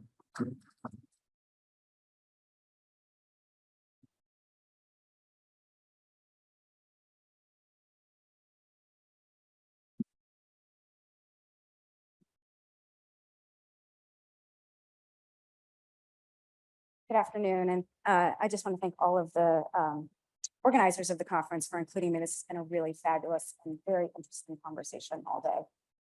So in 1995, I was a junior in college, and I was studying psychology at the University of Pennsylvania, and I had a very, very deep interest in just indigenous cultures for some reason. I had been planning to go study abroad in Australia to study Aboriginal cultures and some of their belief systems. So my father, who's a medical doctor and was kind of having a midlife crisis at the time, he was in his 40s, and he calls me on the phone. He says, "Hey, do you want to go to Ecuador with me and go to the rainforest?" And I was like, "Sure, why not?" Who's going to say no to that? I had no idea what I was getting into. So he had found and connected with John Perkins, who some of you may know. He was one of the co-founders of Pachamama Alliance subsequently from that, but this was early days. And John had spent some time in the Amazon in the 60s when he was in the Peace Corps, and he had lived with and spent time with the Shuar Nation of the Amazon jungle, and had maintained really good friendships and relationships with them for many years. And in about the late 80s, he said to them, "You know, I see what's happening with your culture. I see what's happening with your community. What can I do to help?" And they said, "We would like you to bring people down who want to learn from us. All of these white people keep coming into our, into the rainforest, into the jungle. They're trying to take our land. They're trying to be missionaries and teach us their way of life. But we feel like we're losing our culture and we're losing our belief systems, and we want to share that outside of our community." So he started bringing small groups of people down. And when my dad found him, this was the trip that he invited me to go on with John. And so I went into the jungle as a 20-year-old, having no idea what I was getting into, and spent about 10 days with the Shuar community and learning from them, learning about their culture, and importantly, learning about their use of ayahuasca as a healing modality, something that I really knew nothing about. And I had a very, similar to Marcus, a very profound and spiritual experience, which I was not expecting while I was down there. And in fact, one of the most surprising things to me is that the shaman who was leading the ayahuasca ceremony that we all participated in on that trip said to me the next morning, he recounted to me exactly what I had seen during my journey the previous night, even though I didn't speak his language and we never had talked about what had transpired. And he said, I saw that you did this. I saw that there was a jet, there was a whole, he went through the whole experience that I had had. And he said to me, he's like, I'd like you to come back and I'd like you to bring people down. So I very eagerly agreed. And I spent the next 2 years of my life working with John and his group and bringing groups of individuals down who are interested in learning from the Shore community and doing trips with them. And then I got a little bit distracted for about 20 years. And I went to law school and I did my academic side. And I would say even during all of that time, the sort of connection that I had with the indigenous community in South America and the work that I did down there was kind of the yin to my academic yang. It stayed with me. It was very important to me, but it wasn't really central to my work.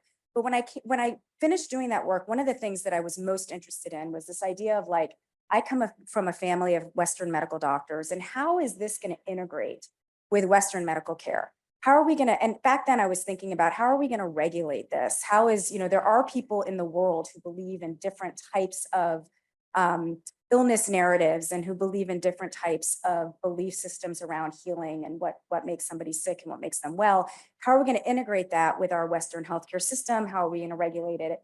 How are we going to make space for it in what we're currently doing? And that's really what drove me to law school, frankly. And that's what I was interested in, but I never actually got to working on it. So about 8 or 9 years ago, I decided to pick that work up again.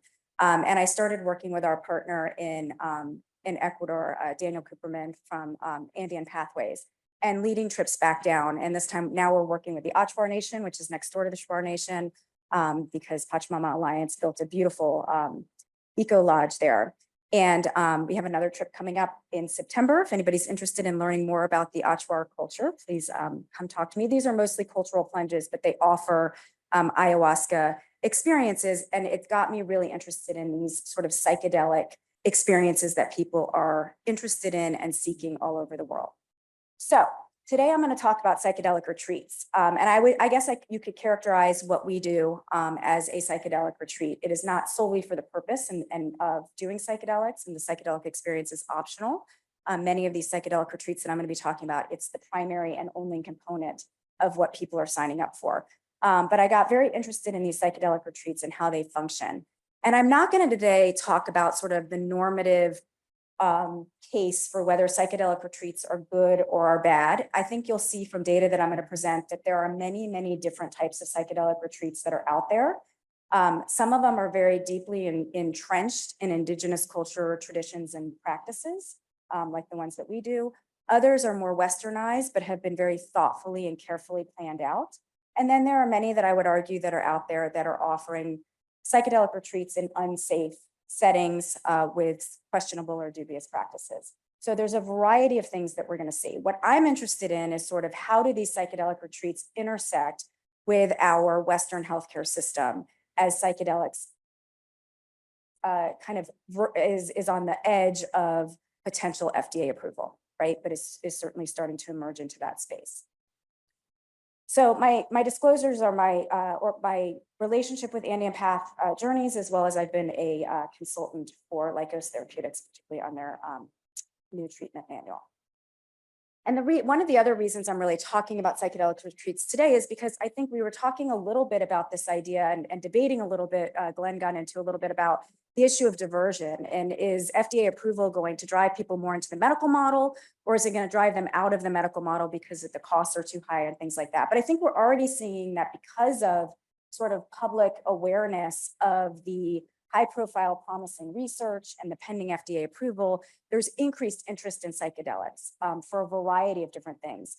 And because at least currently there's limited access, I think this is driving more and more people to look for experiences. And there's two ways to do this outside of the healthcare setting, right? One is through sort of the state model of being able to get an individually driven experience, what some might consider recreational use, and then also to do it in a more organized setting through a retreat program. So we've seen a huge increase in the number of retreats, at least anecdotally, that are being offered. There's lots of luxury retreats that are being offered. They have now these concierge services for very wealthy, famous people, so you can find the right retreat for you. And so there's a whole sort of profession being built around offering these retreat programs. So we have a project that was funded by the Ortis Foundation that's looking at trustworthy, responsible integration of psychedelics in society, the TRIP study. And what I'm going to present today is data from our TRIP study. This is all pre-published data, so I would just ask that please don't post it or share it or cite it without permission. We're working on writing up the data, but I wanted to share with you our analyses that we've done so far.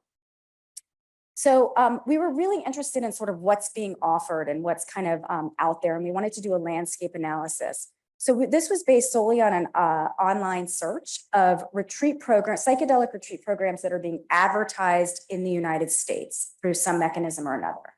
We identified 338 potential retreat organizations and excluded 40 of them because when we dug a little bit more into them, they weren't actually offering psychedelic retreats. So we ended up with 298 retreat organizations that are currently advertising in the United States. And this may not be entirely exhaustive, but I think we did a lot of work to try to get as many as we could. It's quite a much larger number than I actually thought we were going to find. It's kind of interesting.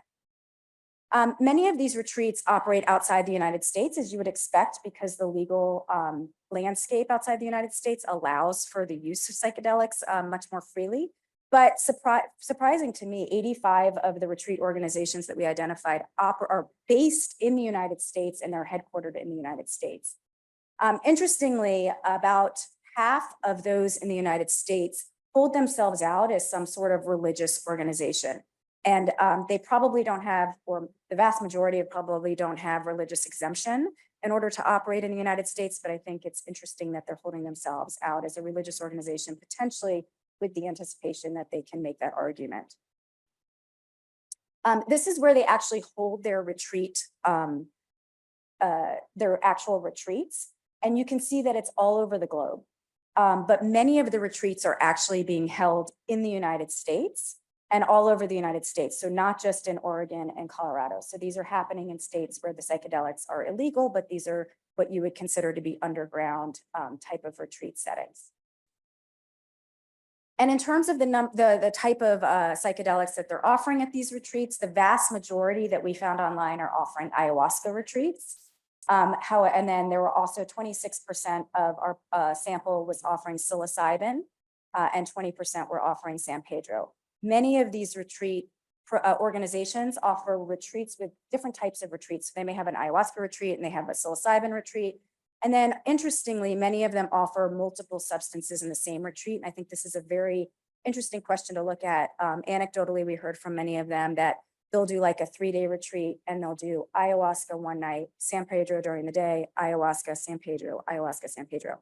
I've spoken to some of my colleagues in South America who thinks that's absolutely bananas and can't imagine why you would do that. And what the effectiveness of that is. So I don't think that has been studied at all, but I think it's something very interesting to look at. The length and cost of these retreat programs varies considerably from being a day-long experience with no overnight, oftentimes in somebody's backyard or at a campsite or something like that, to programs that run greater than 2 weeks. And the cost ranges from $335 to $500,000. So very, very variable in terms of what is being offered to folks who are interested in these retreats. So we wanted to dig a little bit deeper on this question of how are these retreats intersecting with Western healthcare, Western medical system. So we did more informational interviews with 50 of the retreat organizations that we identified. We contacted 81 of them. We got no response from 26. 5 said, no, thank you. We're not really interested in talking to you.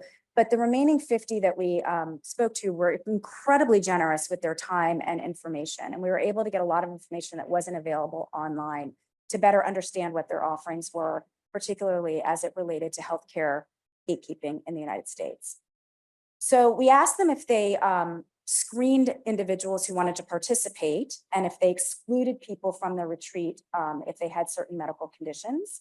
And of the 50 organizations we spoke to, 36 said they do screen out individuals if they have particular medical conditions. The majority of them 72% said they screen out for mental health conditions. And of those, 92% of them screened out for people who had a history of schizophrenia or psychosis. 62% screened out people with a history of bipolar disorder, and 24% screened out people with personality disorders. And then just under 50% said they screen out people who have heart conditions that report that. This is all, somebody asked earlier, how are they knowing this? This is all self-report. It's not like a doctor's confirming these diagnoses. So somebody could, in theory, not disclose a particular condition and still participate in a retreat. Interestingly, I was particularly interested in this question of, are they requiring medication washout? So there's been a big discussion around the use of psychedelics, the theoretical concern about serotonin syndrome for individuals who are on SSRIs. And of course, most clinical trials do try to get individuals off SSRIs or exclude people on SSRIs because you don't want confounding results when you're studying a particular substance. And interestingly, the vast majority of retreats that we spoke to have adopted this as a general policy, that they don't allow people to participate if they're on an SSRI. So we identified in our 50 that we spoke to, 22 of the retreats organizations offered ayahuasca retreats. And of those, 21 of them said they require washout of people's SSRIs before they participate. And there was a lot of variability about whether they require people to speak to their own personal physician about getting off SSRIs or not. There was also variability in how long you have to be off your SSRIs, anywhere between 0 to 7 days up to greater than 6 weeks. And there was very little information about sort of, there was no specificity or personalization about what's your diagnosis that you're on SSRIs for, what kind of SSRIs are you on, and there was really very little guidance with regard to how they interacted with their physicians or the healthcare system around that process of washout. Those who offered psilocybin retreats, 14 out of the 18 organizations required washout for psilocybin. And there were 8 organizations that offered both psilocybin and ayahuasca retreats, and all of them required washout. So I think there's a really interesting question about sort of the risk-benefit analysis of somebody going off of their SSRIs with or without medical supervision versus the potential risks of being on an SSRI and undergoing an ayahuasca or psilocybin ceremony. Finally, we asked about involvement of healthcare professionals in the retreat setting. And of the 50 that we spoke to, 39 or 78% had a medical professional on staff, which was actually kind of surprising to me. The medical professional kind of varied significantly. So 15 of them had physicians on staff, 13 had nurses, 13 had some sort of a licensed therapist, 10 had a firefighter, paramedic, or EMT, and then they had other sort of people who were more voluntary, had some medical training. And then also about 68% had a medical professional in attendance at the retreat. So again, this was not something that I was expecting, but it was very interesting to see how that played out. So I just want to kind of end by going back to this question of sort of what is the role of healthcare gatekeeping with regard to these unregulated retreats that I think more and more people are going to start looking for as interest in psychedelics becomes greater and greater and stigma around it gets reduced. And I guess I would make the argument that I think we need to train up all general practitioners and mental health professionals to be at least knowledgeable about psychedelic medicine, because it's not going to just be those individuals that we're training who are going to be administering psychedelics, but I think people are going to be going to their general practice clinicians or their mental health professionals and saying, I want to get off my SSRIs because I'm interested in doing a retreat, or I'm thinking, I've already had several people have said, I'm interested in, coming down to South America. I want to do ayahuasca. I said, just probably talk to your doctor and see if that's a good idea for you. And they have these conversations and I'm like, and I'm really curious what your doctor says, because I'm sure they have no idea what you're asking them about. And they've reported back to me, and that's been very interesting. But I think more and more physicians are going to get faced with that. And then people come back, and we have some data on what the integration is like at these retreats, but it's not extensive as you can imagine. And so people come back with the need to sort of integrate the experience that they've had. And they're oftentimes looking to their mental health professionals that they're working with in the Western healthcare system for that. And many of those individuals don't really know what to do in that circumstance or how to help them integrate that. So I think we need to do a lot more. And I don't think we should wait, because physician readiness for FDA approval is going to start happening even before that, as we start to take into account some of these other avenues through which individuals are going to be accessing psychedelics for personal use as well as for self-treatment of medical conditions. So I will just acknowledge our research team and thank you guys. And I think we're going to have a discussion now. So we were hoping to have a little time in case the panelists had any comments on each other's presentations, sort of putting them together. We kind of got three different levels of viewpoint here or perspective. So I actually have a factual question for Amy, and I couldn't see the slides, if it was on one of the slides, I apologize. But do you have a sense of the volume of these programs? Like how many people a year are going on retreats, or at least from your sample? I don't know the exact answer to that question. I do know that each retreat organization, the average number of retreats offered by each retreat organization per year was 2.7. So there was like over 600 retreat, actual retreats that they reported or that we saw. So I think usually these retreats, I mean, they vary in the number of people that are involved, but they're typically anywhere from 6 people up to 20 or 30 people. So if you can do the math, that's probably what we're looking at.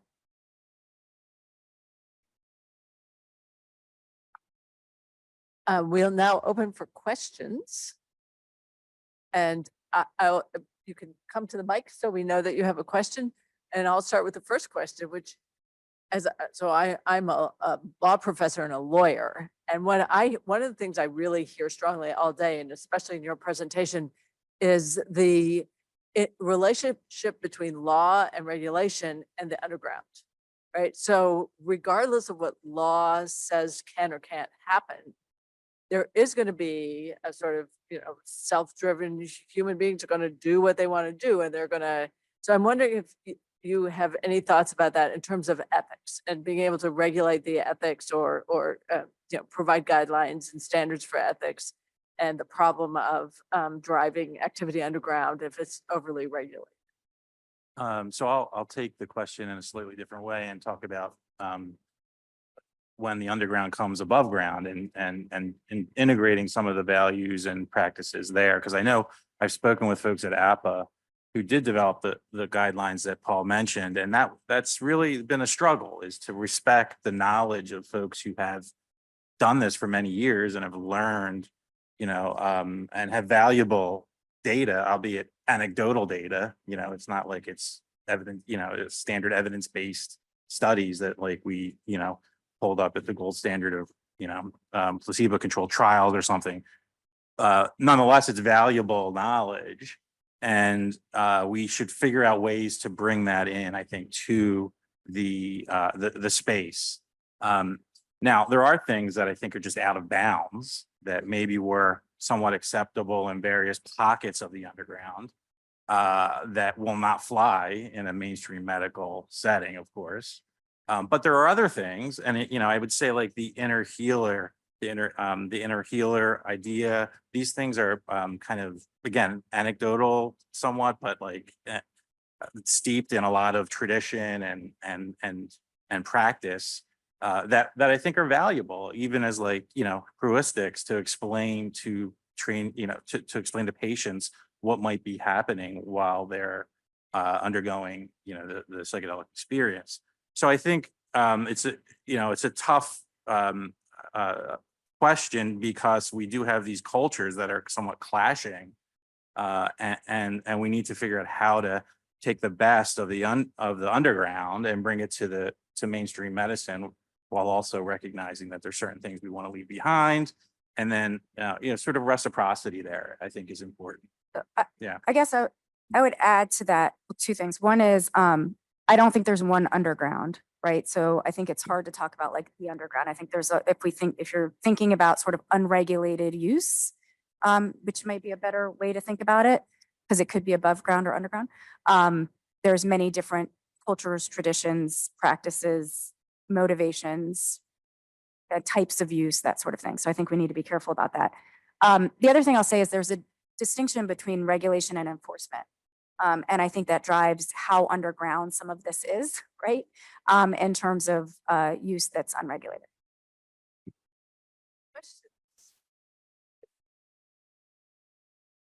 Okay, great. Okay. Oh, okay. Well, thank you. This was very interesting. I'd like to go back into the title of the panel and thinking about the ethical issues as we think, how do we marry these two situations of the clinical settings and all the regulations that that entails in the American system, right? Because we've been talking about the United States law system. And then how do we marry that also with the ethics? And I found very interesting, Dr. Mawaya, what you showed of the retreats in the US and how they determine if it's wellness or religious. And in the rest of Latin America, for example, some of the ones you showed were mainly wellness oriented, not religious.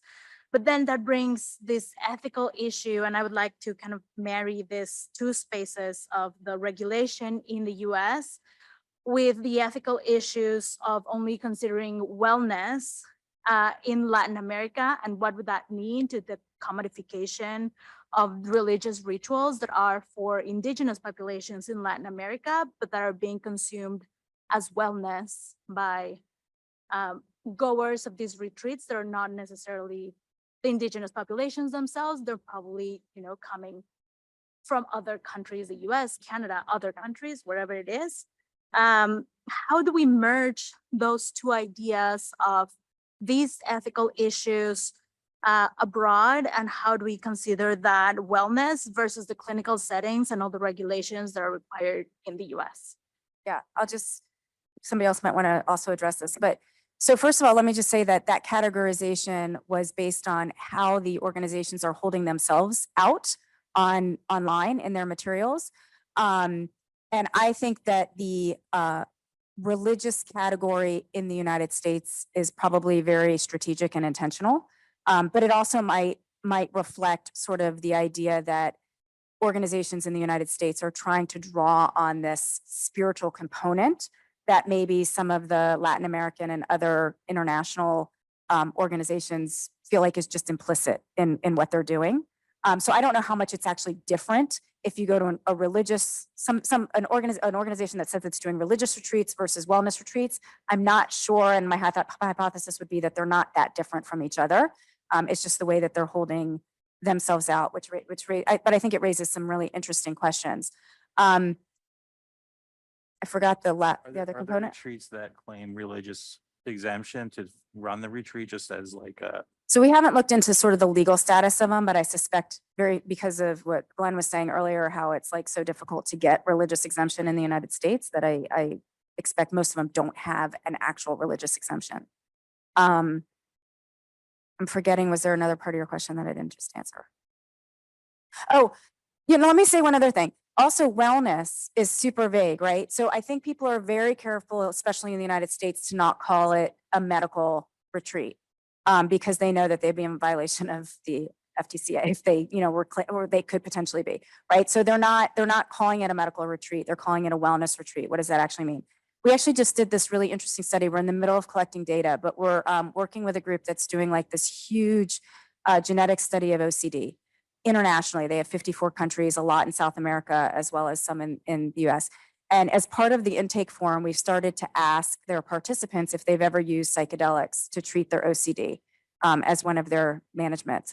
And so far, we've gotten results from 1,500 respondents, and 10% of them have reported using psychedelics to treat their OCD themselves without, we haven't looked more specifically at the data, but I suspect most of it is without their clinician. On their own. So this is another reason why I think, people might say I'm going to a wellness retreat, but they're actually going to treat a diagnosable condition in themselves because they can't get access to it elsewhere. It's another reason why clinicians really need to be aware of what their patients are doing outside of the healthcare system. Yeah, and let me just add for a second, if I can, that wellness category is a very blurry category, right? If you look at Oregon and why people in Oregon say that they have sought facilitated psychedelic experiences, it's not generally to enlighten themselves. It's because they talk about depression, they talk about anxiety, they talk about PTSD. So, the two where your wellness stops and your anxiety begins is not at all clear. I would also note that although, we heard a lot about the data of the efficacy of psychedelics for depression, PTSD, and other defined mental disorders, I don't know any comparable studies that look at wellness in a controlled fashion. And there's sort of a general assumption that, yes, this would be a great thing. It will improve wellness, happiness, gross national product. But the data on that, are as important or more important to be gathering as the data on depression and PTSD, because there may be an even larger pool of users out there who could be influenced by those data.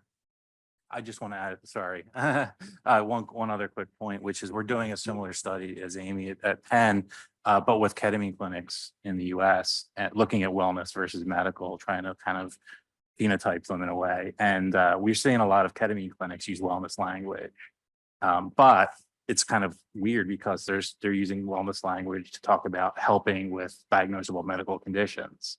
And they're doing a lot of off-label ketamine infusions. Now, the ones that use Spravato are using medical language, which makes sense. There's a REMS, there's a whole medical kind of the trappings of medicine are around that.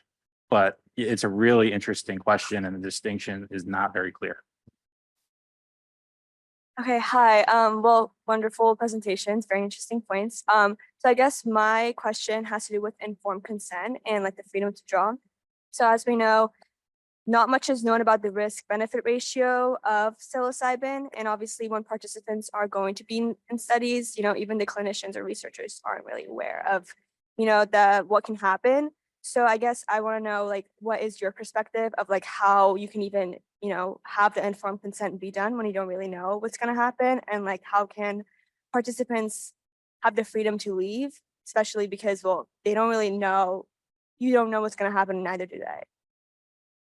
So Glenn referred earlier to the paper by Eddie Jacobs, who questions the possibility of getting consent to these kinds of transformative experiences in the usual sense of informed consent. Yeah, you can get consent, but he would argue that it's not really informed consent. When you think about it, though, that's true of a lot of medical procedures, right? You really don't know what it's going to feel like, after, if you've been depressed for 20 years and you're having deep brain stimulation or ECT, which you've never had before. You don't know what it's going to be like if you have inflammatory bowel disease and you have a colectomy and you have to wear a bag on your side for the rest of your life. So you're often in that position of needing to give consent in a less than fully informed fashion. And I'm of the school of thought that says we do the best we can with that. We try to be honest, transparent, as fully informative as we can possibly be, recognizing that there are unknowns and letting patients know about those unknowns. For psychedelics, for example, there are a lot of unknowns, right? How long does the effect last? Do repeated doses restore the effect if it begins to fade? Or you get one shot at this? Those are important questions, and we really don't have the answers yet. Hi, thank you for your comments. I think my question is primarily for Dr. Applebaum. My name is Jackie Berman. I'm an attorney who represents companies trying to get approval of psychedelics. So I'm coming at this from an industry perspective. And you seem to be talking about, with concerns with off-label use, using the REMS system to prevent off-label use. But at the end of the day, legally, FDA doesn't regulate the practice of medicine. So how would you reconcile the restrictions on FDA's regulatory authority while trying to shepherd the industry and medical practice into what you would refer to as like an ethical use of psychedelics once approved? So the FDA folks here, are probably in a better position than I am to answer part of that. But let me say, yes, it's true, and FDA will be, the first to tell you they don't regulate the practice of medicine. But if I want to prescribe esketamine, they're telling me how to practice medicine. They're telling me I need to do it in my office. I can't give the person the medication to take home. The person has to be there for a certain period of time. There are certain dosage formulations that the medication comes in. Yes, I've got discretion with regard to a number of aspects of administration, but word formulas aside, it's clear that the practice of medicine is being regulated in those cases. Similarly for buprenorphine, for many years there were highly restrictive limits on the number of patients who could be treated by any one practitioner. That's now been eased to a considerable extent. There were training requirements. So, we can argue about whether that's the practice of medicine or not, but it significantly constrains the use of medications in ways that definitely affect medical practice. But they don't regulate your ability as a physician to prescribe off label. So. Exactly. All right, and with that, I'm keep talking to everyone. I saw that. It's like,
Okay, if we could have everybody back at their seats. Apologies for the technology. Okay. It is my great pleasure to introduce Dr. Monica Williams.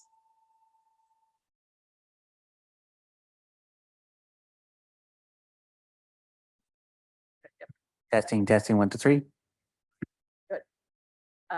And her talk will be on psychedelics and racial justice, which is an enormous topic.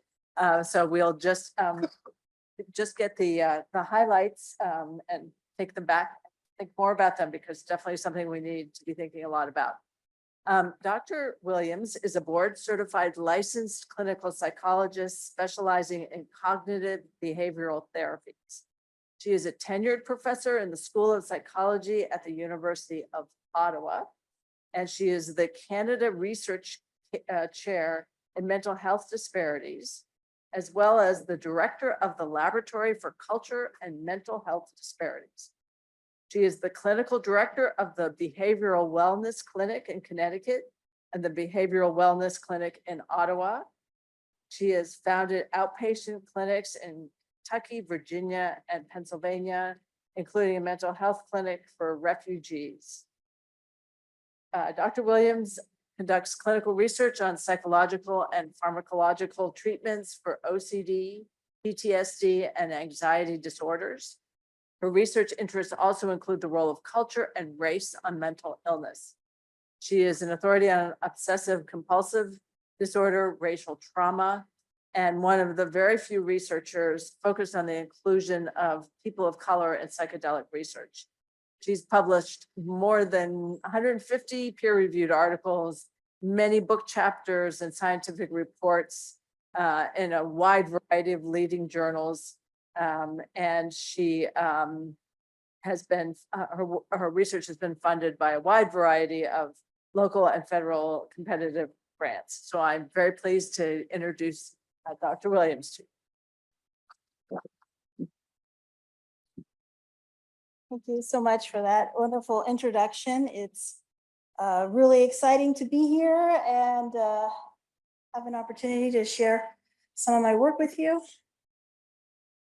Today we're talking about psychedelics and racial justice. And I don't really need to say too much about myself after that great introduction, but here I am with some of my fantastic colleagues in the psychedelics world.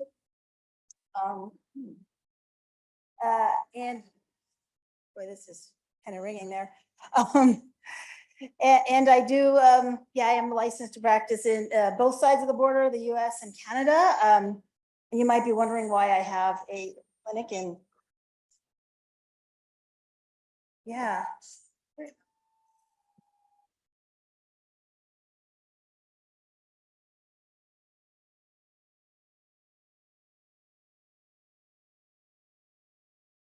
turn that back on. Is this good? Okay. Oh, maybe it's that, I don't know. Yeah, that was kind of hard to focus with that, that noise. So you may be wondering why I have a clinic in Connecticut, and that was because I was at the University of Connecticut for 3 years, where I was also the PI on one of the MAP sites for MDMA-assisted psychotherapy at UConn. We only got one patient through that before the Office of the Vice President of Research was able to shut down our study, which is how I ended up in Canada. I figured since they legalized cannabis, maybe I'd have a better shot of getting my psychedelic research done there. So they've been very tolerant of my work. Health Canada, on the other hand, that's another story. But anyway, so I'm here to talk with you about racial trauma. Racial trauma happens to affects people of color at many levels. So we have individual trauma, which is, maybe when a person has a very frightening or upsetting discriminatory experience. But people also suffer as a result of community trauma. So there could be communities that are oppressed by, over-policing, for example, or poverty. It also includes cultural trauma, where whole cultural groups or ethnic groups are experiencing or recently experienced a traumatic experience, as well as historical trauma. For example, Native American trauma or indigenous trauma around residential boarding schools would be an example of that. And also, in addition, trauma is heritable. And so environmental experiences of a prior generation can be passed down to their descendants via two routes: social transmission, but also biological inheritance through epigenetics. So racial trauma is real, and it can persist, and it can be handed down. And so racial trauma happens across America, and I apologize to give trigger warning for these images. These are actual Black people who were lynched in the United States. Black people weren't the only ones being lynched, by the way. Many Mexicans were lynched as well. And these lynchings have created their own symbols of terror that are still being used to traumatize people of color today, including symbols such as the noose, also weaponizing law enforcement against people of color, and racial epitaphs, as well as more overt types of aggression. So this is an example of some of the ways, some individual traumas that can result in PTSD. And some of these traumas, you may not think about these necessarily as traumatic, but they can be traumatic, and including some of these traumas that may be more likely to happen, for example, to immigrants and refugees, such as immigration difficulties or even deportation. So people of color, in addition to all the other traumas that people deal with, such as assault, rape, and combat, they're often dealing with additional stressors. And in fact, we have research over the last 20 years that connects racism to a host of mental health problems. Some of these mental health problems are worsened by experiences of racism and discrimination. Some of them can even be caused by racism and discrimination. And we can think of these collectively also as racial trauma. And there are many other, and this is just a snapshot. There's much more research than just what I have listed here. And so one question that I have wondered about, because one of the things I'm interested in is what can we do about the impact of racism on people of color, is can psychedelics help people of color with racial trauma? And there's many obstacles for people of color to getting good help for racial trauma. For example, they may not be able to find help. We know that, first of all, many racialized groups have higher rates of trauma due to all of these factors that I've discussed. Also, there aren't really enough therapists of color to meet the demands of people from all of the ethnic groups in our society. And there's not enough training. There's not enough training for mental health professionals to work effectively with people of color. And also there are financial barriers, right? So sometimes people can't afford to get the treatment that they need. And the more traumatized you are, the more disabled you are, and the less likely you are to have the resources that you need to even find the help. And so this has been the thrust of my research for a while. Can psychedelics heal racial trauma? And we have new research that's emerging from my lab that shows that psychedelics can help to heal racial trauma. However, randomized controlled trials are still needed, with some of the hype coming in advance of the science. You can imagine my chagrin when I saw my research slightly misrepresented in the media. So no, we did not say racism victims should drop acid. That being said, we have published a number of studies which have shown that, that psychedelics can be helpful for racial trauma, and they can heal under the right circumstances. And certainly, as I mentioned, we need a lot more research in that area. But another question that is the flip side of the coin is, can psychedelics harm people of color? And I think it's really important that we think for a minute about the potential for abuse and weaponized medicine, because this has been happening to racialized to Black and brown bodies now for centuries, right? And so, so we would be naive not to consider this as well. As has been mentioned already here, psychedelic medicine is not a new thing. Apart from Timothy Leary, LSD and other psychedelic drugs actually were used experimentally and clinically in psychiatry. And between the 50s and the 60s, there were more than 1,000 clinical papers that discussed over 40,000 patients, several dozen books, 6 international conferences, and so forth. And a lot of that, much of that research happened here, happened in Europe, happened in Canada. And in addition, indigenous cultures all over the world have traditionally been using plant medicines to remediate illness and enhance health in their communities. And in fact, much of what we know about how to do psychedelic therapy, we owe to the legacy of indigenous healing that was appropriated often. And so here's where it gets weird. And again, this has been mentioned before, but a lot of the research that happened wasn't benevolent and wasn't ethical. So after World War II, the CIA recruited 1,600 German physicians and scientists in what was known as Operation Paperclip. And this included some really dyed in the wool Nazis, like real Nazis who had stood trial at Nuremberg.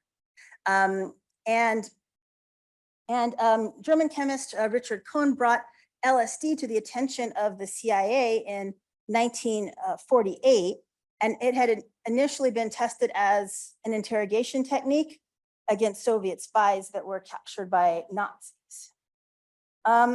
So there was mention of a project called MK Ultra, which was launched during the Cold War by the CIA to study the potential of psychedelics for mind control, because there was this paranoia that the Soviets had developed mind control techniques, because why else would people defect there unless their minds were being controlled? So surely they had developed this. And so the Americans had to figure this out. And so they did a lot of exploitative research that was unethical and abusive. Hundreds of people were given LSD along with amphetamines, opiates, and other psychedelics in extremely high doses, and using dosing schedules that would be considered unsafe today, and often without the individual's knowledge or consent. And so we actually did an investigation of the Addiction Research Center and several other facilities. And our lab, we found that this included many vulnerable populations. And of the studies we reviewed, of the 48 studies we examined, 70% had multiple ethical violations, 20% had one violation, and only 11% we identified no ethical violation. So, and by the way, many of these studies took place at again, this Addiction Research Center, which was also affectionately called the Narco Farm. And once they were no longer able to use inmates for their experiments, they shut down and moved here and became NIDA. So I know, right?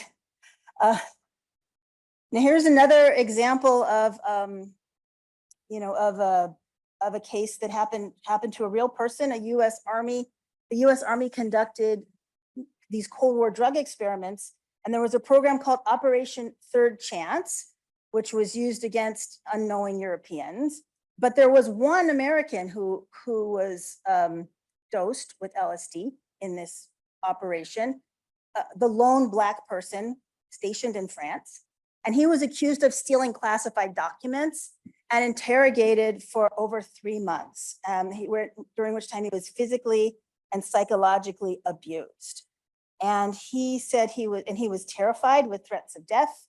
He was degraded by a steady stream of verbal abuse, including racial slurs and accusations of sexual impropriety. And then after they were not able to get any kind of confession from him or learn of any secrets that he had given away, they let him go. Now, he wasn't even given an honorable discharge. But afterwards, he was severely traumatized, and he became, in his own words, like an emotional cripple.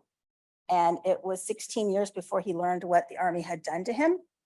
And in 1978, he filed a lawsuit, and he described a life of headaches, depression, and nightmares. And in 1980, Congress publicly apologized to him and granted him a payment of $625,000.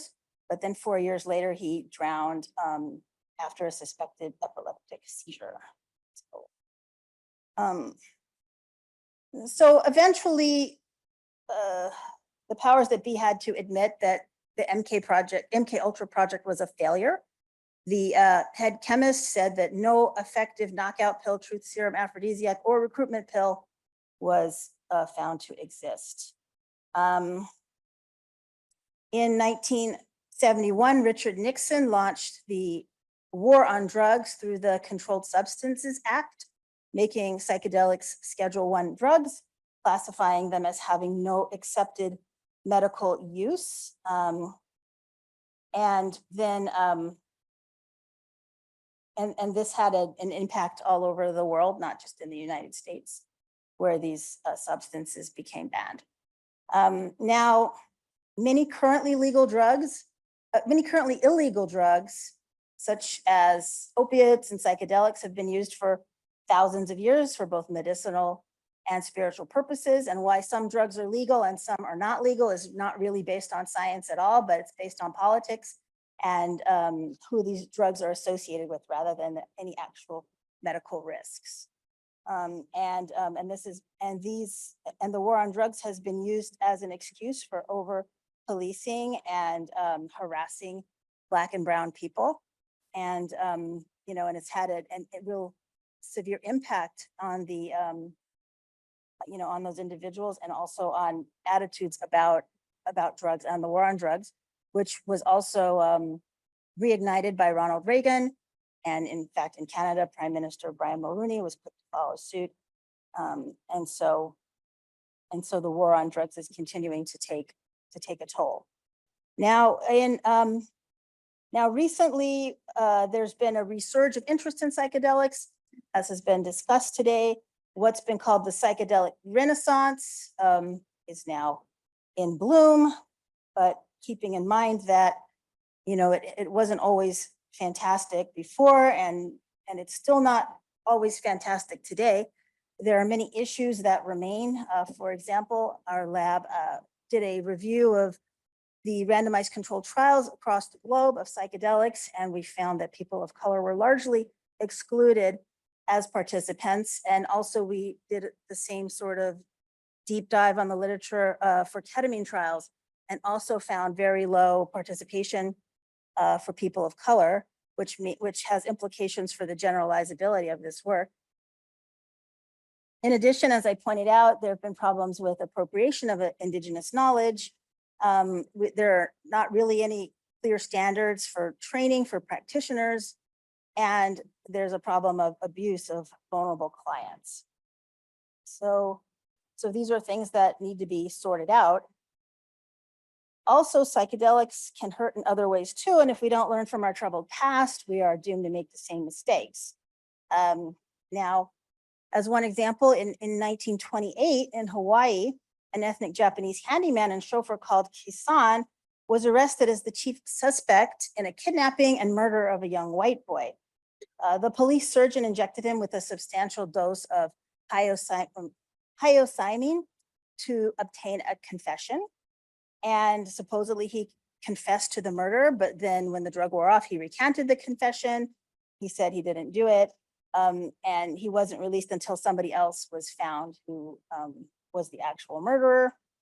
But this case wasn't an exception, and these types of substances, in combination with morphine or alone, became increasingly common in the United States by doctors and law enforcement agents who saw these drugs as a means to induce confessions from people, from criminals, right? And so, and we continue actually to have a problem with weaponized medicine. For example, you may have heard of the case of Elijah McClain in Colorado, where he was given ketamine that at the behest of law enforcement, that resulted in his death. And so, so over this 4-day period in Aurora, Colorado, Elijah McClain and Elijah McKnight were both Black men, both given doses of ketamine in separate police incidents. And McClain went into cardiac arrest and died several days later. McKnight was hospitalized and on life support, but survived. And video footage of both incidents showed that neither man was resisting arrest when the ketamine was administered. And so, so the problem is that police officers are diagnosing people with excited delirium and asking them to be dosed with ketamine, but police officers are not trained to diagnose anything, much less excited delirium, which actually doesn't even exist and is not recognized by any major medical organization as a real diagnosis. And so additionally, McClain weighed only 143 pounds at the time of his arrest, but he was given a ketamine dose for a 200-pound man. And so as of the last figures I could find, Colorado medics had injected over 900 people for excited delirium, leading to serious complications in 17% of cases before they finally got rid of that approach. However, ketamine is still being used, and it's legal for this use in most states, and it's used more often on Black people. For example, Greenville, South Carolina has used the drug over 200 times in 2021. So additionally, and negative experiences can occur even within a therapeutic setting. And so I was actually very excited to write this article, which had emerged out of the training experiences our team at the University of Connecticut had with MDMA. And this is actually the first account in the literature that we know of focused on the psychedelic experiences of Black women. And in all of these cases, cultural themes emerged. And psychedelics certainly can heal and certainly can be helpful. But one of the women had a bad experience due to prior racial trauma because her therapist didn't know how to properly work with that material. And she had some difficulties that required some more intervention to get her stable. So, so again, so important to keep in mind that there are many factors that impact individual responses to psychedelics, and these include race, ethnicity, and culture. And if you think about what goes into a psychedelic experience, we have set and setting and biology, and all of these pieces have cultural components that I won't go into now, but you can see that they do and read the paper. So so I like to imagine what if we lived in a world where psychedelic healing was there for everyone? You know, what would that mean and what would that look like for traumatized communities of color? You know, and here we have a young Black woman getting psychedelic therapy, and she's talking about what she's going through, and she says, I feel a heavy weight on me. It's the weight of centuries of hate and oppression. And there's white people's hands coming from all directions, grabbing and pulling at me, right? And so, you know, sometimes I pose this scenario to, you know, to my students, and most of the time they just look panicked and they have no idea what they would say or do. So all that to say that it requires, I think, you know, a lot of a certain type of training to really know how to work with cultural material when it arises. And obviously, you know, the cultural material, you know, you might work with it before, during, or after the session, but it's there and it needs to be addressed. And so as a result, many people of color are going to be fearful. They may not trust the process, the psychedelic therapy process. And this is because when people are getting psychedelic assisted therapy, they're in a position of increased vulnerability, right? So if I go to see a therapist and they say something racist, I can get up and leave. But if you're, you know, dosed on ketamine or psilocybin or something, you can't just get up and leave, right? You're there for, you know, until until you're cleared to go. And also racial issues may come up, and when they emerge, therapists are often uncomfortable with this material, which may result in therapists being, non-therapeutic or even aggressive. Psychedelics can strip people of their normal psychological protections, which, which is often an important part of the process. But if they experience harm during that process, then that's not such a good thing at all. And as I pointed out, they may endure disorientation and immobilization until the effects of the psychedelics abate. And so, so one question that is often asked is, can't psychedelics just bring us all together? And I hear this often, even though, and I have to say, even those of us who are part of this psychedelic community, we haven't really achieved unity yet. For the most part, we continue to lead segregated lives, live in segregated neighborhoods, have our segregated friendship group and our segregated research groups. And so to come together, we need more than medicine. We also need intention, right? And so I think we should take a moment to think about setting our intentions in this way, as people who want to support the dignity of all human beings. This means things like increasing the diversity of our own circles to increase the diversity of our work, and connecting with others across racial, ethnic, and cultural differences, and understanding our own biases and engaging in ongoing work to eliminate them, right? So how often do you go into your psychedelic journey and say, I want to learn about my racial biases, right? I don't know, but you should. And also respecting different ways of knowing, right? It's not all about science and brain chemicals. And also then being a racial justice ally, which means using your privilege to center other people.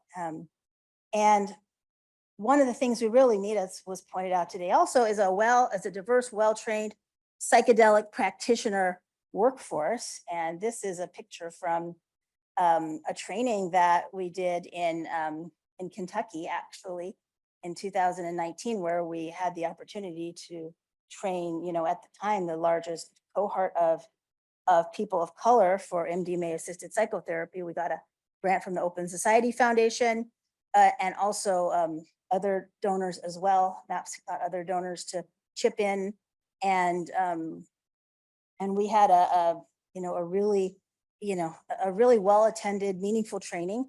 I mean, it was not easy, and unfortunately, there wasn't as much local participation as we had hoped, and no local Black people participated. We had people coming from all over the country, but no Black people right there from Louisville, despite vigorous community outreach efforts. And we later learned this was due to the legacy of the abusive research that had happened at the Addiction Research Center in Lexington. So these are things that we need to be thinking about as we are moving forward, is how can we engage people who may have historical and cultural traumas and who may need psychedelics more than anyone, but have more reason to fear than anyone, right? And so here's a little bit about what we're doing at the University of Ottawa. We do need more training programs. We're actually launching some fantastic training programs. We have already 2 micro programs running in psychedelics and spirituality and psychedelic science. And we're going to be launching a master's degree in psychedelics and consciousness studies for the fall. And so that's very exciting, as well as a graduate diploma or certificate in psychedelic therapies. So this year I taught at the graduate level in psychology, psychedelics and psychedelics for mental health, which I'd also taught the year before. Real class in the catalog, not a special seminar. I know, I never thought, but it's very cool. And we need resources for clinicians and educators. And so we've been publishing textbooks. Can you believe it? We have a textbook coming out now that's published by the American Psychological Association for psychedelic assisted therapy, right? So this is very cool. We're getting the tools that we need to train people. And so I'll stop here and leave us with, where do we go from here, right? So psychedelics, again, they're not new, but integrating them into current Western medical paradigms is new, and psychedelics can be beneficial for mental health and well-being, and the public wants them, but there are many concerns and caveats. They're not a panacea. We still have a lot of things to work out. The research is promising, but more is needed to unravel the mysteries of psychedelics and promote equity. So thank you. And there's my contact information if you'd like to reach out.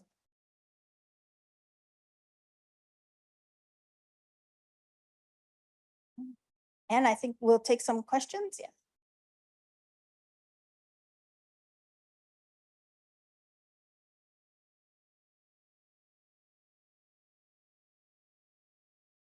Hi.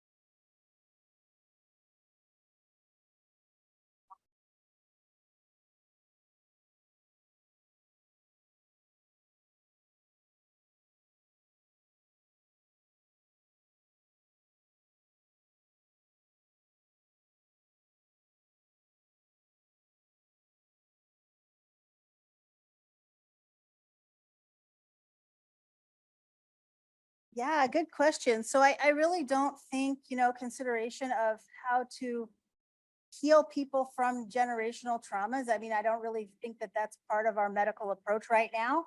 I think it needs to become part of that approach. However, I do see this work being done a lot more in sort of ceremonial and group settings where where there may be more of an openness and maybe a little more technical skill in working with these generational traumas. Although I can just say for myself personally that that I've one time had the opportunity to work with oh no, that's more than one, maybe twice, had the opportunity to work with a Black woman in a plant medicine ceremony. And I think for me personally, it did touch on the generational trauma came up for me, and to the point where it's actually like looking back at generations of people before me, back as slaves. I have slaves as ancestors. And so I think, to me, that speaks to the need for being able to have people to work with who may have a shared culture and heritage. It was really nice to have someone who just understood what I was experiencing without having to explain it.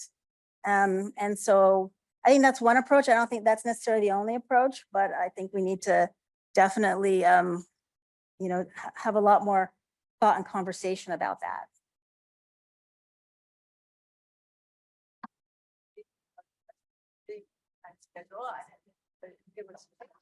Thank you.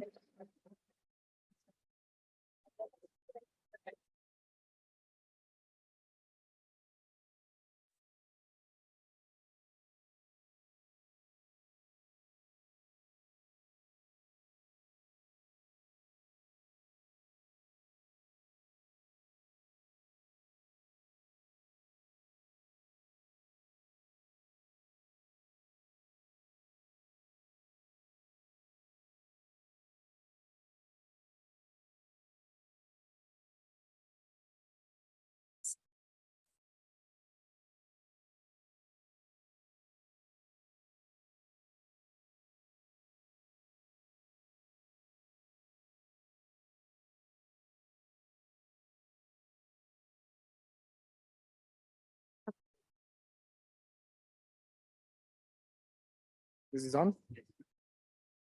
Oh, wow. Good afternoon.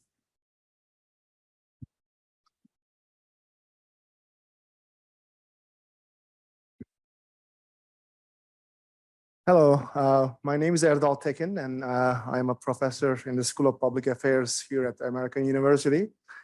I'm an economist by training, working on questions in the intersection of health and risky behavior. I don't do work on psychedelics, but I learned a lot today. And throughout the day, I was exchanging messages with my colleagues from several institutions in other states, asking question why economists and policy researchers have not really studied the non-health outcomes of psychedelic treatments or psychedelic drugs, like labor market productivity, human capital accumulation, marriage outcomes, and so forth. I think the answer is that this will change as we see psychedelic treatment related questions being integrated into the kind of social science surveys that we rely on in our research. So this is very exciting development for us. So today I have the great pleasure to introduce the speakers for the next panel entitled Emerging Areas of Public Health Interest. We have three distinguished experts with us today. And I'm going to start with Bo Kilmer, Dr. Kilmer, who is sitting to the third on my left. Dr. Kilmer is the co-director of the RAND Corporation Drug Policy Research Center, a senior policy researcher of RAND, and professor of policy analysis at the Pardee RAND Graduate School. His research focuses on the intersection of public health and safety, particularly substance use, illegal markets, crime control, and public policy. A few of his ongoing projects include assessing the impacts of cannabis legalization, studying illegal fentanyl markets, and exploring the implications of legalizing psychedelics. Dr. Kilmer's work has been published in prestigious journals like the New England Journal of Medicine, Proceedings of the National Academy of Sciences, and Science. He also has co-authored books on cannabis legalization and the future of synthetic opioids. He's a member of the National Academy of Sciences and was elected as Vice President of the International Society for the Study of Drug Policy in 2023. He holds a PhD in public policy from Harvard University, an MPP from UC Berkeley, and a BA in international relations from Michigan State University. Next, I want to introduce Captain Sean Bellowin, who is sitting second to my left. He's a member of the U.S. Public Health Service. Captain Bellowin began his career in 1988 in the U.S. Army. At age 19, he graduated from the Army's Warrant Officer Flight Training Program, earning his Army aviator wings as a helicopter pilot. He later became qualified in 3 different military aircraft. While serving in the Army National Guard, he pursued a degree in pharmacy from the University of Connecticut, becoming a pharmacist in 1997. He transitioned to the USPHS as a pharmacy officer in 1999. He also went on to pursue or earn his clinical doctorate in pharmacy from Shenandoah University in 2006. With a wealth of experience spanning various roles within the USPHS, including positions at SAMHSA and FDA, Captain Bellowin currently serves as a senior advisor on behavioral health in the Office of Science and Medicine in the Office of the Assistant Secretary for Health. Notably, he leads the Emerging Therapeutic Healing Modalities Initiative, aiming to address unmet medical needs in serious behavioral health disorders through innovative programmatic programs, policies. And finally, I have the pleasure to introduce Dr. States. He is the Chief Medical Officer to the Assistant Secretary for Health and Deputy Director of the Office of Science and Medicine in the Office of the Assistant Secretary for Health. In these roles, he leads a diverse portfolio addressing critical and emerging areas of public health, including behavioral health, mental health, substance disorder, and emerging public health threats. Before joining Department of Health and Human Services, he spent 9 years on active duty as a Navy medical officer, serving in roles including battalion surgeon, public health emergency officer, an officer in charge of a forward deployable preventive medical unit. Dr. Stays received his medical degree from the University of California, San Diego School of Medicine, completed his residency training and MPH at Loma Linda University, and earned an MBA from the George Washington University. His distinguished career includes many awards, including Federal Preventive Medical Officer Award, Meritorious Service Medal, Navy and Marine Corps Commendation Medal, and Navy and Marine Corps Achievement Medal. With that, I have the great pleasure to have them start their presentations. I think first Dr. Kilmer is going to present, followed by Dr. Smith and fellow.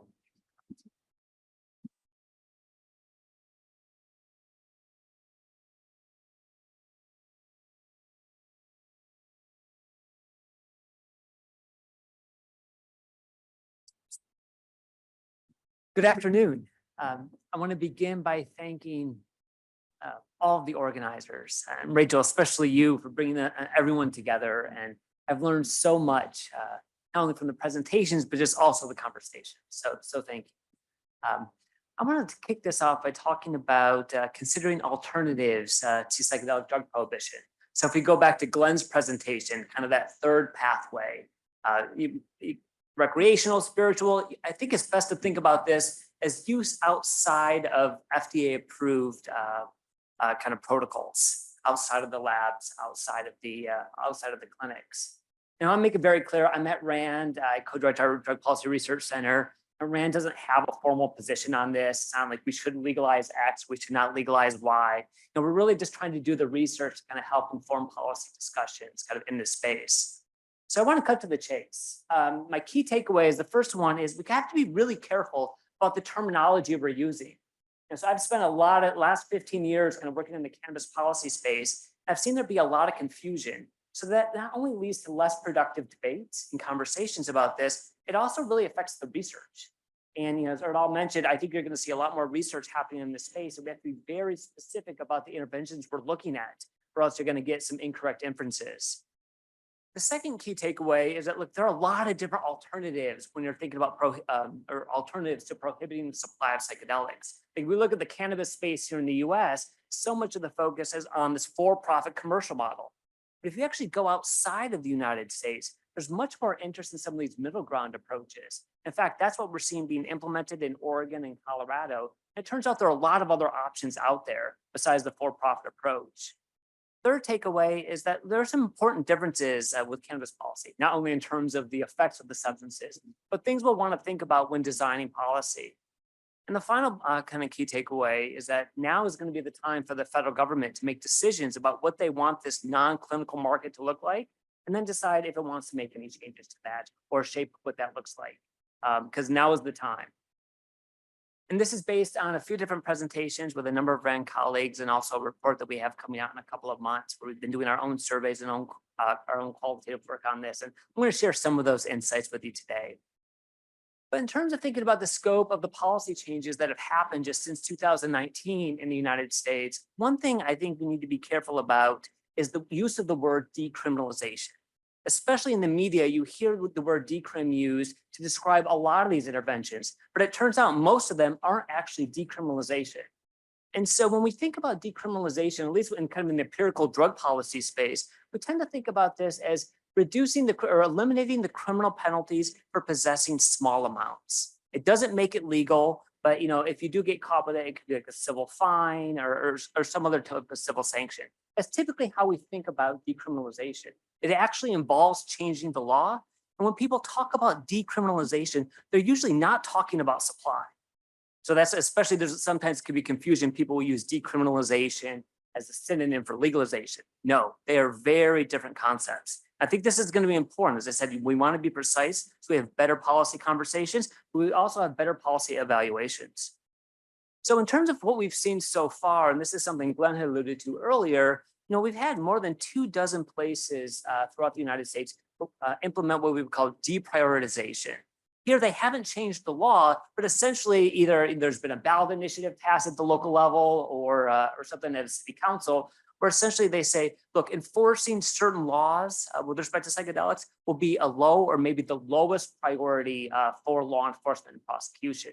Now, there's a lot of variation across what we've seen in these 25 or 27 different jurisdictions with respect to what substances they're talking about, what offenses. And also, I want to say maybe about a quarter of these jurisdictions have also not only kind of made it clear that they're going to deprioritize enforcement, they've actually prohibited funding from being used to enforce the law.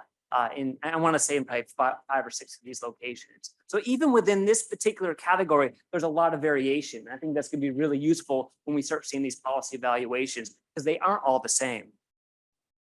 But this also raises the question, well, how many people actually get arrested for psychedelic offenses in the United States? And, it's not a lot of people. We don't have good data on this. The FBI, they'll typically report how many people have been arrested for cannabis, how many people have been arrested for cocaine or opioids, and they've got a few other categories, but they never report this for psychedelics. And so I've actually been kind of digging into the data, trying to figure this out. So those who do crime research, really getting into the NIBRS data, looking at the seizure data. And I gotta say, if we look at 2022, my best guess is the total number of arrests related to psychedelics, however you want to define it, is probably in the low double-digit thousands. I can't imagine that it's going to account for more than 2, maybe 3%. Don't quote me, I'm still running these numbers, but it's small. And that's not surprising, right? When we look at the past month prevalence rates for various substances, we see that for the category hallucinogens, which SAMHSA uses, we see that it's pretty small. So that's not entirely surprising. This is going to be, so it's going to be kind of a different dynamic than with respect to cannabis. A lot of the focus early on was kind of reducing those arrests. And, with psychedelics, we just don't see this much. And, with respect to these figures from this National Survey on Drug Use and Health, where they survey about 70,000 people a year, I think it's pretty good for some of the less stigmatized substances. But those numbers for heroin and the numbers for methamphetamine, don't believe them. They're not credible. We've actually done some work showing that with respect to heroin, it misses, that National Survey on Drug Use and Health misses about 90% of all people who use heroin. Yeah. So it can be useful for the less stigmatized drugs. But we'll spend some more time talking about this. But just given this, it's not surprising that we would think that just a very small fraction of the total number of drug arrests would be attributable to those kind of involved in with psychedelic possession or sales. Now you also have defelonization, which involves still keeping the offense a criminal, but having to go from like a felony down to a misdemeanor. And I mentioned this because New Jersey did this with respect to psilocybin until 2021, but it turns out there are a number of states that have already kind of defelonized a lot of controlled substances. So this isn't something that's really new. As I mentioned, decriminalization, the only place that actually passed decriminalization of possession was Oregon. That was one of the 2 initiatives passed in 2020, where they decriminalized the possession of personal use of all controlled substances and actually has some quantity limits. As many of you know, last week, the governor signed a bill into law to essentially repeal that. I shouldn't say repealed, but I should say to significantly amend that, and to where beginning September 1st, possession of those controlled substances will once again be a misdemeanor offense. But this is the one place that did actually pass decriminalization. So like I said, this is important because depending on the terminology you use, or depending on what you see in the press, you see a lot about everyone's decriminalized, and that's not really the case. But with respect to legalization and legalizing some forms of supply, I mean, we've talked a lot about this today, and Angie will be talking more about this in Oregon on the next panel. But look, we know the situation in Oregon. We know that Colorado is in the process of implementing something similar. But what I think kind of went under the radar is a lot of people didn't realize that in Colorado, they not only kind of passed the supervised model, they also passed grow and give for 5 different nature-based psychedelics. That's a different form of supply, and it's going to be fascinating to kind of see how that really plays out over time. But one thing I want to make clear is that even when we talk about legalizing supply, there are a lot of different options out there. So one of the things I've been working on with my team is really coming up with a taxonomy for thinking about all these kind of policy changes with respect to supply, kind of outside of the FDA process and a lot of what we've been talking about today. For example, even if a state were to keep supply prohibited, you could, for example, deprioritize grow and give, which some communities have done, or you could reduce the penalties for kind of a grow and give, or maybe a forage and give model. But this is still all under the guise of keeping it prohibited. You'll see on the far left, I also have this option of increasing the expected sanctions, so either increasing arrests or increasing penalties. Now, I know that's not where the conversation is going now, but there is a possibility that if there ended up being some type of backlash, you could potentially see some people pushing toward this, or some members of the industry pushing. I'm not saying it's going to happen, but when I talk about these policy changes, it's not always all going to, it doesn't necessarily mean it has to go in one direction. But that's something to kind of keep in mind. But it's also possible when you're thinking about changing supply policy, you could legalize some forms, but still not allow traditional sales where you kind of walk into a store and if you're over 21, make a purchase. Obviously you could legalize grow and give, as we've seen in Colorado. You could purchase and use it in a designated place, and that's what we've seen in Oregon and what's going to be developing in Colorado. You could also allow some of these nonprofit collectives. In the cannabis space, they refer to them as cannabis social clubs. It's membership based, there's not much advertising. In fact, this is what Germany just passed. So with respect to cannabis. So on April 1st in Germany, adults can now grow and give. But beginning July 1st, they're actually going to start licensing with these cannabis social clubs. So this is another model of supply, but you don't necessarily have the commercialization. And also another option here in this space would also be to allow more religious exemptions. But then even if you are going to allow retail sales to happen, you've got a ton of choices. As I said, in the US, we tend to focus on this for-profit commercial model where we let the private companies decide what gets sold and what the potency levels are. But when you talk to people outside of the United States, they're even people that are big legalization advocates. A lot of them say, what the hell are you doing? Why would you allow the private companies to do this? And so there are other options. You could potentially have a state store model. In fact, we see that in some of the provinces and territories in Canada. You could limit it to nonprofit organizations. In fact, that's what New York was in the process of doing with cannabis. The first 30 or so licenses they gave out for retailers were either to their equity applicants or to nonprofit organizations. Now, the rollout there has been a disaster since they have this huge illegal market, which ends up meaning it's going to harm your equity applicants in these nonprofit organizations more, and we could talk more about that. But there are these other options, and even if you are going to allow for-profit companies to get involved, you at least require that they be a B corporation or for-benefit corporation that actually focuses on the people, planet, and profit. So the point here is there are a lot of different options. You may not hear a lot of these being discussed now, but as conversations really evolve over time, and especially as you see more with some of these ballot initiatives, there are going to be other options out there that could be pursued. Now, in terms of the big differences with cannabis, outside of the effects that it has on individuals, is thinking about the role of price, right? When we talk about regulating cannabis, we talk about regulating alcohol, so much of the focus is on is using different policy levers, whether it be taxation or minimum prices, to essentially affect consumption, right? Because we know that for cannabis, it's Pareto's law, is 20% of users that account for 80% of the consumption. These are your heavy users. And so if you really want to affect that group, you're going to be focusing on price. It's the same thing with alcohol. Now, it's different when we talk, at this point, it's different when we talk about most psychedelics. So some of the work that I've been doing is not only analyzing those NISTA data, we've also been doing our own surveys and finding, and it won't be surprising to anyone here, that it's the opposite when we talk about psychedelics.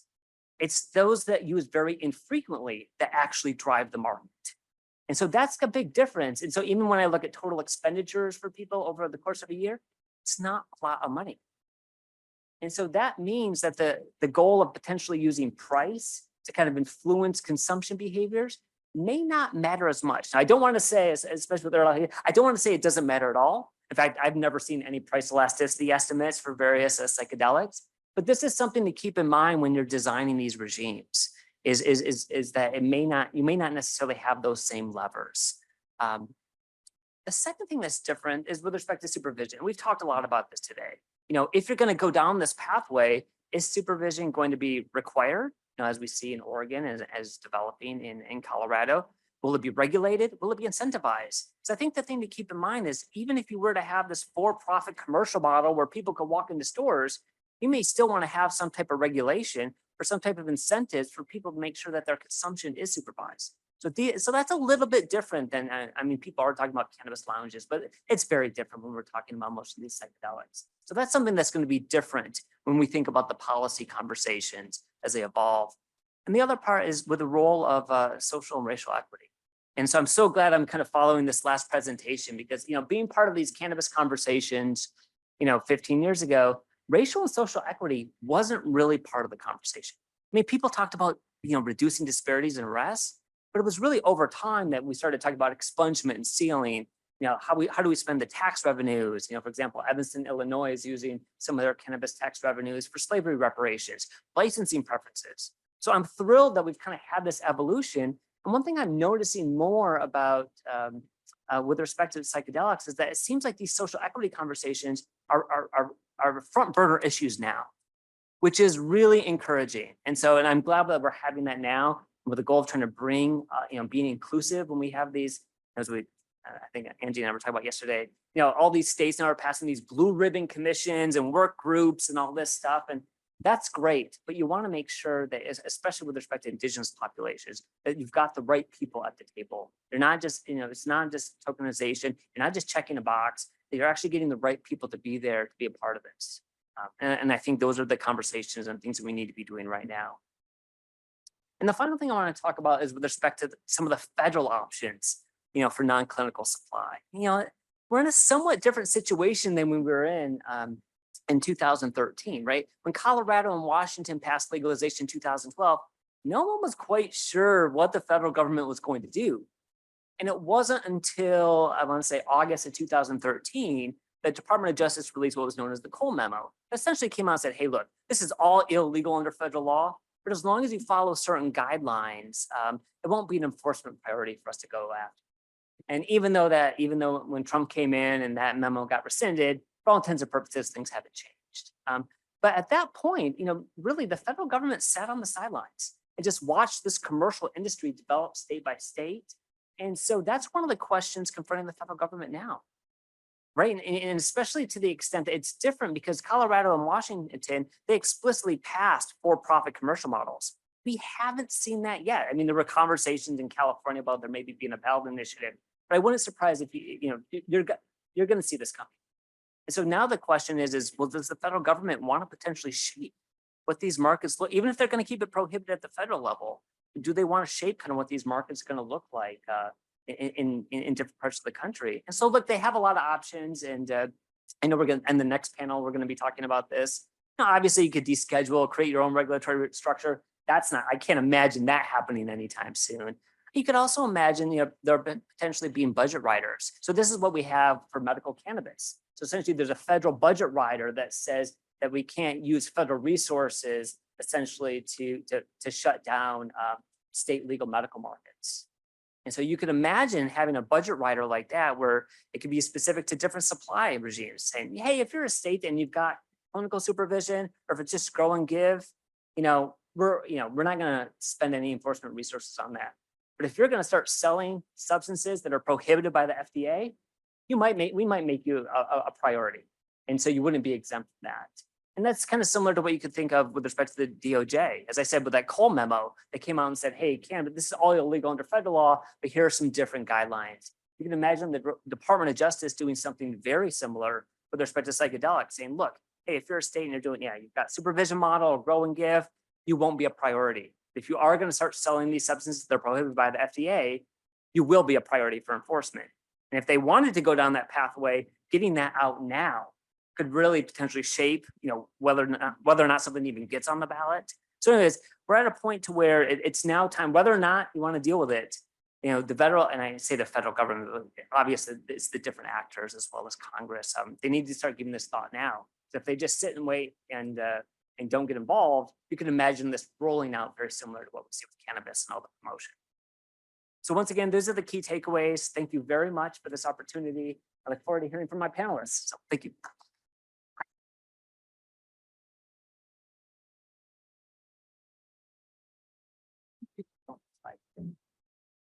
Okay, I'll shut this down. Good afternoon, everybody. Oh, that was sad. Oh, all right. Hello again. Nice to meet you. My name's Lee. I see friends and waves and all that kind of good stuff. It's great to be here with y'all. Thank you so much for the invitation, for the warm welcome from American University. This has really been, Sean and I have been chatting all day. This has been probably one of the better venues in coming together of folks with a variety of perspectives and doing it in a way that seems to be constructive, engaging. So really, we're really pleased to be here. I have been told maybe 5 minutes or so. So I'm going to try to be quick and distill down federal policy considerations as much as possible. So let me step back and do my quick, and Angie, you'll remember this. I have no conflicts of interest. And what I'm saying is not representative of HHS, OASH, FDA, NIH, any of the federal family that I am part of, but am not speaking on behalf of right now. So with that said, don't go tell on me to my bosses about anything I said right now. Well, and thank you so much for the kind introduction. Like Marcus, at one point, we used to wear a certain uniform. And I'm just giving you this because I want you to know why I'm up here and what brings me to the actual fight that I feel that I'm part of right now. So at one point, I was a Navy medical corps officer for about 10 years. Served with the Marines for a long time, went some places, did some things, saw some things, experienced some things. But the key for me is that kind of like, I don't know, maybe Marcus, you feel the same way. That was tip of iceberg for me. So everything that happened prior to traumas from childhood, from adolescence, the things that built up that I never recognized or understood for a variety of reasons, those are the things that really helped derail me, and military service just sent me into a bit of overdrive, as it were, because I wasn't certain about how, what to do, or what I could be doing to manage what should be a life of restoration, of fulfillment, of thriving, of wellness. So that's what brings me here, is that wellness for all, right? So the thing that I'll maybe clarify is, veterans are by far the folks that get the most attention in Congress, the most attention from all manner of government agencies, because they're veterans. We're bland for the most part, and we're good for their polling numbers, right? But we represent 7% of the population. And that leaves a lot of people with wounds, a lot of people that aren't healed, and a lot of people that need to be addressed, that going through the VA and focusing on the VA and focusing on those arms and opportunities are not necessarily going to address in a meaningful way. By that, I mean, well, we haven't really discussed FQHCs, lookalikes, critical access hospitals. We haven't talked about Medicare Advantage. We haven't talked about anything outside of, Rick, I'm pretty sure you mentioned something about payment and reimbursement. And I heard it a couple times, but the thing that's most concerning for me is not so much that we're going to miss the mark and completely destroy the opportunity around psychedelics, but it's not going to be built from the beginning in a way that represents and incorporates the equities of all folks that could benefit.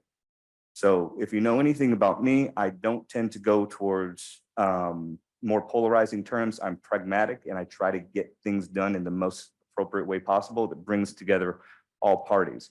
So with that, I'm going to stay away from some of the more maybe inflammatory language that could be used. This is just because this is a language I have to speak going to Congress, going to executive office of the president, and then around the interagency.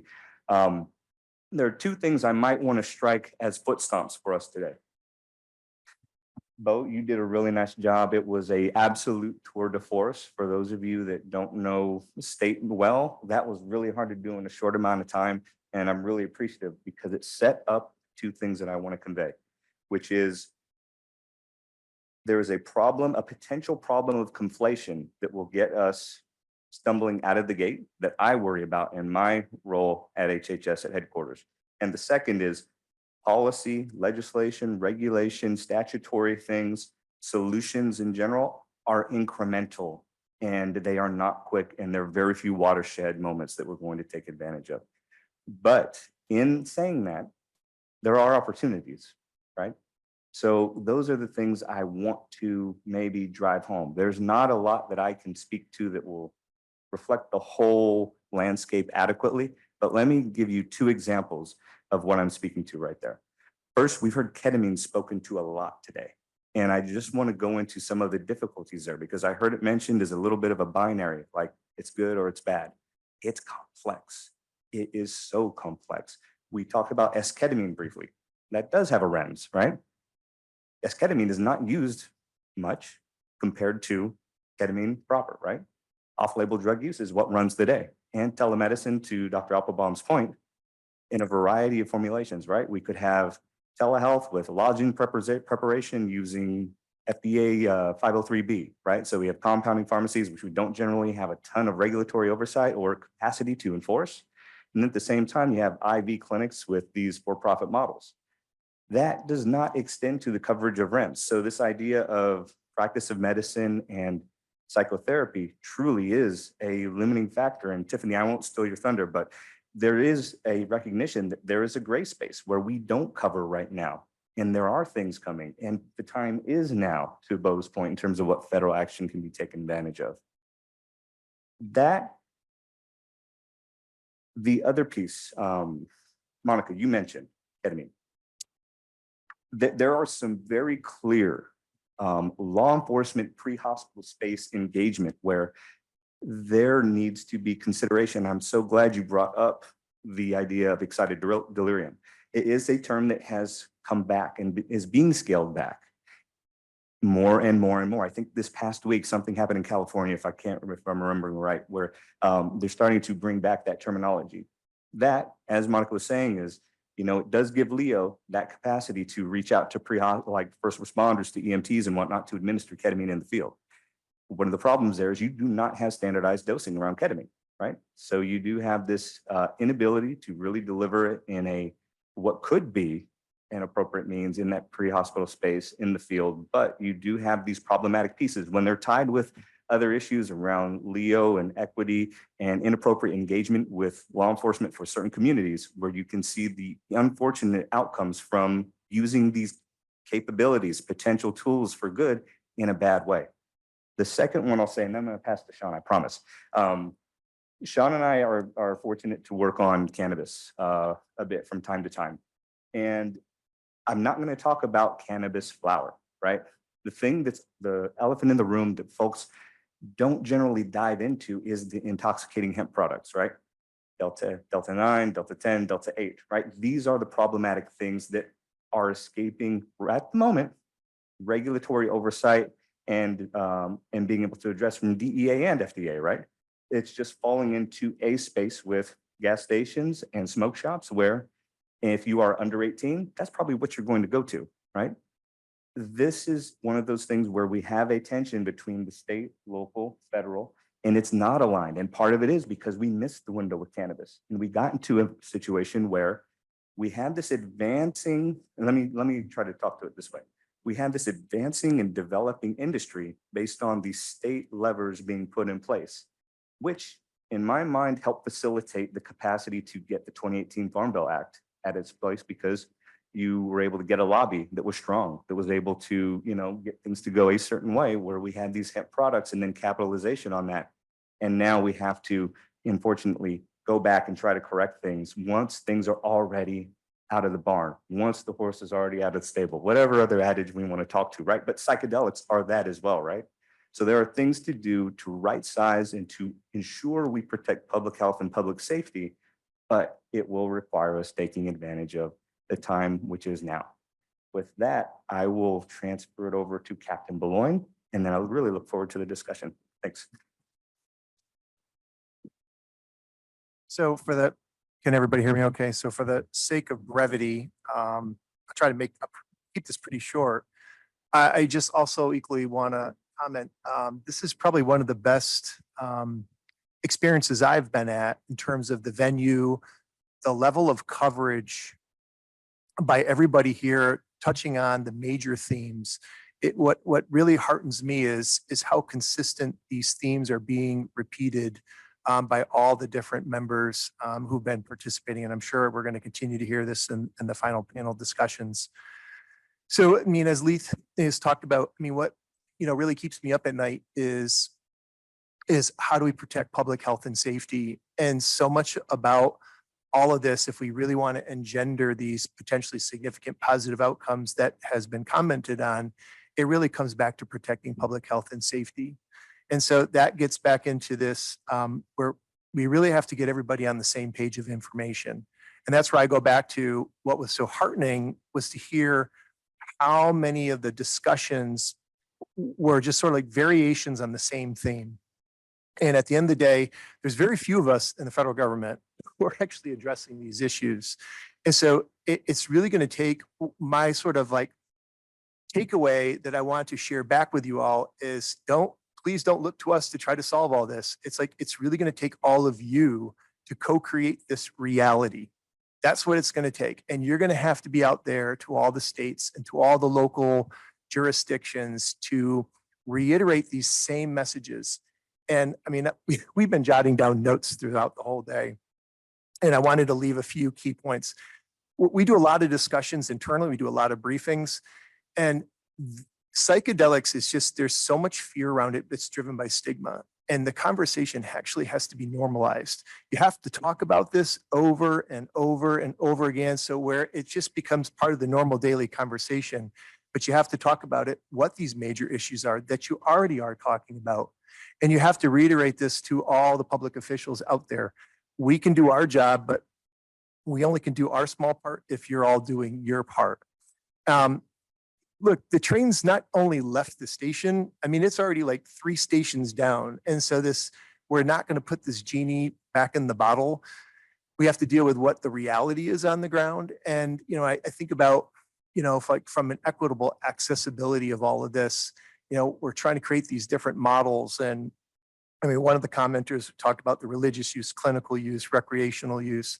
I mean, all I can think about is I had a few years ago, I've been at this now for 10 years researching this and really trying to understand it. I had a mycologist take me 25 minutes from my house, and I was stunned when this mycologist said, "Hey, look at this. This is a huge patch of magic mushrooms." I had no idea what I was looking at. So you can't like just get rid of this stuff. You can't just eradicate it. I mean, people can readily, easily grow this, and it's just going to become so ubiquitous out there. So I go back to one of my other major points, which is really what you're all trying to do. It's going to require education. I mean, wholesale re-education of the entire American population, because when we do a lot of talks, a lot of people, when they think about psychedelics, no offense, Rick, but they think about Timothy Leary and Richard Alpert, turn on, tune in, and drop out. And it's about the hippie movement and anarchy. And it's like, but that's not at all what it is today. There's 25 years of solid research that's going into this, that's really fueling this resurgence. And so we have to deal with this. And by sticking our heads in the sand isn't going to do it. And what is so great is the fact that there is all of you out there. But as I was making a comment to my colleague here, I said, look, this conversation is happening here at American University. It's like a bubble. This is a big problem. You have to burst the bubble. You have to get out there. And this has to be talked about on a massive scale on the outside of just these venues.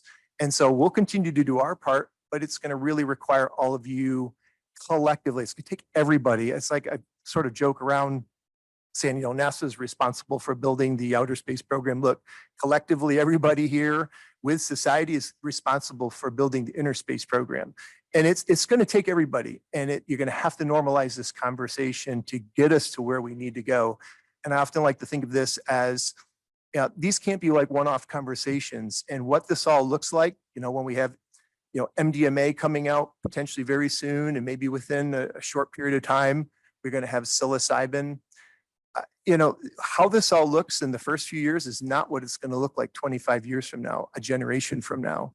If we all do our part and contribute to this, it can be much more evolved, over that time frame. We're in a much better space. So I also want you to think in terms of, we're not just dealing with intergenerationally now, trying to bring everybody along. I want you to think in terms of where we're going to all go with this, what this is all going to look like 25 years from now. So I want to be mindful of our time. Glad to take questions. I hate being up here. It's incredibly unsettling. I love to rely on these guys. That's why you're not seeing me stand up there, because I'm too tall and I can get shot at. So that.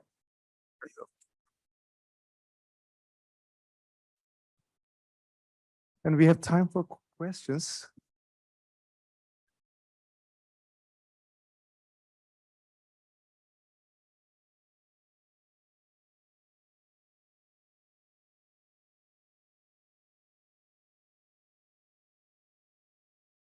Delirium. I'm not in this space. I'm not in neuroscience. I'm a cultural critic. And so to me, it feels like this is a replay of something that came up in the late 80s, early 90s, 1991, 92, with the Rodney King incident and trial, where the idea was that somebody who might be on the ground could still possess excessive power fueled by PCP. And so that to me feels like the previous drug war memory, and the way that we are recycling the 90s and early 2000s in contemporary culture feels like that's recycling that now. Sir. Any other questions?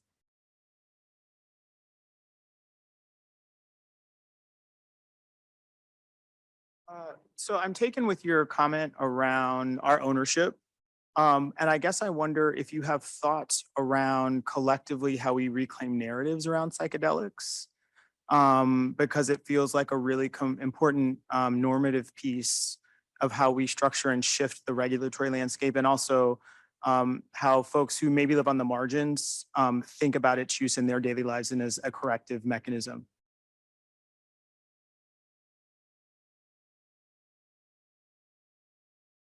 I'll jump in. Thank you. That's a really, I think, important part of the framing, and storytelling is very powerful, right? Agency, buy-in, the capacity to see yourself in something that wasn't there before, or maybe that hasn't been accessible to you or the people you represent for.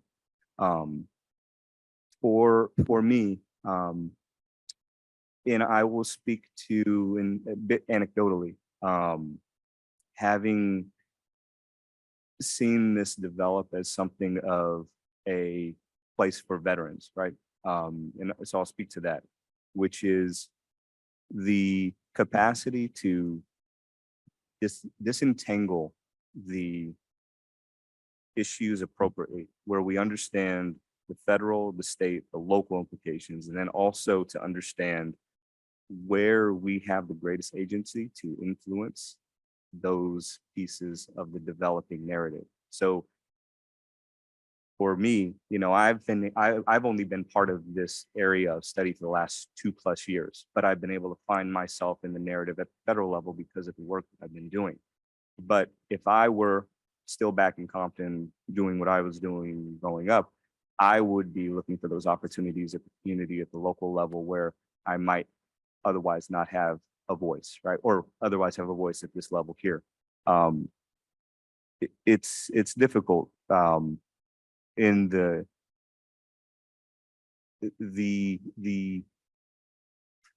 I'm not going to waste too much time on this, but the reason I'm struggling with this is because it's not in a silo, because it comes with a history of war on drugs. It comes with a history of criminal justice issues. It comes with the history of disenfranchisement that's really been perpetuated across a variety of areas. And this is just the most recent iteration, right? So I struggle with it because I don't know what the right answer is, but I have some thoughts.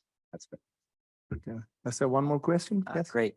Oh, well, from my perspective, psychedelic psychotherapy is more about the psychotherapy than about the psychedelic. And so my question is about the training of therapists with their own self-experience. And I don't think that doing it in the context of a protocol is going to meet the need. I think it'll be too expensive, too limited. And if MDMA were a plant, it would be easy because it would be part of some of these state initiatives and people could go there. So I'm just curious, when we think about regulatory innovation, what ideas might there be to provide for training of therapists so we get the best outcomes? Yeah, so this has been a big discussion internally. And obviously I know our colleague Tiffany, that they deal with this as well at FDA. And, this is complex. As when we do a lot of these briefings, what do you do when suddenly you have approved MDMA and you got not just millions of people who want it, you got millions of people times the number of sessions that they want it. Well, you're going to need an army to do that. Guess what? We don't have that army today. So I often use the analogy of the palliative care model. Why? Because we got to start somewhere. And with the palliative care model, it's something that's well established throughout the whole country, for treating not just the end of life, but for people who are suffering a lot of diseases that they're just suffering miserably.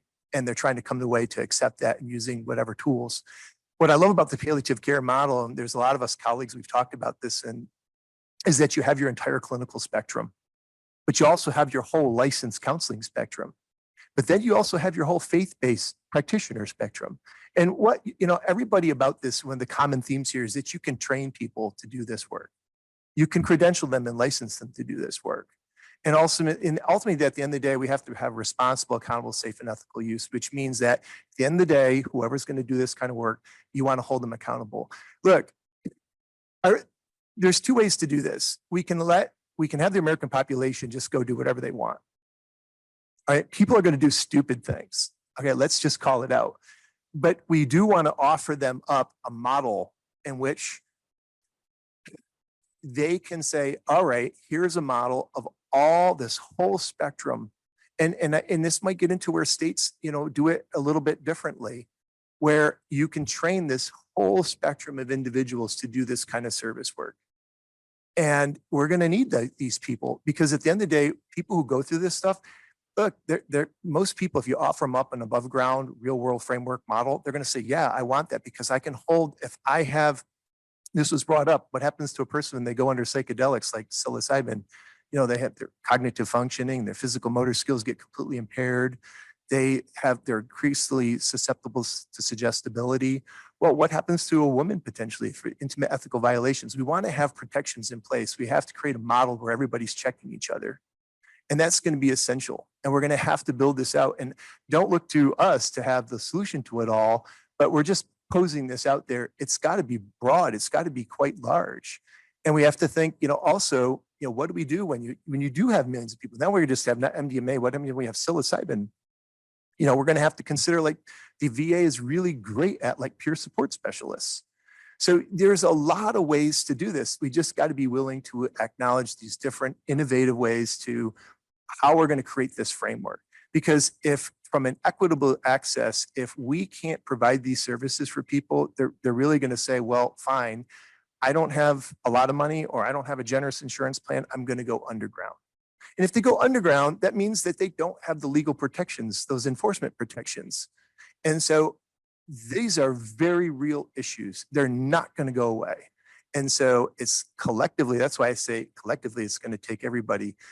As hard as it is for us to do our job up here and talk to political appointees and others, look, it's just as hard for others down in the community level to develop these programs. And ultimately, they're all going to have to be done at the grassroots level, at the local level, to create these kind of community supports to support people through these experiences. So I hope that answers the question. No, it actually did. And I think in the interest of time, we can continue this very interesting conversation during the break. Let's give another round of applause to our excellent panel.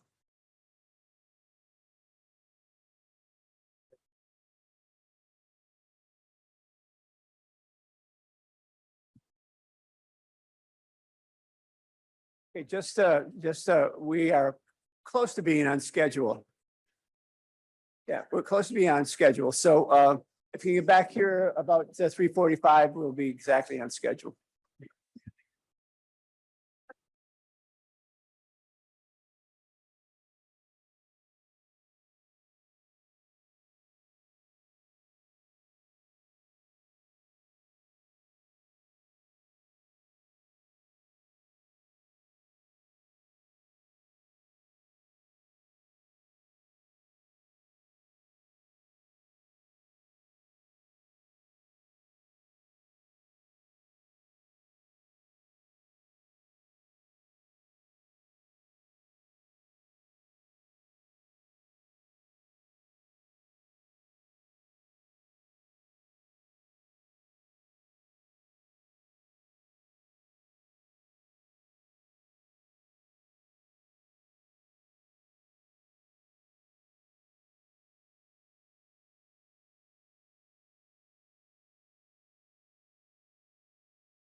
Hi, everybody. We're going to get started in a minute. Going to take your seats. Of course, please help yourself to some coffee and cookies. We'll just start in 30 seconds while people find their seats.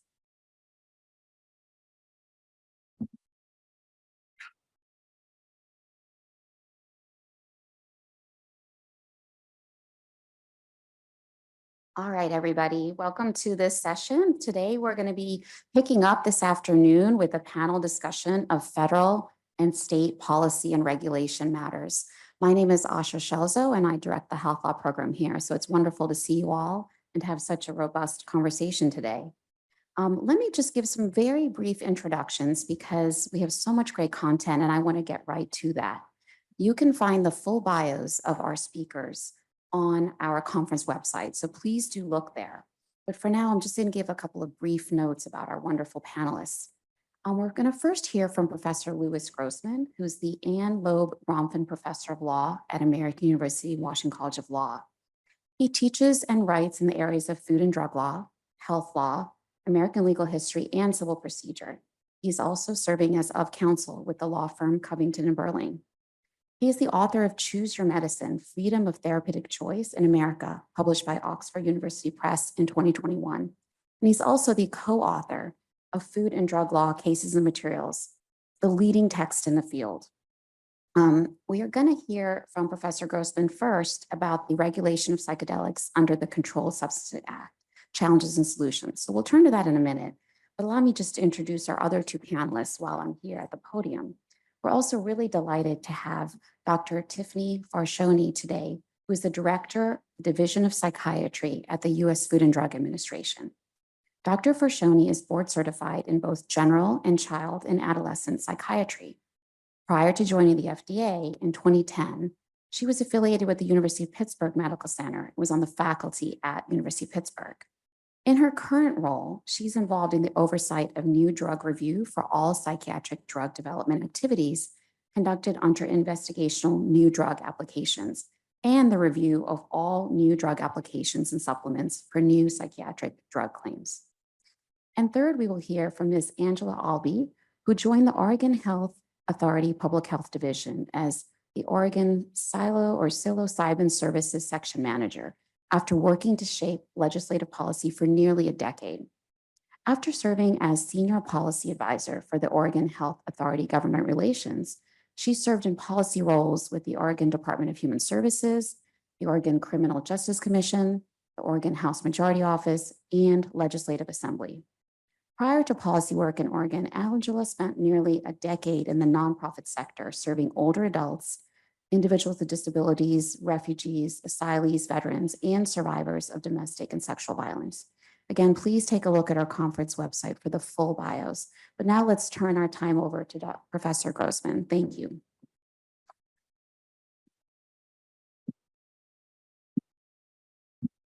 Thank you all for being here again. So the Controlled Substances Act has actually come up surprisingly little so far today. And I want to talk about the importance of the categorization of psychedelics as Schedule I drugs and its impact on research, on compassionate use, and eventually on an approved drug product. I'm sure that most of you are generally familiar with the fact that controlled substances are regulated by the FDA pursuant to 5 different schedules, with Schedule I being the most rigorous regulation and Schedule 5 being the loosest. Schedule I drugs can only be used for research purposes.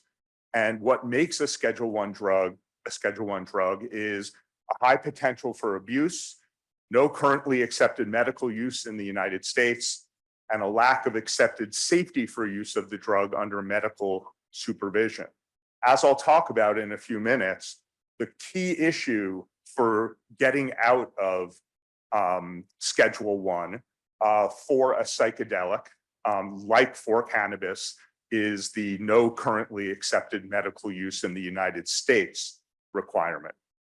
So Some of you out there have actually done research on psychedelic substances, and so I'm going to probably be telling you things you already know and that you may know better than I. So feel free to correct me afterwards if I get any part of this unbelievably complex process wrong.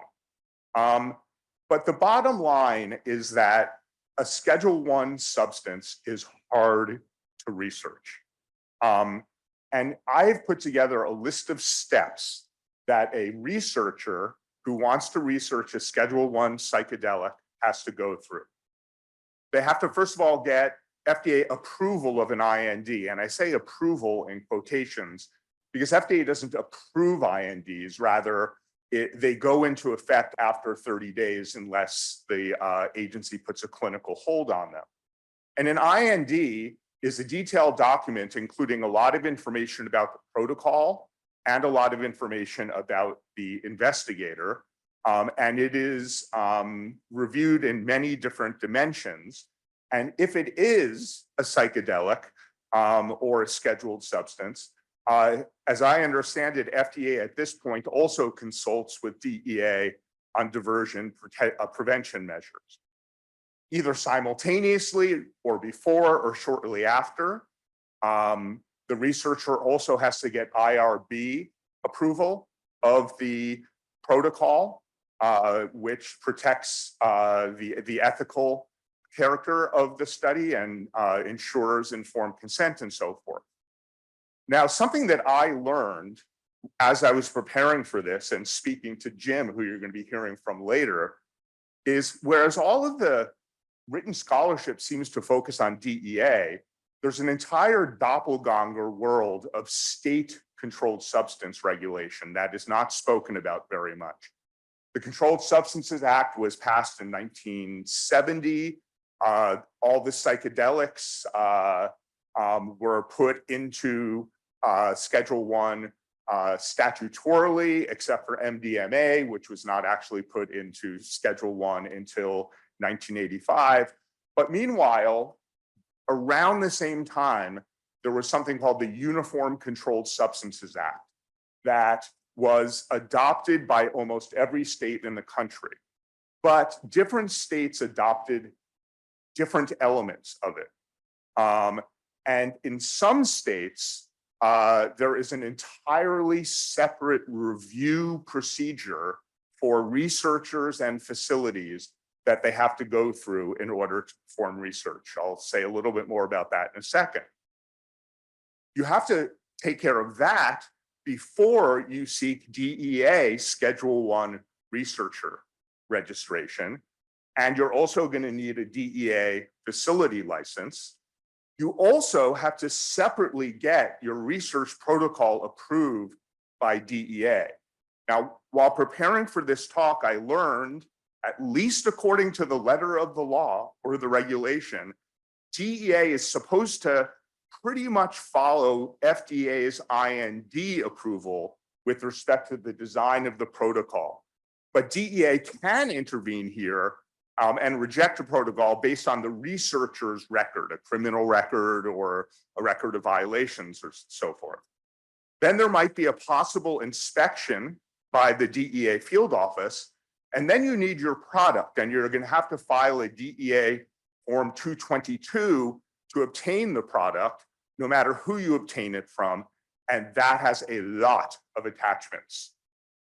A little bit more on the state doppelganger regulations. Right here is a division between the states on the left that don't really get involved in an additional layer of registration, which they usually call licensing, and the states on the right, which do require a whole separate approval mechanism.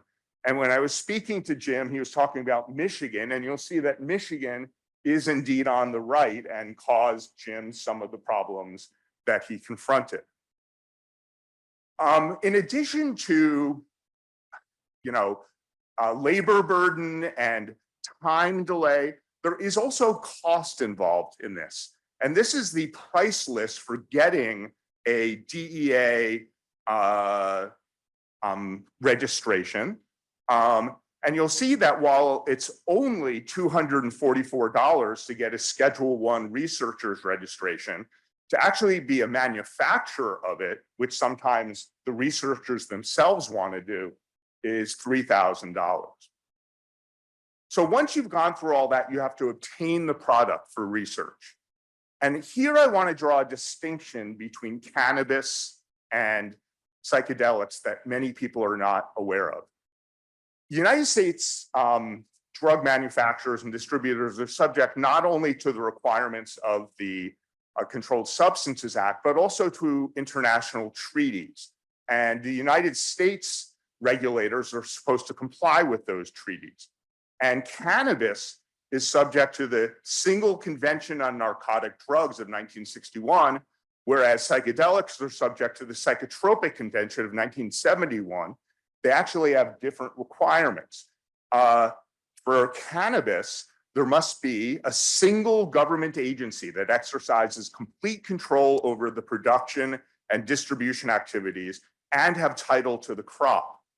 The way that the US government implemented this was in a way that didn't seem to comply with the single government agency requirement, because DEA has long worked with NIDA in terms of supplying the marijuana for research.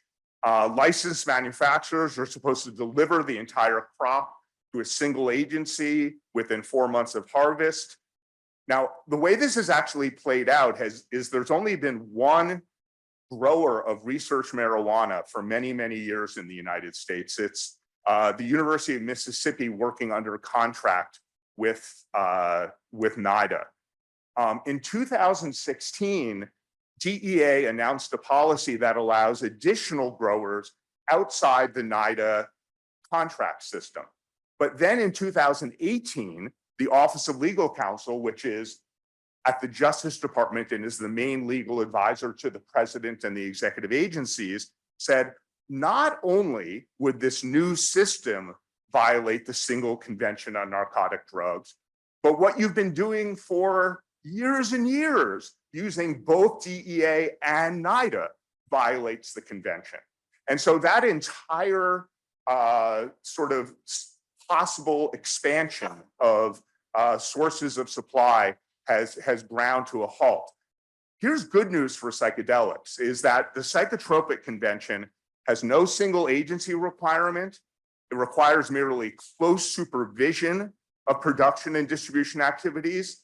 Licensed manufacturers do not have to deliver product to the government, and various entities are already registered as manufacturers of psychedelics and ship the product directly to researchers. That said, most researchers still get their psychedelic substances from the NIDA drug supply program.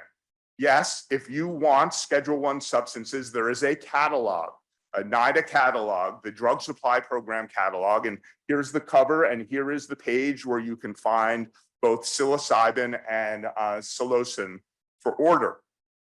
Another aspect of being a controlled substance is that if it's either a Schedule I or a Schedule II controlled substance, DEA imposes production quotas on those substances. And so, as you can see, the DEA has acknowledged the growing interest in researching psilocybin and psilocin by increasing the quota regularly in recent years. There's a little line you can't see, 2020, and you'll see that it went from 30 grams to 5,000 grams or 6,000 grams in just 1 year. So there's been a recent huge expansion there. Now I want to talk about how a Schedule I controlled substance, or being a Schedule I controlled substance, inhibits compassionate use, pre-approval treatment access, where you're not getting a control, you're not getting a placebo, you're not getting an active control. You know you're getting the substance, and so it's for treatment use. And there's two main gateways to treatment use in the Food and Drug Act. One of them is Section 561, which provides expanded access to unapproved therapies for what are generally called treatment INDs. And there's individual patient INDs, intermediate size patient INDs, and treatment INDs, which are kind of full size INDs. The point here is FDA is your partner in this. You file an IND with a protocol, and you also agree to report data to FDA concerning efficacy and safety. And FDA is very, very cooperative in approving requests for treatment INDs. But a few years ago, we got a new path to access called the Federal Right to Try Act. And I don't want to dwell too much on the similarities. I want to focus on the big difference between Federal Right to Try and Section 561, which is it cuts FDA out of the process.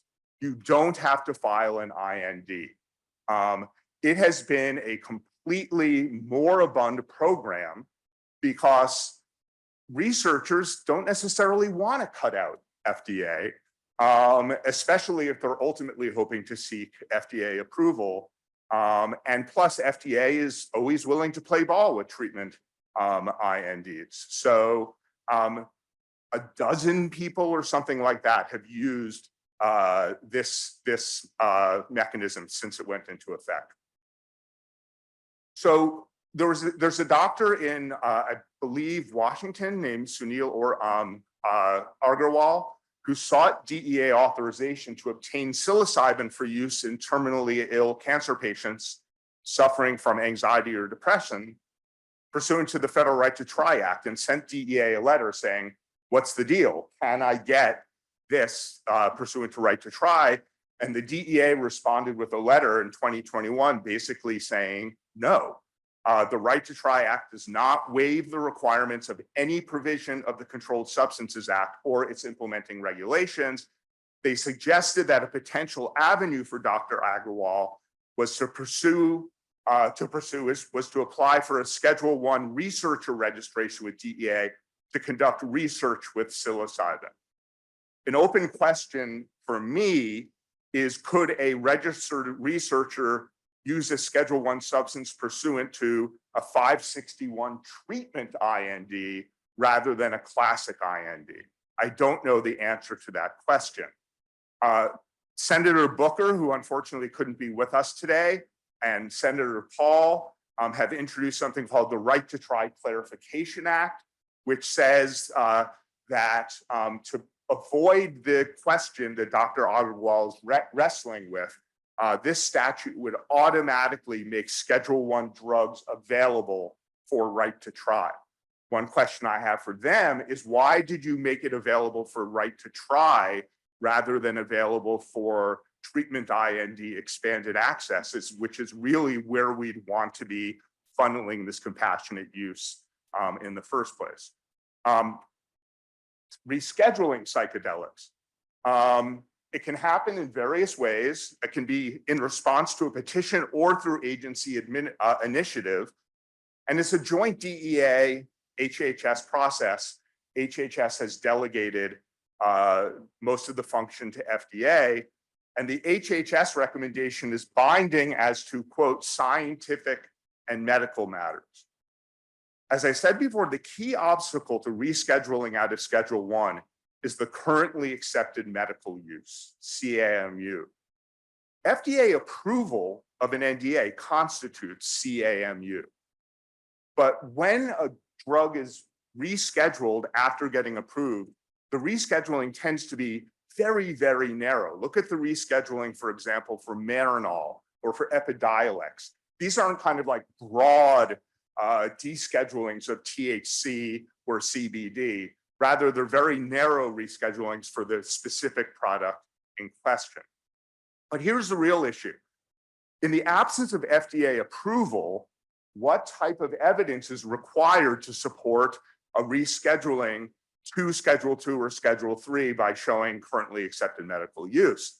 And for a very long time, and as affirmed by a court, the test is, it's a 5-part test, but it includes evidence of efficacy of the type sufficient to support FDA approval. That is, adequate and well-controlled clinical trials. But to little notice, something very dramatically happened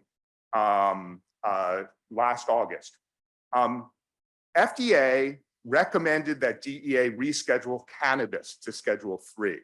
And in doing so, it applied a new standard for currently accepted medical use. Some credible scientific support, which is way lower than adequate and well-controlled clinical trials, and widespread current experience with medical use of the substance by healthcare providers operating in accordance with implemented jurisdiction authorized programs. That seems like a very cannabis specific thing. It seems to be drafted in a way that limits it to cannabis, but as more and more, oh, I didn't see, I'm sorry. I just got to stop. And so I'm going to stop. But if you have any questions about about rescheduling by statute, which is on the table, I'd be happy to answer them during the question and answer period. Great. All right, thank you, Professor Grossman. I know we will definitely have some questions for you, and I know there's more you would like to share. So we're next going to hear from Dr. Farshoni, who's going to talk about, of course, psychedelic drug development with the regulatory perspective from the US FDA, which is a great transition from what we just heard from Professor Grossman.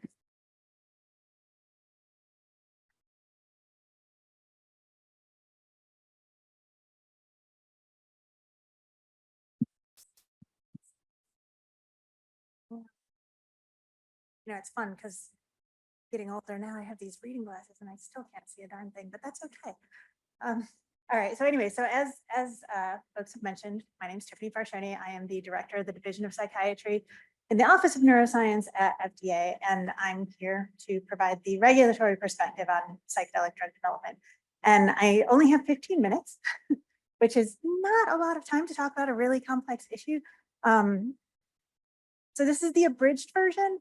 And I promise I will do my best to not talk too fast, although I tend to talk pretty quickly at baseline. So we'll see how that goes. In any case, all right. So given that we're near the tail end of an entire day focused entirely on psychedelics, I don't think I need to do the why are we talking about psychedelics shtick.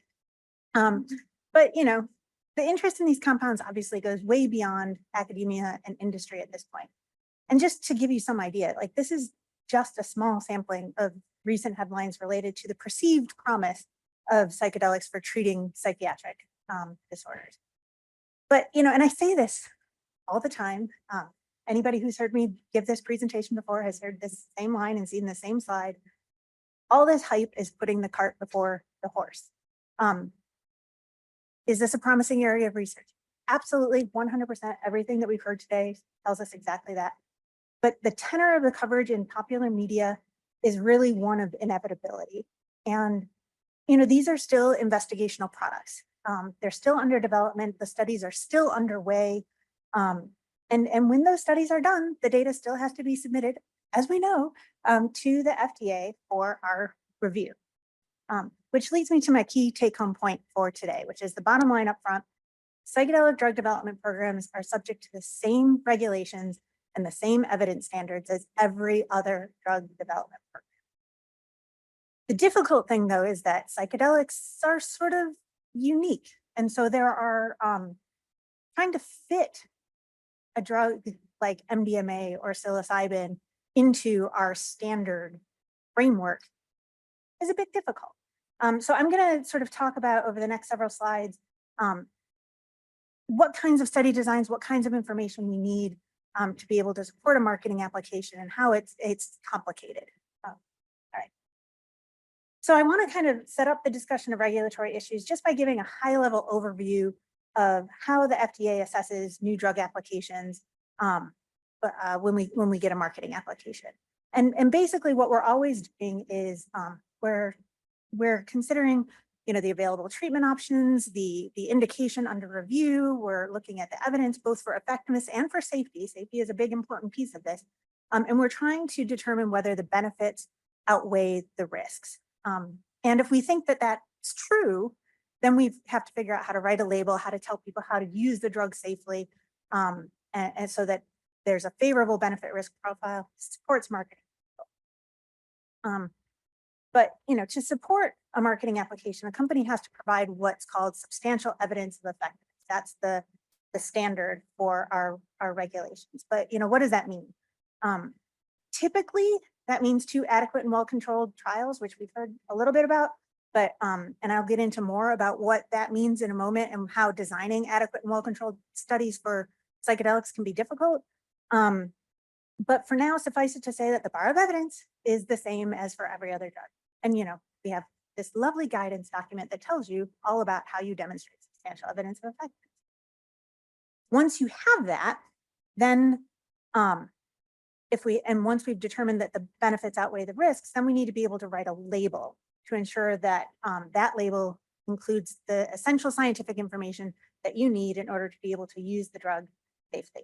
So it includes information about the disease or condition that it's intended to treat. And so that's the indications and usage section, the dosing and the frequency of administration necessary to achieve the therapeutic effect, a description of the risks and benefits of the drug and how those risks might be mitigated, as well as information about adverse reactions that were observed in the clinical trials. And of course, we need to be able to describe the clinical studies that supported approval, including a description of the design, the endpoints, and the results. And then all of these and other things and how it applies to psychedelics are, covered in the lovely guidance that we put out last year that we are currently working on finalizing. We've received all of the public comments and we're working on incorporating feedback from the public into the final version now.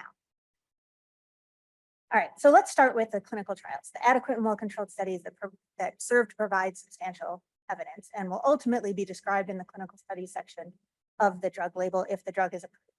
So the features of an adequate and well-controlled study are actually described in the Code of Federal Regulations, and that's the citation you see at the top there. So things like the study uses a design that permits a valid comparison with a control. So this is your placebo-controlled design in most studies. Adequate measures are taken to minimize bias on the parts of subjects, observers, and analysts of the data. That's usually accomplished by blinding. The methods of assessment of a subject's response are well-defined and reliable. So this is not just like, you go in and say, well, do you feel better? Yes or no. It's not that simple. We would talk about earlier about the MADRS and the CAPS-5 and these different endpoints that are used to actually measure improvement on various symptoms of a disorder. And these are just some of the examples of characteristics, but these are some that I want to focus on and in the case of psychedelics. So let's start with that first element from the previous slide, the design that permits a valid comparison. So there's a number of factors associated with psychedelic treatments that make this more difficult, more complicated. So for starters, you have a highly engaged therapist or a monitor in the room. There are significant patient and therapist expectations, possibly fueled by favorable media coverage or books like How to Change Your Mind. This is really out there in the sort of general zeitgeist at this point that psychedelics are amazing. Well, we're still evaluating that. You have an elaborate intervention, right? So that kind of thing usually increases the level of placebo response. We heard that earlier today. And then we have all of these things and then going on top of that, because of the dramatic functional unblinding, not only does the patient know that they got the drug, they also happen to go through like one of the most meaningful experiences of their life. And then they're asking themselves, well, how does this not work, right? So, on top of that, we haven't really necessarily mentioned this yet, or I haven't anyways. Psychedelics appear to have these sort of unique suggestibility properties about them. So in that context, what's the therapeutic impact of us telling our patients, this is really going to help you in this context of suggestibility? So each of these elements can impact the therapeutic response in some way. And we have to tease out the contributions that these various components make in order to avoid approving a placebo that's just wrapped in a complex therapeutic milieu. So in the context of psychedelic drug development, the use of a traditional placebo is problematic, to put it mildly, in terms of assessing efficacy. We've talked about this unblinding. Subjects who get the active drug have the intense perceptual disturbances, or they have, the differences in emotional and sensory perception. They know what they got. And in the context of a high expectancy, you know, there's the dramatic unblinding can lead to, you know, a higher than normal response. Now, the opposite of that is if you have, you know, you're expecting all of these amazing things to happen, and then you realize you got the placebo, and now you've walked into it with these negative expectations about what would happen with a placebo in that context, and you think, you know, now it's a little tricky to call this the nocebo effect in this context, because like it would be if you have a negative expectation, then it makes it worse. But you know, it's sort of along those lines. But an inactive control, at least at a minimum, can help us to better characterize the safety profile of the drug. So there are some alternatives that people have tried to use, and we saw this in some of the earlier slides and some of the earlier presentations about using other psychoactive drugs as something that can help kind of mask that you're in the non-active treatment group, but trying to identify something that has an effect that mimics an aspect of the psychedelic experience without actually providing a therapeutic effect is really difficult. Another option is sub-perceptual doses of psychedelic drugs, but we haven't actually demonstrated that those don't have a therapeutic effect. So it gets really tricky. But these are all things that, you know, you can kind of design around things in different ways. So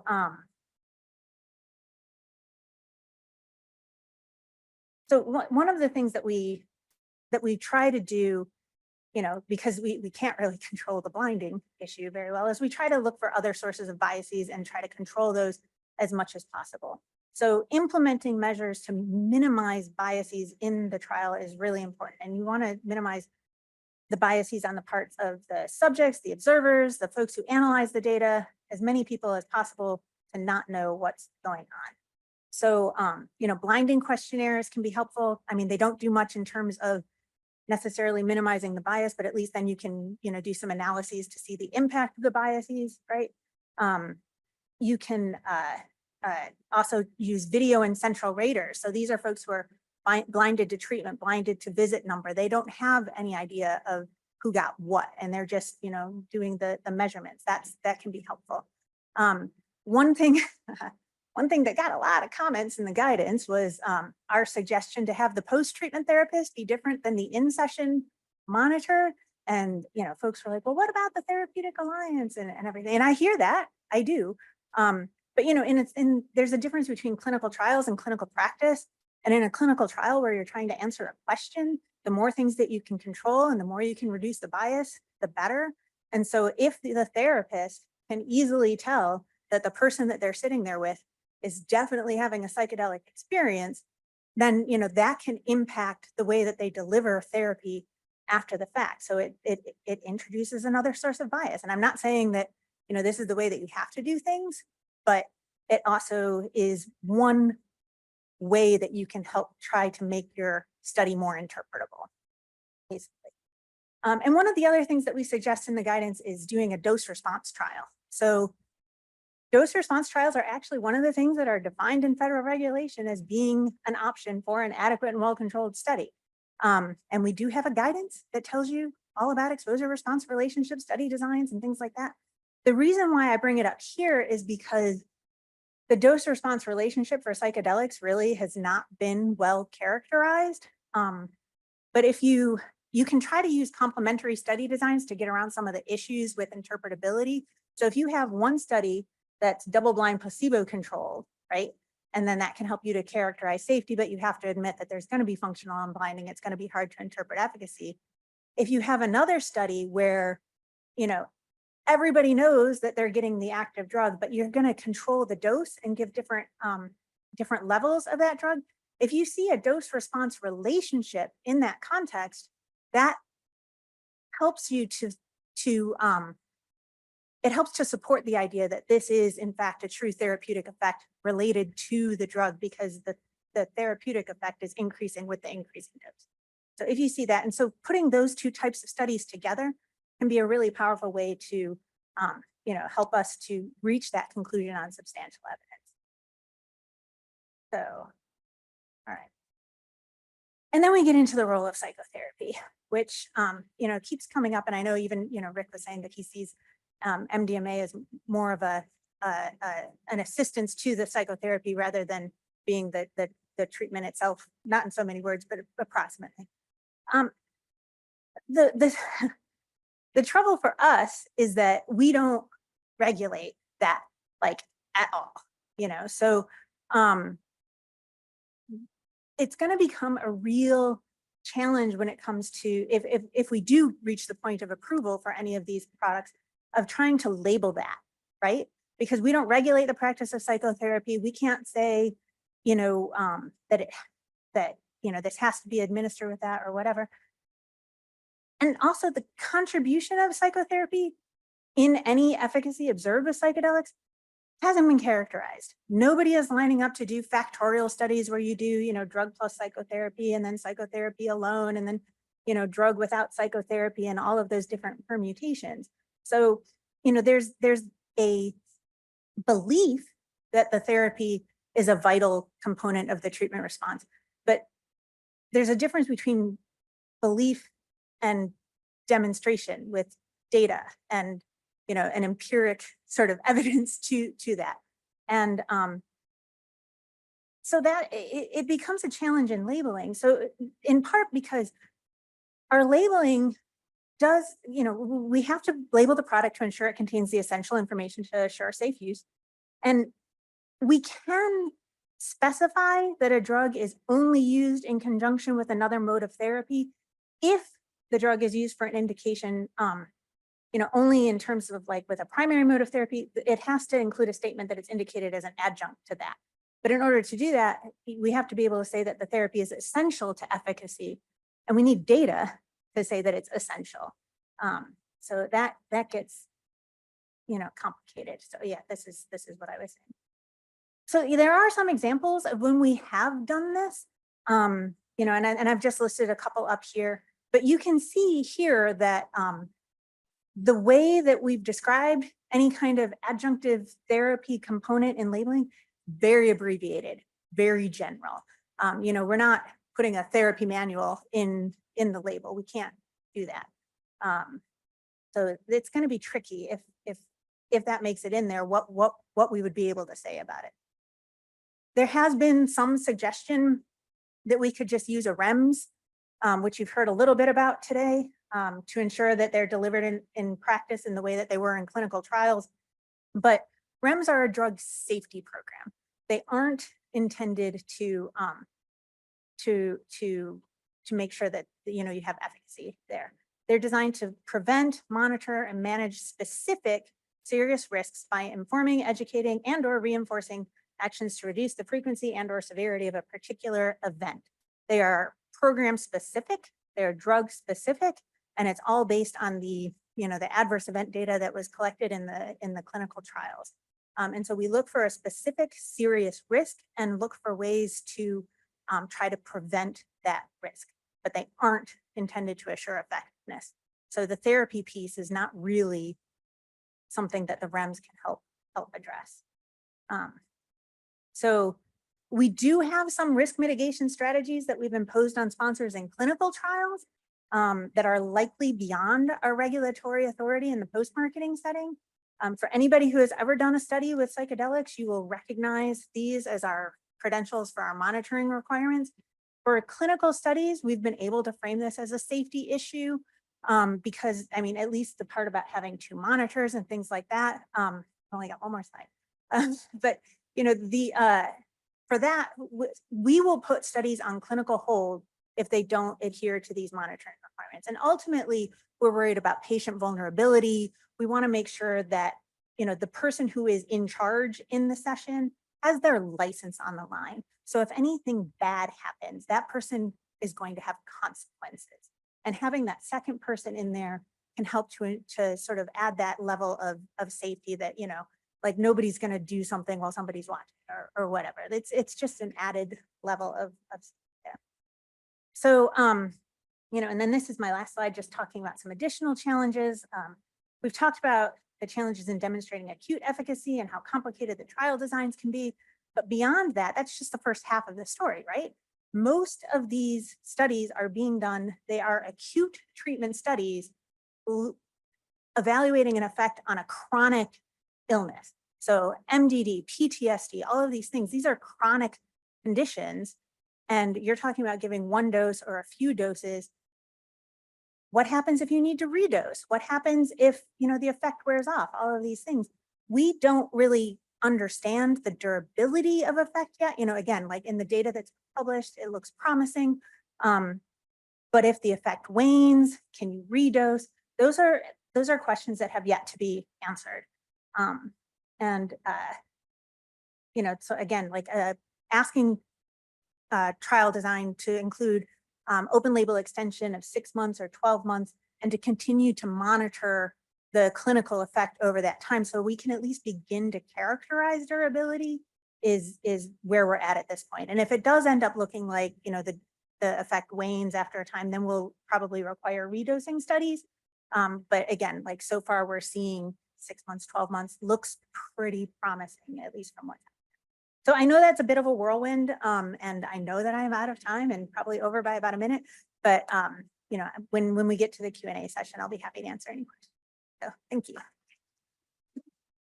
Thank you. Thank you so much, Dr. Frashoni. I mean, it's just a tremendous amount to unpack, but you really gave us a terrific framework. We're now going to hear from Albie about the implementation of the nation's first regulatory framework for psilocybin in Oregon. So we'll look forward to that. Thank you. Oh, hear me. Yeah. Hello? Okay, great.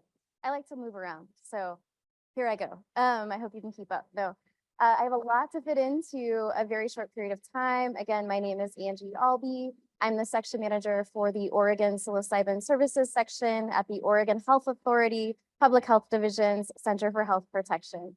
My role is to lead the implementation and ongoing administration of the Oregon Psilocybin Services Act, which is now codified in Oregon law in Oregon Revised Statutes, Chapter 475A, if you want to read it. And so ultimately, I also serve as the ex officio executive director of the Oregon Psilocybin Advisory Board, which is a 16 to 18 member governor appointed board. Lots of fabulous professional and lived experience that make recommendations to our agency on both administrative rules and also statutory changes, which, by the way, we are unable to make those changes. That's up to the legislature. So we have to work within the statutory authorities granted under ORS 475A. I manage a team of about 22 positions, and we are 3 program areas. We have our policy and engagement program, our licensing program, and our compliance program. And our mission is to create safe, effective, and equitable psilocybin services in Oregon while centering justice, equity, diversity, and inclusion in our work. So I should mention, as part of my introduction, we align with our state agency strategic plan goal to eliminate health inequities, as well as Oregon's State Health Improvement Plan. Please check this out. It's fascinating work. It's called Healthier Together Oregon. It's a strategic planning process with communities around the state that represent diverse communities, vulnerable communities, that tell us how to improve the health of our state based on what their needs are. And the priority areas that we're aligning with as we roll out this work is addressing institutional bias, addressing adversity, toxic stress, and trauma, behavioral health, economic drivers of health, and access to equitable preventative health care. We want to know how to serve communities, and we know that many people have been harmed by institutions, and so we're looking at ways to address that as we roll out this work, and that can come in the form of public engagement as well as the way that we set up our model. So with that, let's talk a little bit about the Oregon Psilocybin Services Act. This was a ballot measure that was passed in November of 2020 by Oregon voters, and it created the nation's first regulatory framework for psilocybin services. It directed the Oregon Health Authority to license and regulate the production of psilocybin and the provision of psilocybin services. And in addition to that, it created a 2-year development timeline. So that began January 1st of 2021 It ended on December 31st of 2022 when we adopted all of our final administrative rules and we began issuing licenses after we began accepting applications for licenses on January 2nd of 2023.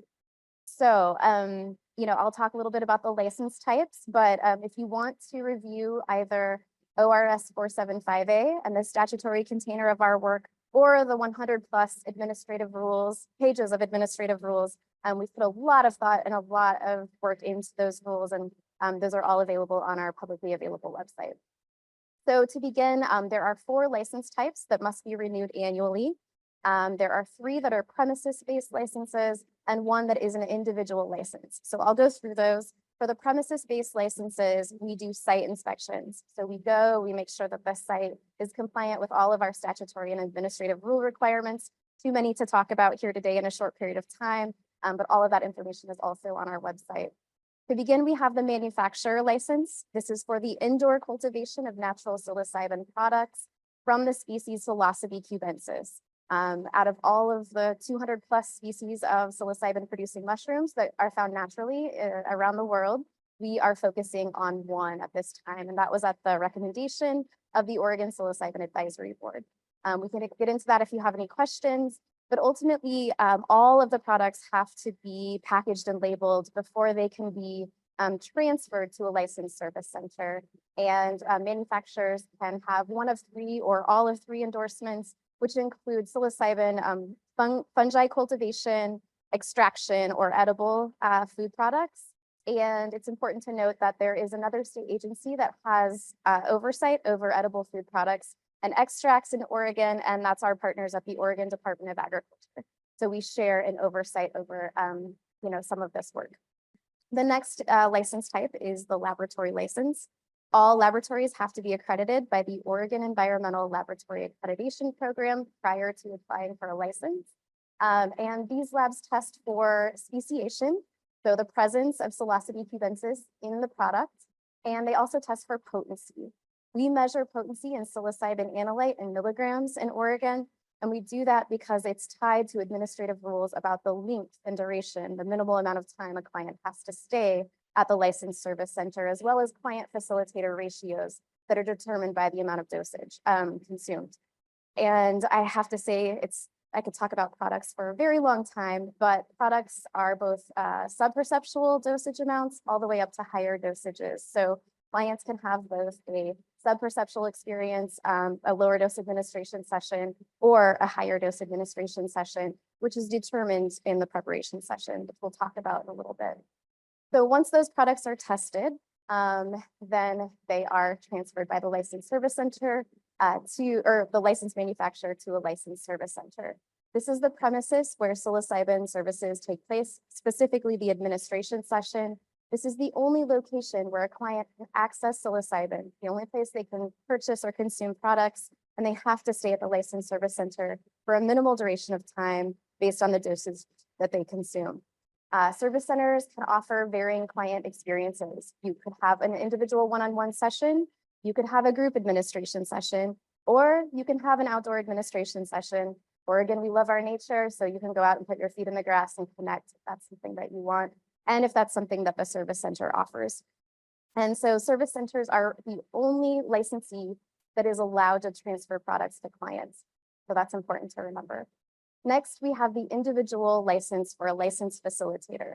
These are the individuals that support clients in a non-directive approach and a client-centered approach throughout all 3 parts of psilocybin services. So the preparation session, administration session, and integration session. A licensed facilitator is very important in Oregon.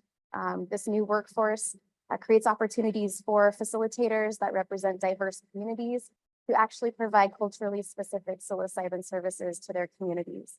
It gives an opportunity to fulfill our goals with our state health improvement plan, and it also offers clients the ability to not be re-traumatized and to have someone that understands their identity and won't harm them while they're in the middle of a session. We all hope. And so that's important to note. Also, facilitators can be licensed. They can hold other professional licenses in Oregon. There's nothing in our statute that prohibits us from also issuing them a facilitator license. However, under our model, because it's non-directive, that's statutory, They cannot practice on other license types while they're providing preparation, administration, or integration sessions. The important thing to note, however, is that many people who are licensed, counselors, therapists, social workers, have decided that we need to figure out a way to make this work and have come together and are kind of bridging the gap. And so there is a possibility for pre-screening prior to that preparation session where clients with complex diagnoses that are working with physicians or providers can be pre-screened and then referred into services. And that way they've gone through a separate process outside of this regulated model. The preparation session we'll talk about in a little bit, but then there's also the follow-up. So creating a continuum of care between the people that serve clients is really important.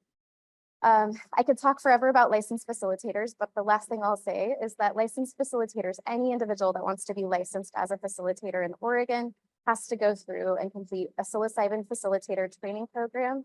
And that's completing core training hours, practicum hours, as well as a comprehensive skills exam.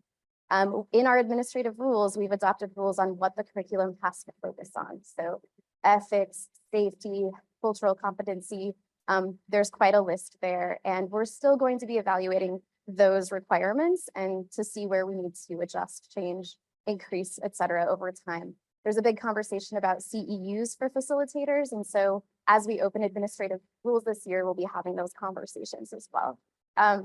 In addition to all of this, those individuals have to also take a regulations exam that's administered by our section. We also evaluate and review training program curriculum to make sure that it meets our administrative rule requirements. And although we don't have the authority to license and regulate training programs, we do evaluate and review and approve those training program curricula. There's another state agency, our partner at the Higher Education Coordinating Commission, that actually licenses and regulates training programs that meet the definition of career training school or degree granting programs. So there's another relationship where two agencies are sharing in regulatory activities together. Finally, I'll say that under this model, clients who are 21 years of age or older can access psilocybin for any reason. This is not a medical model. I'm sure you've heard that already. But that client does have to complete a preparation session with a licensed facilitator and may be found ineligible during that preparation session to continue on. Facilitators can decline services to a client for any reason. And so that process is very important. A preparation session is a time for a client and a facilitator to meet. They do a thorough intake process. There's a client information form. All of these forms I'm talking about are on our website. You can go under I want to access psilocybin services, and you can see these forms. They're available in English and Spanish, and we will also translate accordingly with any language requests that we receive. But ultimately, the preparation session is also a time for informed consent. And yes, we could debate whether it's informed or not, but with all that we know, the risks, the unknowns, these are all a part of that informed consent review. And that has to happen with a licensed facilitator, along with reviewing client bill of rights. There's safety and support planning requirements, transportation planning requirements. There's a conversation around accessibility needs and what accessibility needs that client may have, as well as a supportive touch. So whether that's hand on shoulder, or a hug, that all has to be in the preparation session, a client consent model where the client determines what they're comfortable with. And of course, during that administration session, they might decide that, you know what, I don't want you to touch me. And that's the facilitator needs to embrace that client-led, client-directed experience in that way. So the administration session will occur at the Licensed Service Center. And again, we've talked a little bit about that process, but again, it's the only time a client can purchase or consume products. They have to stay at the service center for a minimal duration of time. There are client facilitator ratios, and there are tons of requirements, especially about having additional facilitators for backup, as well as reporting adverse reactions and emergency reports. We'll get into that in a little bit. But within 72 hours after that administration session, the facilitator will check in on a client. They'll offer integration sessions, and they'll offer opportunities to refer clients to community resources, peer support networks, or other ways to support that client as they're having a discussion. That might include additional safety and support planning. So that's our model in a very, very condensed review. Many people ask, what did the first year of licensing look like? That's it in a nutshell. And all of our year in review can be found on our website under latest news. We will be publishing annual reports. We're going through the process of strategic planning right now. Okay, I got to get moving. Licensing statistics. To date, we have issued 299 facilitator licenses, 25 service center licenses, 9 manufacturer licenses, 2 laboratory licenses, 549 worker permits, and also we've approved the curriculum for 24 training programs. So I'm going to go through that pretty quickly. There are some equity and access issues that I can't get into at the time. One of those is cost. We all know that insurance doesn't currently cover services, and we also are a model that is fee-based. So the cost of licensing fees have to cover the cost of our sections work. What we've done to address this is to require licensees to create and submit social equity plans to explain how they're going to address systemic oppression and give back to the communities. And right now we have licensees that are subsidizing cost of services, providing grants, scholarships, and many people are accessing services at differing amounts. So that can be for free if they're, given a scholarship and they're sponsored, or it can, be up from a couple $100s to thousands of dollars, depending on the service center and the model and the dosage. There's so much to say around this, but I will move forward to say we also allow client support persons to be available to help with clients that need toileting, mobility, medication, assistive devices, and interpretation. A client support person has to go through a preparation session as well. Data collection is very important, as is centering a consent model for the way that client information is collected, shared, etc. Clients have control under this model of how their de-identified and personally identifiable information is shared. All client information is stored at a licensed service center. And there are provisions that actually restrict how we can access client data. That's only through investigations. And it's very limited even for our agency. Last year, the Oregon legislature passed Senate Bill 303, which requires service centers to collect and report certain aggregated client and service center level data. We will be receiving that data, de-identifying it, and making it publicly available after the first quarter of 2025. Some of this data will be why did the client access services, any adverse physical or behavioral or severe adverse behavioral physical responses, and so on and so forth. I wish I had more time to talk about this, but I do want to share compliance and stats. So to date, licensed service centers have sold 6,460 psilocybin products to clients. That might include, a secondary dose here and there, but that is the total so far to date. We have had 30 complaints that we've investigated, 11 of which are open. We have yet to issue a final order for a violation, but we do have 11 open cases. And we've had 3 reports of emergency services being contacted. So that means that, we clearly understand that there are significant amounts of clients that have been supported in this model. And we take complaints very seriously. We investigate any complaints or concerns about safety violations or administrative rule violations. All final orders will be posted on our website, and administrative sanctions will vary based on the severity of the violation. We follow the Administrative Procedures Act, which I don't have time to talk about. But this information will be available on our website. I wanted you to see our beautiful forest and our website, and bring you lots of gratitude from Portland, Oregon. And I also will say, I just want to acknowledge something quickly, and that is that we understand this conversation didn't just begin with the passage of legalized frameworks or this emergence in science. We know that psilocybin has existed, and for thousands of years, Indigenous communities have been in relationship with psilocybin. And so as we inform our work and open rules and work with partners and experts in the public, we're also holding space for 2 truths. We have the science and research, and we have the cultural and anthropological information that we believe is very important. So we're holding on to that as we evaluate and inform and change our work and evolve it forward. The last thing I will say is please visit our website. We have over 14,000 subscribers that get our quarterly newsletters and can see data and also have a lot of information shared. And so just really encouraging you to connect with us. Thank you so much. Oh, thank you for that. And so we're just kind of at the end of our time, but if someone does have a question and they want to come up to the mic, I'm just going to take that sort of executive privilege and give you a couple of minutes.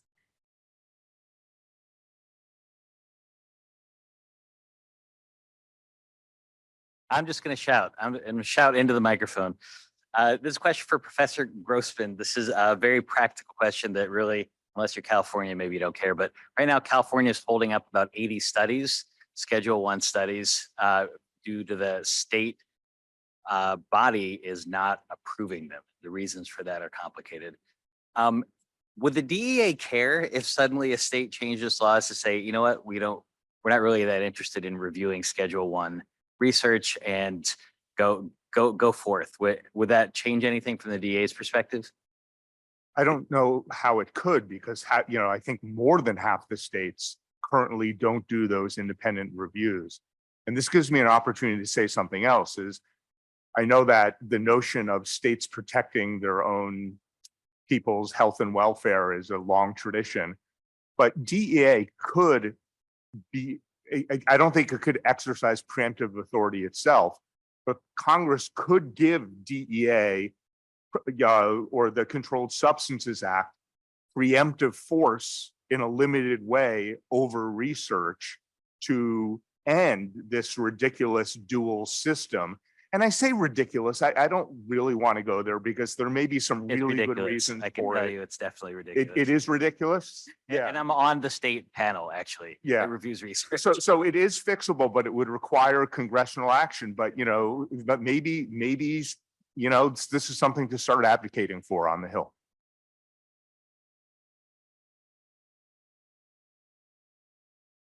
One last question, if you'll indulge us, just because I know there's so much here to unpack. I see my job is to create the complex regulatory challenges for you. So the question is just about group therapy.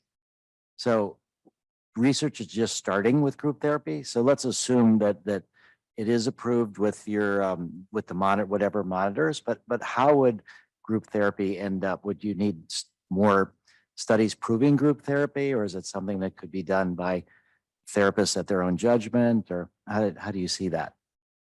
Well, so the model of treatment is not what we're approving. We're approving or not approving.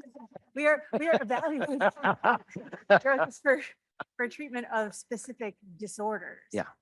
And the therapy model is completely outside of our purview. Now, if you wanted to say that, you were looking at, I don't know, I'm just trying to think hypothetically, like if you were looking at the benefits of a, sort of therapy dyad model where, the index patient has a particular condition and you're evaluating improvement in that index patient, maybe something, but, again, we're looking at what the drug does. That, like, my regulatory purview is over the drug. The therapy component is outside of my authority. Okay, because I was actually thinking like multiple PTSD patients at the same time. Yeah, I mean, well, in that case, then it would be a matter of, these are questions you can answer empirically, right? Like if somehow doing, if there is and I think is it Matt, maybe you mentioned it or somebody mentioned it earlier about like, these are things that you can test, like, different numbers of Yes. therapist to patient ratios and, Yeah, and stuff exactly. like that. Those are hypotheses you can test that, because you have a drug in the model, it would still have to go under IND, but the question that you're asking is not really an IND question. You see what I'm saying? I think so. And that would be, it wouldn't be something that would probably ever end up in a label necessarily, because it's still the treatment of PTSD, treatment of depression. Those are the indication statements, but how you use it, you can publish that literature and you can, make a case for that with insurance companies and with, hospital systems and all of that. But that's, again, like outside of my wheelhouse. I see. So where you were saying that there's, requirements for the first person, they have to have certain licensing, the second person has to have the BA and the years experience. that can vary outside post-approval with numbers of PTSD patients and numbers of I have- therapists? Whatever happens post-approval is, if it's part of the practice, I mean, and that's the thing that's gonna get complicated, right? Yes. It's state by state by state, and how, and insurance company by insurance company, who's gonna cover what, and, you know, how many people are they, you know, are they going to pay for two therapists, or, you know, and is it gives me so much like heartburn. I can't even tell you that, you know, like this is what keeps me up at night. It's like, okay, so the things that are outside of my control, I can control what happens in a clinical trial, but what happens out there in the real world is, you know, that's, you know, Laith and, you know, you guys are looking at those things now. Like, what is that going to look like? And I will let you. Well, thank you for conclude these over that. great questions. Okay, And as you can great. see, we're just sort of at the tip of the iceberg of the complexity. And our panelists have done a fantastic job, I think, of just opening the door on these issues and helping us to unpack them. So please join me in thanking Angie, Tiffany, and Lewis. We have a great panel coming up next. I just want to make sure we give them their time. Thank you.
All right, we're gonna start the next panel in like 30 seconds, so please take your seats.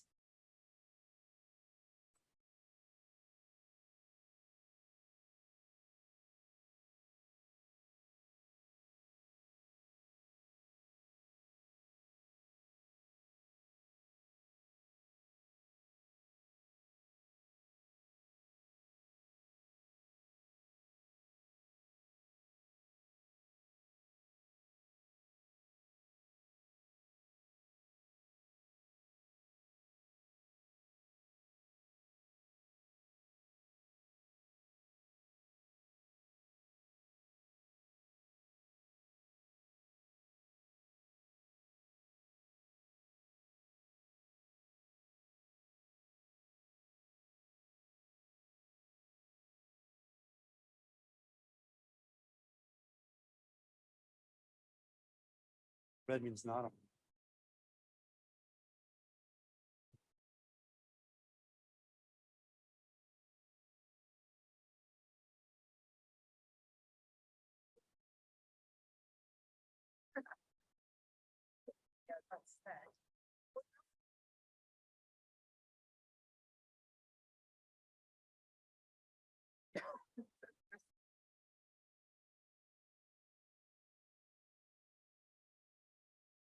All right, folks, let's go ahead and get started so that we're not keeping you here too far into the evening.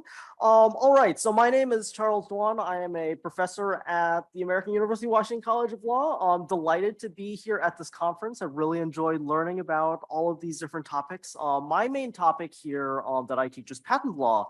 And so I'm very excited about this panel because we've already learned about some of the regulatory framework and the ethical framework and some of the promise of psychedelic drugs. And here at the panel that I think really brings it all together. how do we actually bring this sort of stuff to market?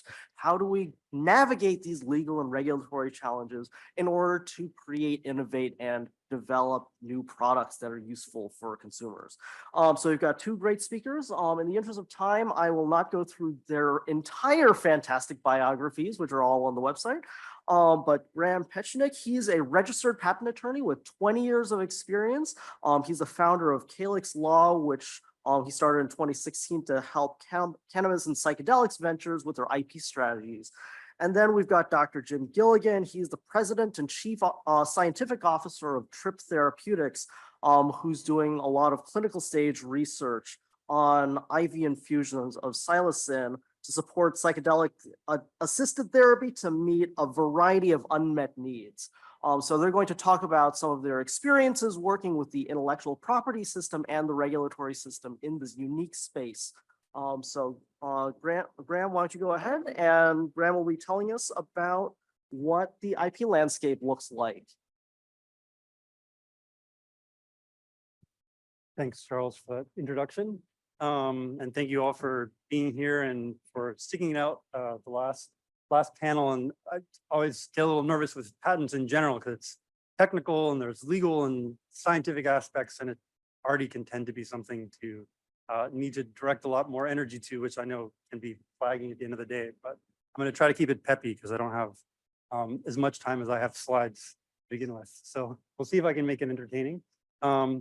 So just a little bit more about myself to kind of ground why I'm even here and what I'm talking about today. As Charles mentioned, of course, I'm a patent lawyer and I have my own firm, but I've been interested in psychedelics since I had my first psychedelic experiences in college with mushrooms. I became, probably fair to say, obsessed with psychedelics. This was in the 90s, so the best places to learn about them was the internet, that I think I was one of the first few classes to have access to outside of the library. I spent a lot of time on Arrowhead, which people may have heard about, has like a repository of trip reports and things, and reading two books, PCAL and TCAL, by somebody, Sasha Shulgin, who was a psychedelic chemist, who was then the person who I wanted to be. And I actually changed my majors to biochemistry and neuroscience, thinking I could be a psychedelic chemist after not getting any encouragement, and kind of the opposite from a lot of professors. I thought with my interest in psychedelics and cannabis, I would go to law school and study cognitive liberty or drug policy. Once I was in law school and paying my way through law school, realized that also was maybe a naive idea. But with a science background, I became a patent lawyer. And so I worked for about 10 years for branded pharma doing patent work, and then started Calyx Law, the firm that I have now, to work with cannabis companies when cannabis passed in California in 2016 for adult use. And there was a lot of investment in the cannabis space and a lot of people looking to start cannabis businesses, and actually not many law firms yet pursuing that area. The reason I ended up in psychedelics actually has a lot to do with MAPS. I happened to be following the work of MAPS, and I continued to be really interested in psychedelics and following the science, of course. And I just coincidentally happened to be actually volunteering for MAPS at an information table at a cannabis conference called the Emerald Cup, at an info table with a number of other MAPS volunteers. And it also happened to be coincidentally just a couple of weeks after this article in 2018 came out called "The Millionaire Couple is Threatening to Create a Magic Mushroom Monopoly." And when I told people I was a patent lawyer, lots of people came up to me, both people working at the info table, other volunteers from MAPS, and other people at the conference who had also read it, asking me, well, how is it possible to patent psilocybin? And what would it mean if people would patent psilocybin? Would that mean whoever held this patent would come after them if they're growing mushrooms in their closet? Or would that mean if there was a potential legal market like there is now in Oregon, that somebody holding those patents could pursue facilitators in Oregon and shut them down for patent infringement? And because of the way that patent applications aren't even published for 18 months, at this point, it was known that there was a patent file, but nobody had seen the patent yet. So there wasn't even any information to go on. So it was just all sort of speculation.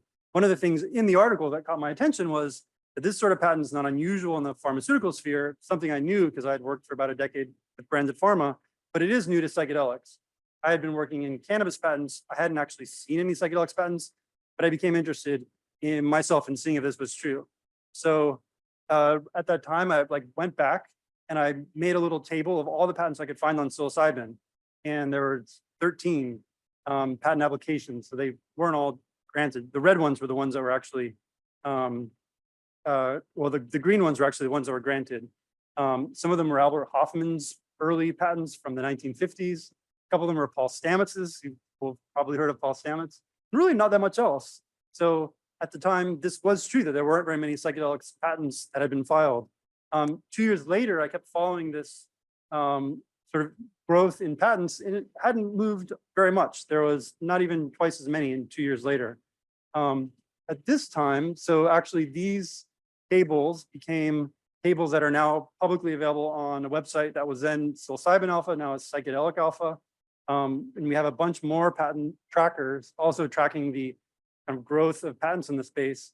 And now there's over 1,500 published psychedelic applications and patents. I think this slide actually took me the longest to make because I was trying to be careful to actually copy everything from the Airtable. I probably should have just used one image and copy pasted it 20 times. This is actually all 1,500 published psychedelic applications and patents. So there's a lot of patents that have been published, and these are actually patents that really refer to psychedelics. So we've cut out things like drug testing patents, patents for other things that might just have psychedelics in them. These are things that really are directed to and arguably could cover psychedelics or people doing work with psychedelics, making psychedelics, using psychedelics in therapy. And as I mentioned, patents don't publish for 18 months. So what we see now might just sort of be the tip of the iceberg, although we know there's been less investment in this space than there was a couple of years ago. So the patents that have already published probably represent the sort of big peak of the investment that was right around 2021, 2022. And so I think saw from Rick and from Matt Johnson that there was this growth in published scientific papers relating to psychedelics. The growth in patents really represents that, but it also represents growth in number of companies. So this was back when it was psilocybin alpha in 2020, the number of companies. Now there's many more companies that are kept track of. I put a question mark on here because a lot of companies, private companies, are still sort of in stealth. We don't know about them to list them. And alongside this growth of patents has become this big growth in controversies about patents. So this is just sort of a smattering of article headlines that could fit on a page and still be sort of legible. There's a lot, everything from kind of legal academic. Glenn Cohn obviously gave a presentation earlier today. I think his is in the bottom middle with Mason marks and a lot of other ones, everything from like that in Harvard Law Review to ones in people's blogs and Substacks and ones in Vice magazine. There's been a lot published by a particular journalist, Shayla Love, who used to be there, and a number of others. So this has also become this sort of big conversation in this space. What do these psychedelic patents mean? And actually the conversation around psychedelic patents has become a conversation around the controversy around the conversation about psychedelic patents. This is Hamilton Morris, who's a sort of journalist and somewhat chemist who's had a Vice documentary called Hamilton's Pharmacopoeia, kind of documentary about different psychedelic drugs, talking actually about Shayla Love's articles, primarily about patents and controversies around patents, calling it moralistic hand-wringing. Actually, he's called me out on his podcast for talking too much about psychedelic patents. So if anybody you are of that view, I apologize for being here talking more about psychedelic patents. But anyway, so this has obviously kind of reached this fever pitch about like, what are all these controversies about psychedelic patents? So I will talk a little bit about what the controversies there are, what the actual controversies are. Before that, of course, why are people even filing all these psychedelic patents? Well, what we've heard today, and of course what we know is psychedelic drugs are going through the FDA approval process. And the FDA approval process costs a lot of money. This is probably a little bit of industry biased amount, but we know it's still a lot more than it costs to bring a generic drug to market. And when a generic drug comes to market, the monopoly costs that the branded drug can charge drops pretty severely, as do the amount of sales that a branded drug is able to sell. So maintaining the time until the generic is able to enter is what obviously allows branded drug to recoup the investment in bringing that drug to market in the first place. And so there's a couple of different ways that that exclusivity can exist. One of them are regulatory exclusivities.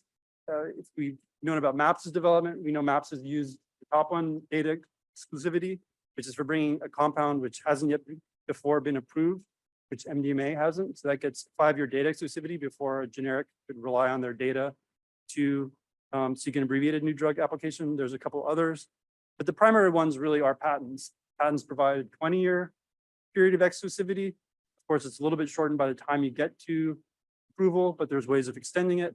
There's other kind of life cycle management strategies is probably a euphemistic way of putting it. That could be a presentation in itself. A lot of them use patents as ways to extend that exclusivity even further. And of course, for a blockbuster drug, so a drug that has a market over $1 billion a year, each day on the market is worth a couple $1 million. Beginning of my career at a large law firm, spent a couple of years on a patent litigation. The entire issue in the patent litigation was 8 extra days of exclusivity for a branded drug. And tens of lawyers working around the clock for years to get just a little bit over a week because of how valuable those extra days of exclusivity are. So of course, patent lawyers have lots of motivation to try to find strategies to increase that exclusivity and find other ways to have exclusivity. And so the name of the game really is patents. So I'll probably breeze a little bit through this because I imagine people probably have some familiarity with a patent, but a patent is something that just protects a new and useful invention. Of course, it's this right to exclude for 20 years, and it's defined by the claims. So a patent itself, generally it's what's called the specification. It's everything that describes what the invention is, and then it's these claims, which are what are sometimes called the metes and bounds. They're the kind of legal language that defines what the invention itself is. This is actually that first Compass Pathways application described in that millionaire mushroom monopoly article, which covers this crystalline psilocybin polymorph A.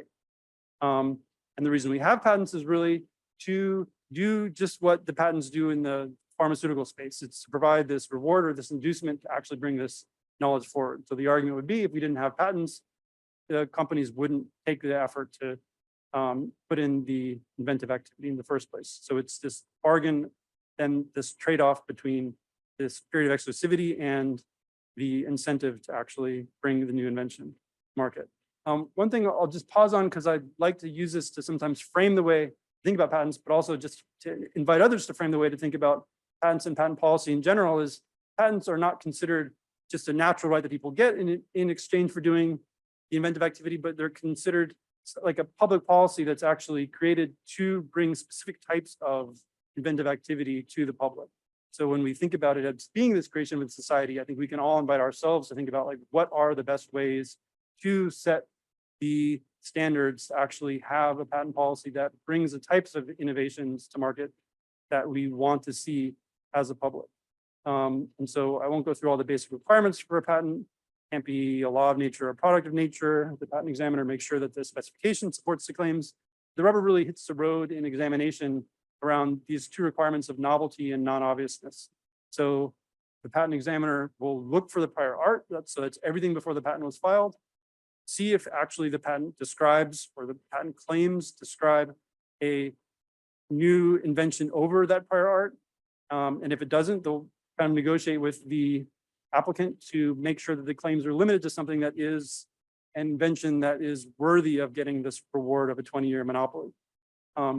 One question as we sort of start to get into what these controversies are is patent application or patent examiners can't always find prior art. This is particularly a problem in a space like psychedelics where a lot of the prior art didn't exist in patent applications the way other space that might be evolving naturally as the technology evolves would be based on a foundation of patents that grows along with the technology. So with psychedelics, a lot of the work that was underground, a lot of the work that people like refer to things being done in indigenous communities, there were people that just weren't filing patent applications because there wasn't a value to hiring patent lawyers like there might be if you have a blockbuster drug potentially at the end of it. This is just kind of one example I like because it's a simple example that I think is pretty easy to see how there's flaws in the examination. So this example is for a DMT vape pen, even though it's sort of confusingly titled delivery system for ayahuasca-like substances. And it has what I've boxed there, the priority date. So the prior art is everything before that priority date of July 2020. And so the claim of this was a device with a chamber that holds a vaporizable formulation that can be a substance. The substance can be 5-MeO-DMT, DMT, or 2CB. So it's basically a DMT vape. And so we know that there's prior art on DMT vape pens before this patent was filed. There are things that one could find if one goes online, articles about DMT vape pens from 2018 and 2020. We also know when the patent examiner does their search, the search itself is part of the public record. So we know this examiner didn't search for DMT, didn't search for vape pen, doesn't look for Google, fact, they spent less than 7 minutes doing a search, and they only searched chemical abstracts plus database, which really just has like scientific literature, and they searched for prior patents. There were no prior patents on vape pens. There was nothing on dimethyltryptamine in chemical abstracts plus, and so they granted a patent on it. And so this is representative of a lot of patents that happen to be out there especially in the psychedelic space, because examiners in general, we know, are overburdened. Prior art can be hard to find. Patents across all spaces can result in what are also somewhat euphemistically called low quality patents. So patents that really shouldn't have been granted if the patent examiner could find the prior art. And these, of course, sort of violate this public benefit balance because they offer this market power without public benefit. And actually, this DMT vape pen patent, which also covers 5-MeO DMT vape pens, is of concern to a lot of people now in the psychedelic space. So it's a good example of a bad patent, but also it's a good example of a patent that is troubling people who are working. And I think it's also interesting to think of it because it's not just troubling people who might be pursuing the FDA approval pathway. There's a big underground community of practitioners using 5-MeO DMT vape pens in underground therapy. And a lot of them potentially could be the target of an infringement suit. And you can imagine if you're an underground therapist working in something that's illegal, you probably don't want to be dragged into court and asked to divulge what your financial records are and have to, reveal in public court what you've been doing. So this is people that could be a good target for somebody sending a cease and desist and asking for a settlement of something like $50,000. Just trying to see how much time I have left. And so there are a lot of responses to these low quality patents. I think we had maybe until, there's some people from USONA, and I know there's a organization that has some affiliation with USONA called Porta Sophia, which is a psychedelic prior art library. And so one of the things that they've been trying to do is like make sure that examiners can see all this prior art. So the next DMT vape pen patent, or the one like it that gets to a patent examiner's desk, they'll realize that there's a prior art that potentially applies that they'll want to look into. And also submitting prior art into open applications of things that the patent examiner hasn't found, because challenging a patent is often very successful, but it costs lots of money and isn't something that is available to most people, just given the expensive cost of it. So just a little bit more about like what's in all these published patents. So I don't want to say that all the patents that are out there are just low quality patents. And along with just a number of patents increasing, there's a number of patents increasing on all different types of compounds. These are just 4 I sort of picked out. I think these are 4 that are interesting to look at because all of them, we know those types of compounds themselves have been known for decades. So how are those still patentable? Well, the way the patent system works is people don't just file patents on the chemical compound, as we saw, for instance, with Compass's granted patent on a polymorph, but there's these things called secondary patents that cover all sorts of things. I highlighted just a few because I have some examples of the ones that are highlighted, but there's dozens of different types. And in fact, pharmaceutical drugs in general, any blockbuster drug might have dozens of patents. So the average blockbuster drug has 71 issued patents on it. So patents don't just cover the drug compound, but they can cover all sorts of things. And the strategy of building up a huge patent portfolio around a drug is called patent ticketing. And so sort of talked a little bit about the psilocybin polymorph. The polymorph is just a crystalline structure as the arrangement of the psilocybin molecules in 3 dimensions in a solid crystal. We heard a little bit about ketamine and S-ketamine. So this is another patent strategy a lot of companies have taken. The generic drug is a mixture of these 2 right and left-handed enantiomers of ketamine. Spravato is just the left-hand version. We also heard a little bit from Glenn Cohn about the hand holding and the soft furniture. This is probably the controversy that got the most attention, enough attention that I was on Last Week Tonight with John Oliver, talking about Jill Love's article and making a joke about how potentially there could be a patent on somebody sitting behind a desk making jokes, and maybe he would be the target for infringement if there was a patent on that. And so besides these, there's a number of others. So people aren't just pursuing the known drugs, but are also pursuing a number of other drugs, so novel drugs too. But even novel drugs suffer from some issues in terms of how the patent sort of policy is set. So it's not just low quality patents, but when we think about what kinds of next generation psychedelics we want to see. One of the things that we should consider when we think about the way the patent policy is set is the lower the standards for novelty and non-obviousness are, the easier that is for a company to bring another drug to get another extended period of patent exclusivity with something that doesn't provide that much difference over what's already on the market. So if we want to encourage greater therapeutic advantage or drugs that have some greater clinical benefit, it'd be a benefit to have the standards of novelty and non-obviousness being higher. Given that they're where they are now, a lot of new drugs that come to market don't actually have that much innovation in terms of the benefit they actually bring to patients than the drugs that are already on the market. And in fact, so this is a slide from a McKinsey presentation. This strategy has actually been commended by companies as one of the drivers of pharma growth. They've been able to continue to file all these patents on what are called like Me Too products, things with no real additional benefit to patients, but to have something about them that is at least minimally enough to get past the barrier of being able to get a patent on it as being novel and non-obvious. So perhaps it's not just quality that's also a problem with the patent system, but also policy. Like, do we want to increase the standards of novelty and non-obviousness?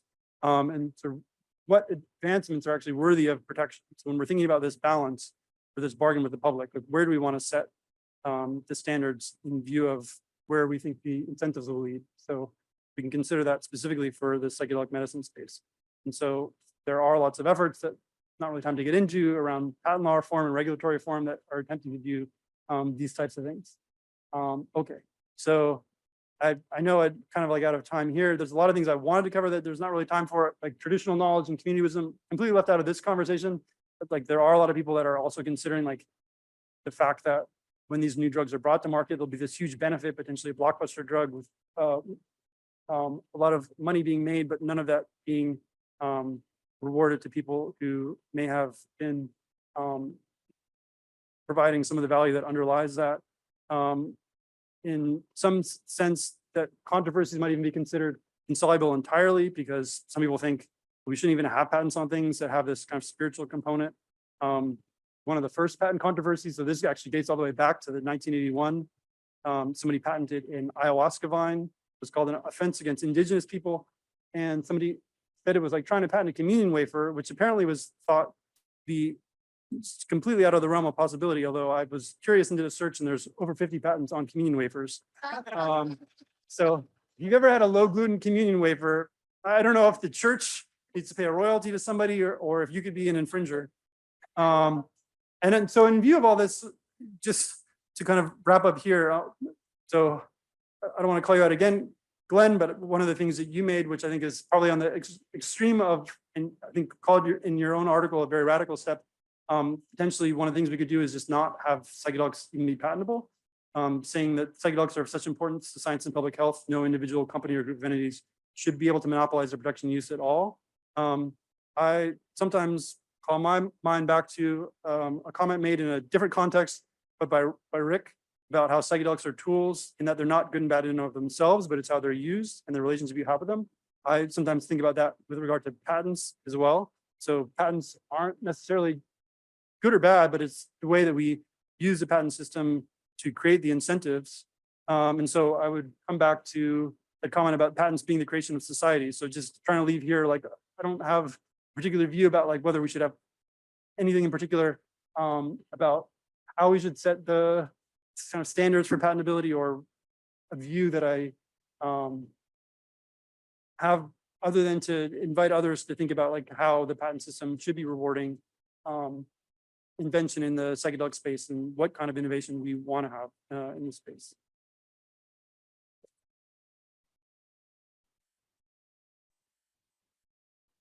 All right, that was worth it just for the communion wafer slide. All right, thanks so much for that overview. And Jim, let's talk about what it looks like to run a company that does this sort of stuff.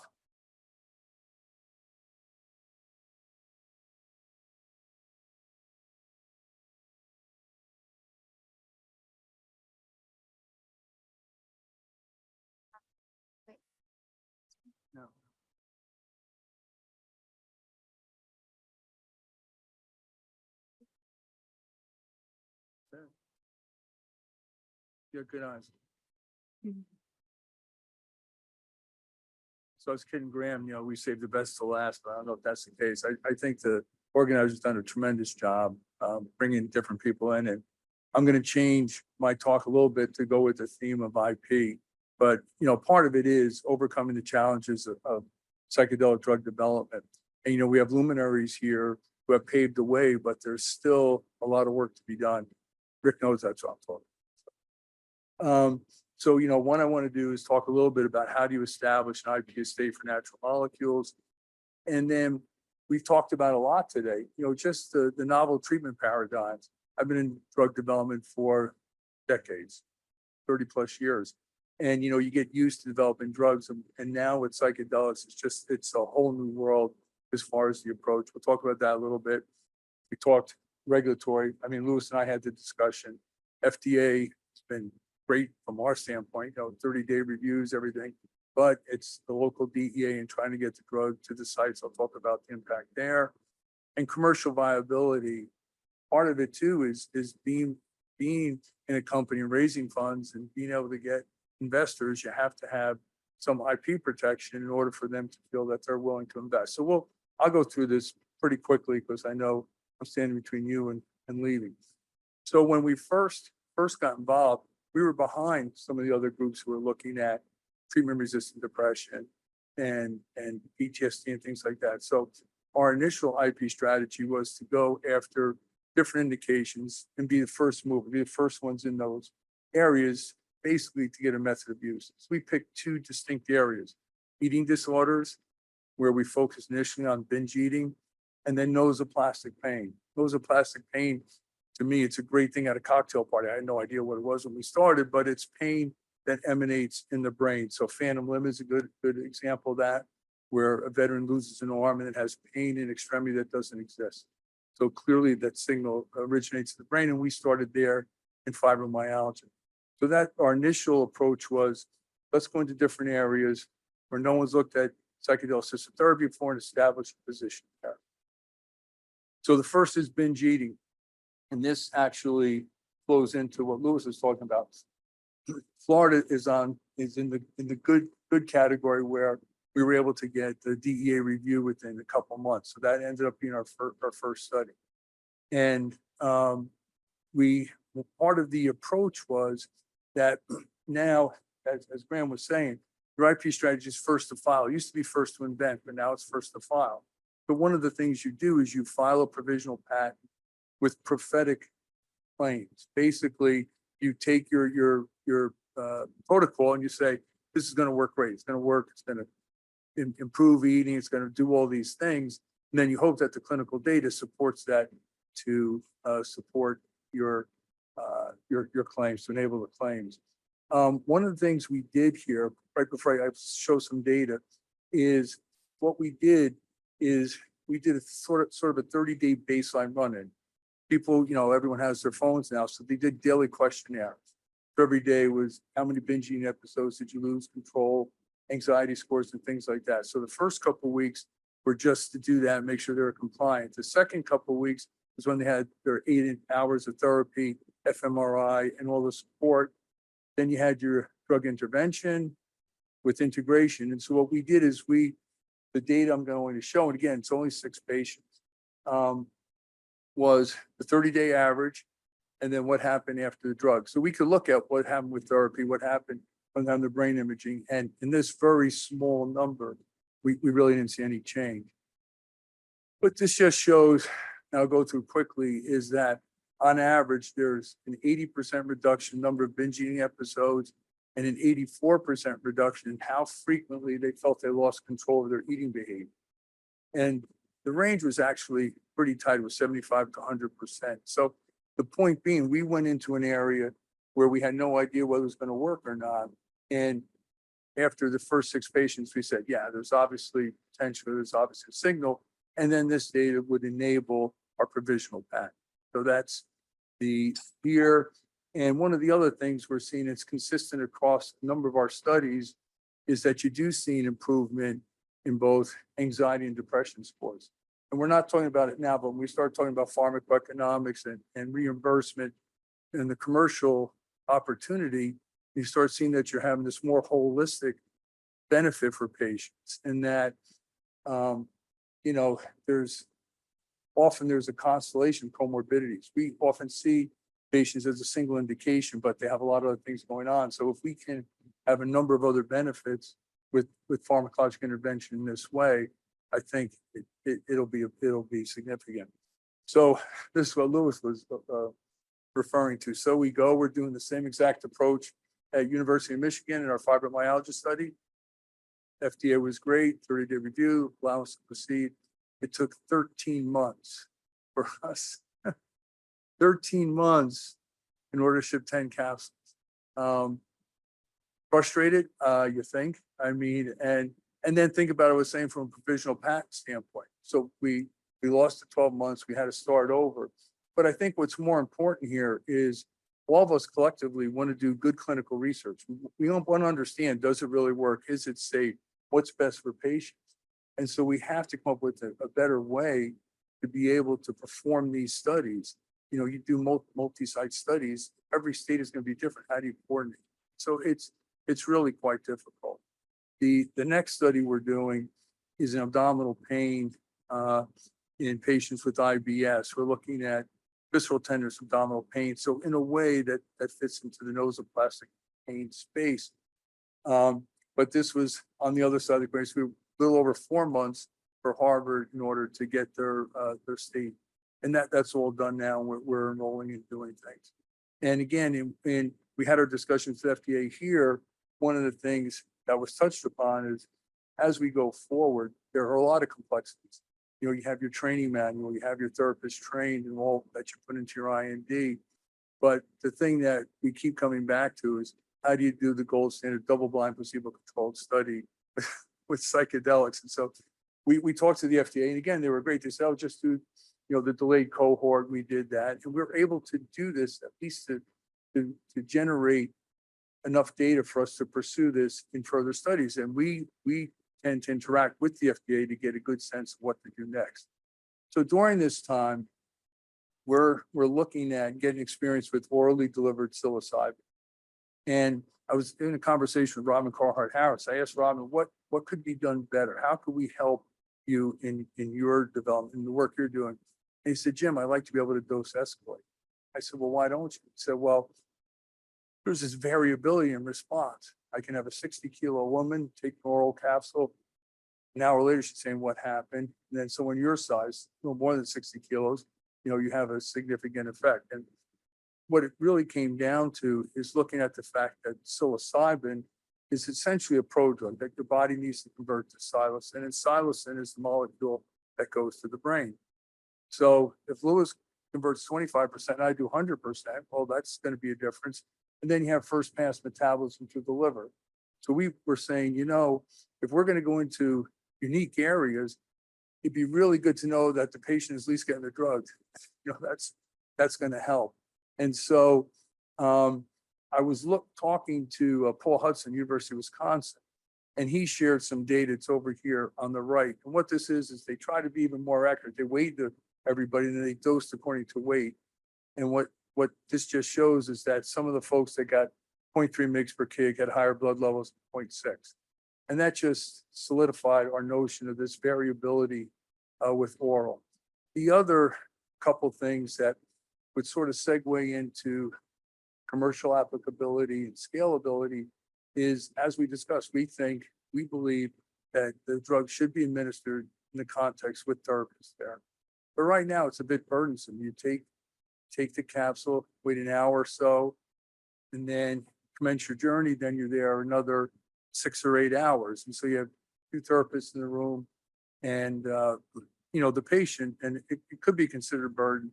And I was kidding Matt before I said, it's a burden. Then think about if you're dealing with a patient who gets a placebo, what are you gonna do? Play pinochle for 6 or 8 hours? You know, so that was part of it. And so what we really want to do is come up with a better way to just handle the drug component. What could we do to make sure we have accurate blood levels, they're reproducible, something where you have more control over the onset time and the duration. And so what we came up with was an IV infusion of psilocin. So there you're not giving the precursor, you're giving the actual molecule, and you have total control. You bring it to a predetermined blood level over 15, 20 minutes, so it's not too traumatic. And you just hold it there. If they're done in an hour, okay, fine. I was kidding, guys. The commercial model is if they're having a profound journey, another quarter in the machine, you keep it going until you're complete. But it also allows, if there's an idiosyncratic response, you can terminate. You turn off the infusion and it stops. In very rare cases, cardiovascular problem, you can give a serotonin antagonist, antiserum, and just shut things off. So we feel that this approach is just a better, more precise and controlled way to administer the drug.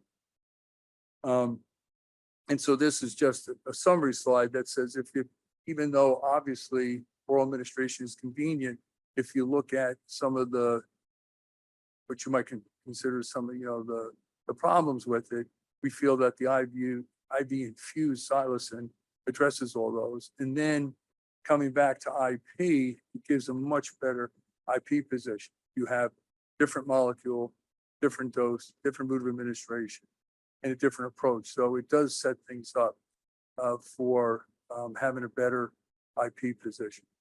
The study we're doing, given our experience with local DEAs, we're actually doing our study in Australia. So we're doing a loading dose to get to a low exposure that could be maybe sub hallucinogenic psychedelic, but we'll do that. We'll get our safety signal, then we'll escalate to where we think is sort of an ideal blood level, and then a higher blood level. The interesting thing is no one understands right now what's the ideal blood level to correlate with the psychedelic experience. And I think we're going to take it one further in that what's the ideal blood levels that have the best outcome for patients, for the specific area. And so in our discussions with some of the knowledgeable folks, it could be that might work for someone with anorexia nervosa would be totally different for someone with obesity, with chronic pain or whatever. So we'll be able to adjust that dose. And as was mentioned, we'll be looking at dose response, be able to control that very carefully in our studies so that we can say, all right, here's not this dose, but look, as a higher dose, we get more profound effect. The other thing we do is we take out the peak, and a lot of the cardiovascular side effects are associated with Cmax. So we think that in all, we could target blood levels that are lower than the peak that you see in some of the oral delivery studies. So we're pretty excited about this. And what we think is once we have this data, we'll go back to the binge eating. We'll go back. We now have a positive signal in fibromyalgia. So we'll go back and repeat things with our IV psilocin.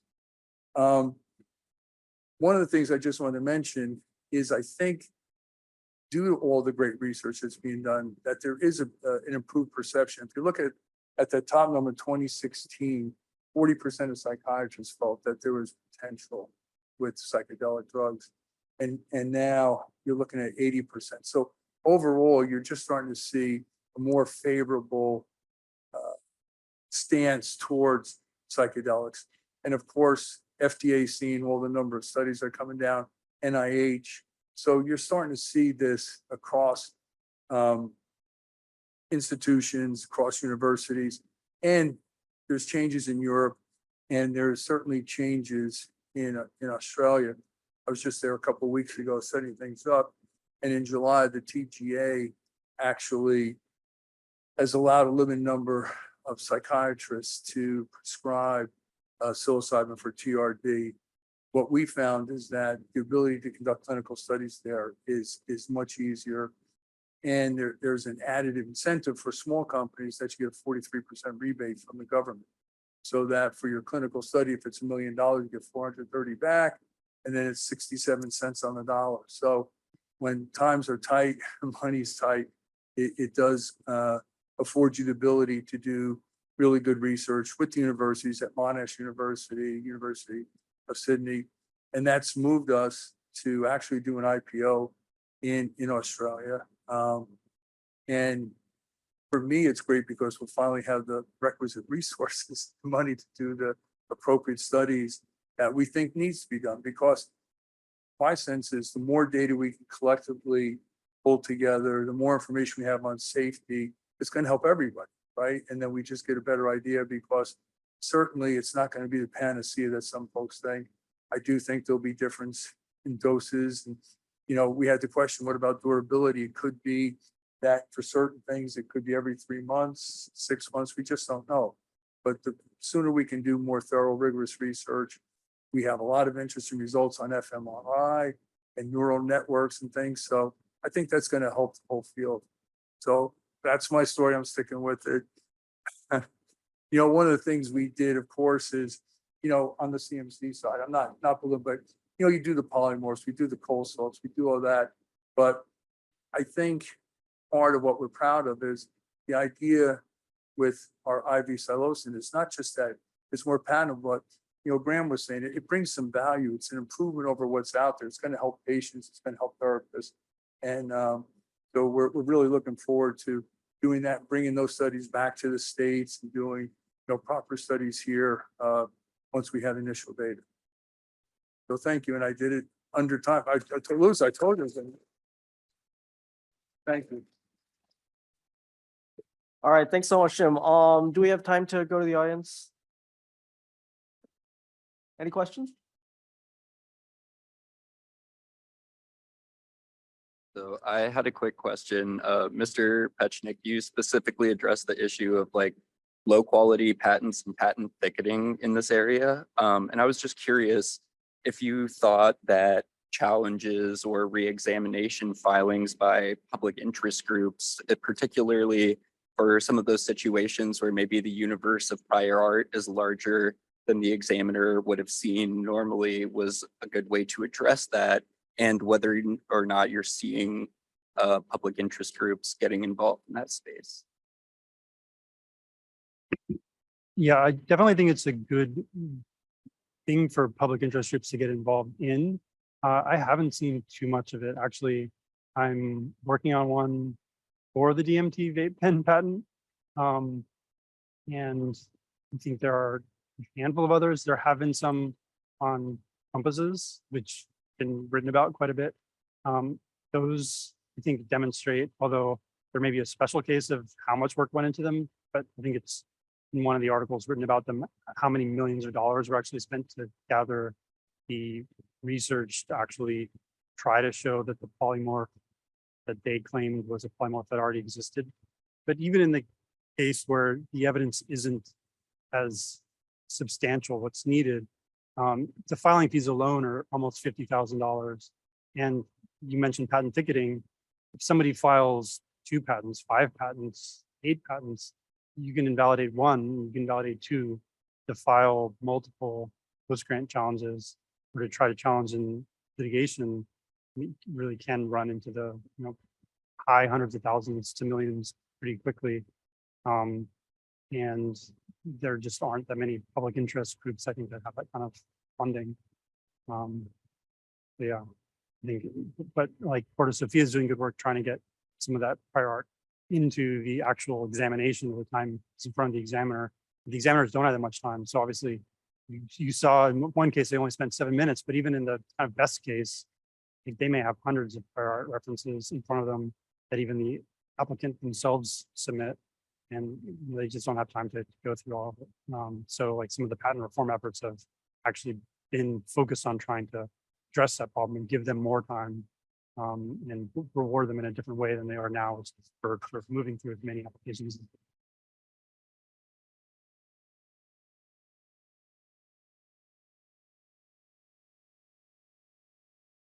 Is it on? So I've seen in case after case where this country's commitment to federalism in the public health arena causes problems. I've seen it in, distribution of countermeasures. I've seen it again and again.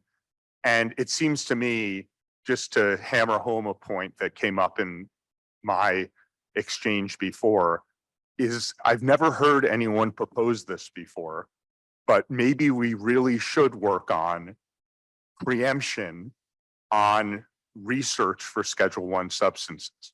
And, you know, Jim's story is one where here you have an entrepreneur who is leaving the country because it's not the federal government that's causing the problems.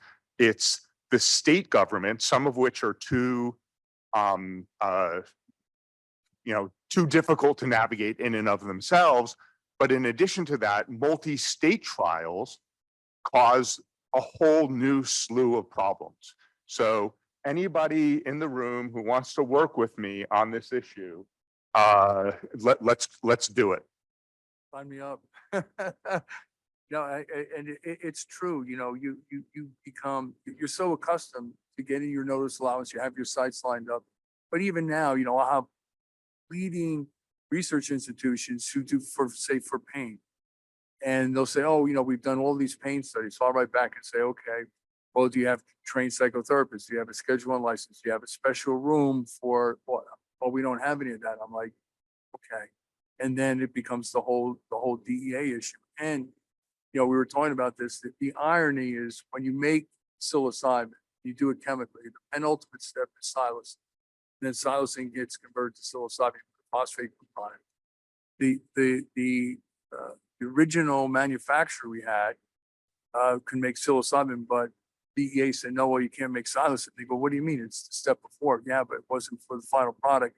So they had to go back, start all their licensing over. They didn't have quota, couldn't get material. So I was telling you, it's quite complex, and it does become frustrating for a small company. And you're telling your investors, oh, we have great, you know, FDA said, yeah, go forward.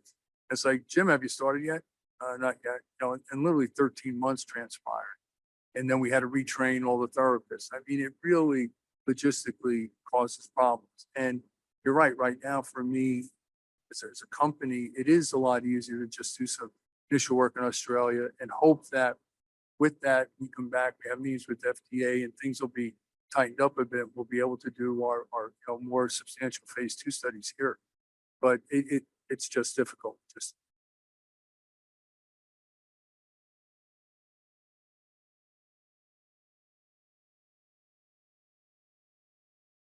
All right, well, I'd like to thank our panelists for a wonderful conversation.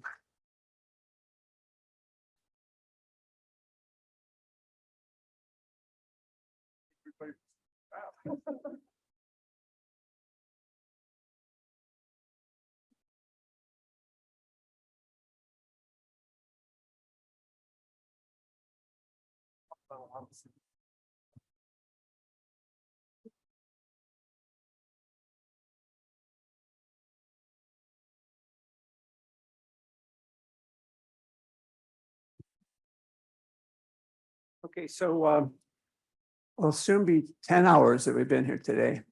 And so let's go for 12, all right? And if the speakers want to say anything more. No, I really appreciate everybody that was here. I do want to, as soon as Rachel gets this slide up here, which actually this will have a lot to do with what I'm going to say. Can't find it.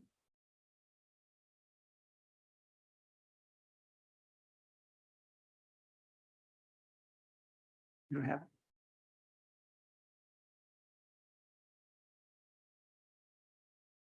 Okay, so in order to, I know people have to catch a van back to the hotel and also airplanes and so on. I just wanted to say thank you and acknowledge the committee. They're not all here. Some of them had to leave. I know Gerdahl had to catch an airplane. Committee was Lewis. You met them all today. It was Lewis, Susan Carl. It was Asha. Is Asha still here? It was let's see, Erdal as well, and Tony. Yeah, Tony with the committee. One other person that I did want to acknowledge, and that I just want to list some of the things that Rachel has done to prepare for this. So let's see, she arranged hotels for speakers. She arranged flights for the speakers. She arranged a dinner last night for the speakers. And then she arranged transportation to and from the hotel for the speakers, got parking spots for the parking instructions for the speakers. She, with the help of Courtney Watson, got all the registrations set up. She arranged the breaks and the lunch and the breaks again. She organized the slides. As you can see, she came up here to organize the slide for me as well for every speaker. And she sprung into action several times today when we had, how should I say, oh, there it is, where we had, what should I say, technical difficulties. And she sprung into action those times to try to take care of those. So thanks to so much, Rachel.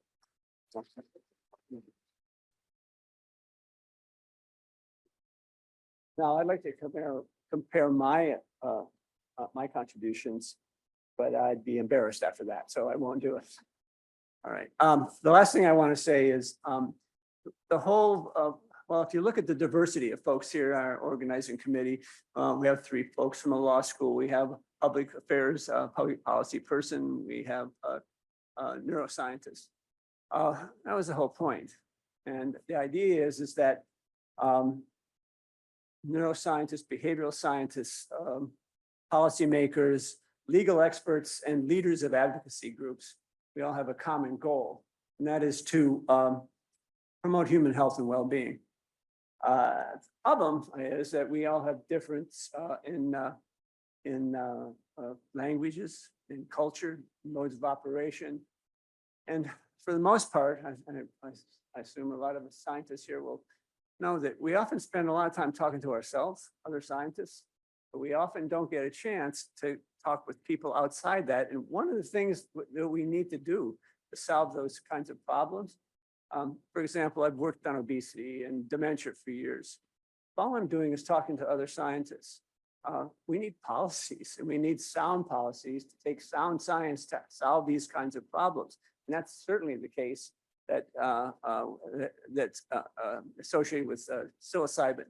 In other words, there are plenty of problems, and it's remarkable to me. And it's one of the things that we've seen today is the remarkable effects that I know that there are issues that research is needed to help resolve, but and that was part of the thing today, so we could all learn about those issues.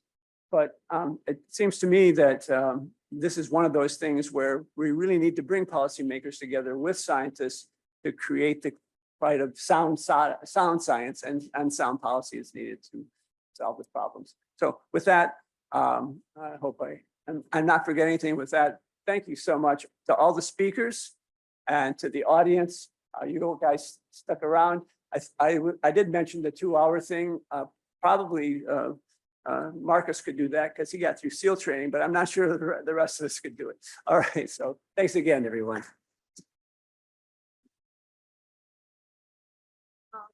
For the speakers that are going back to the hotel, we have the shuttle here to take you, just so you know. And everyone else, thank you for coming.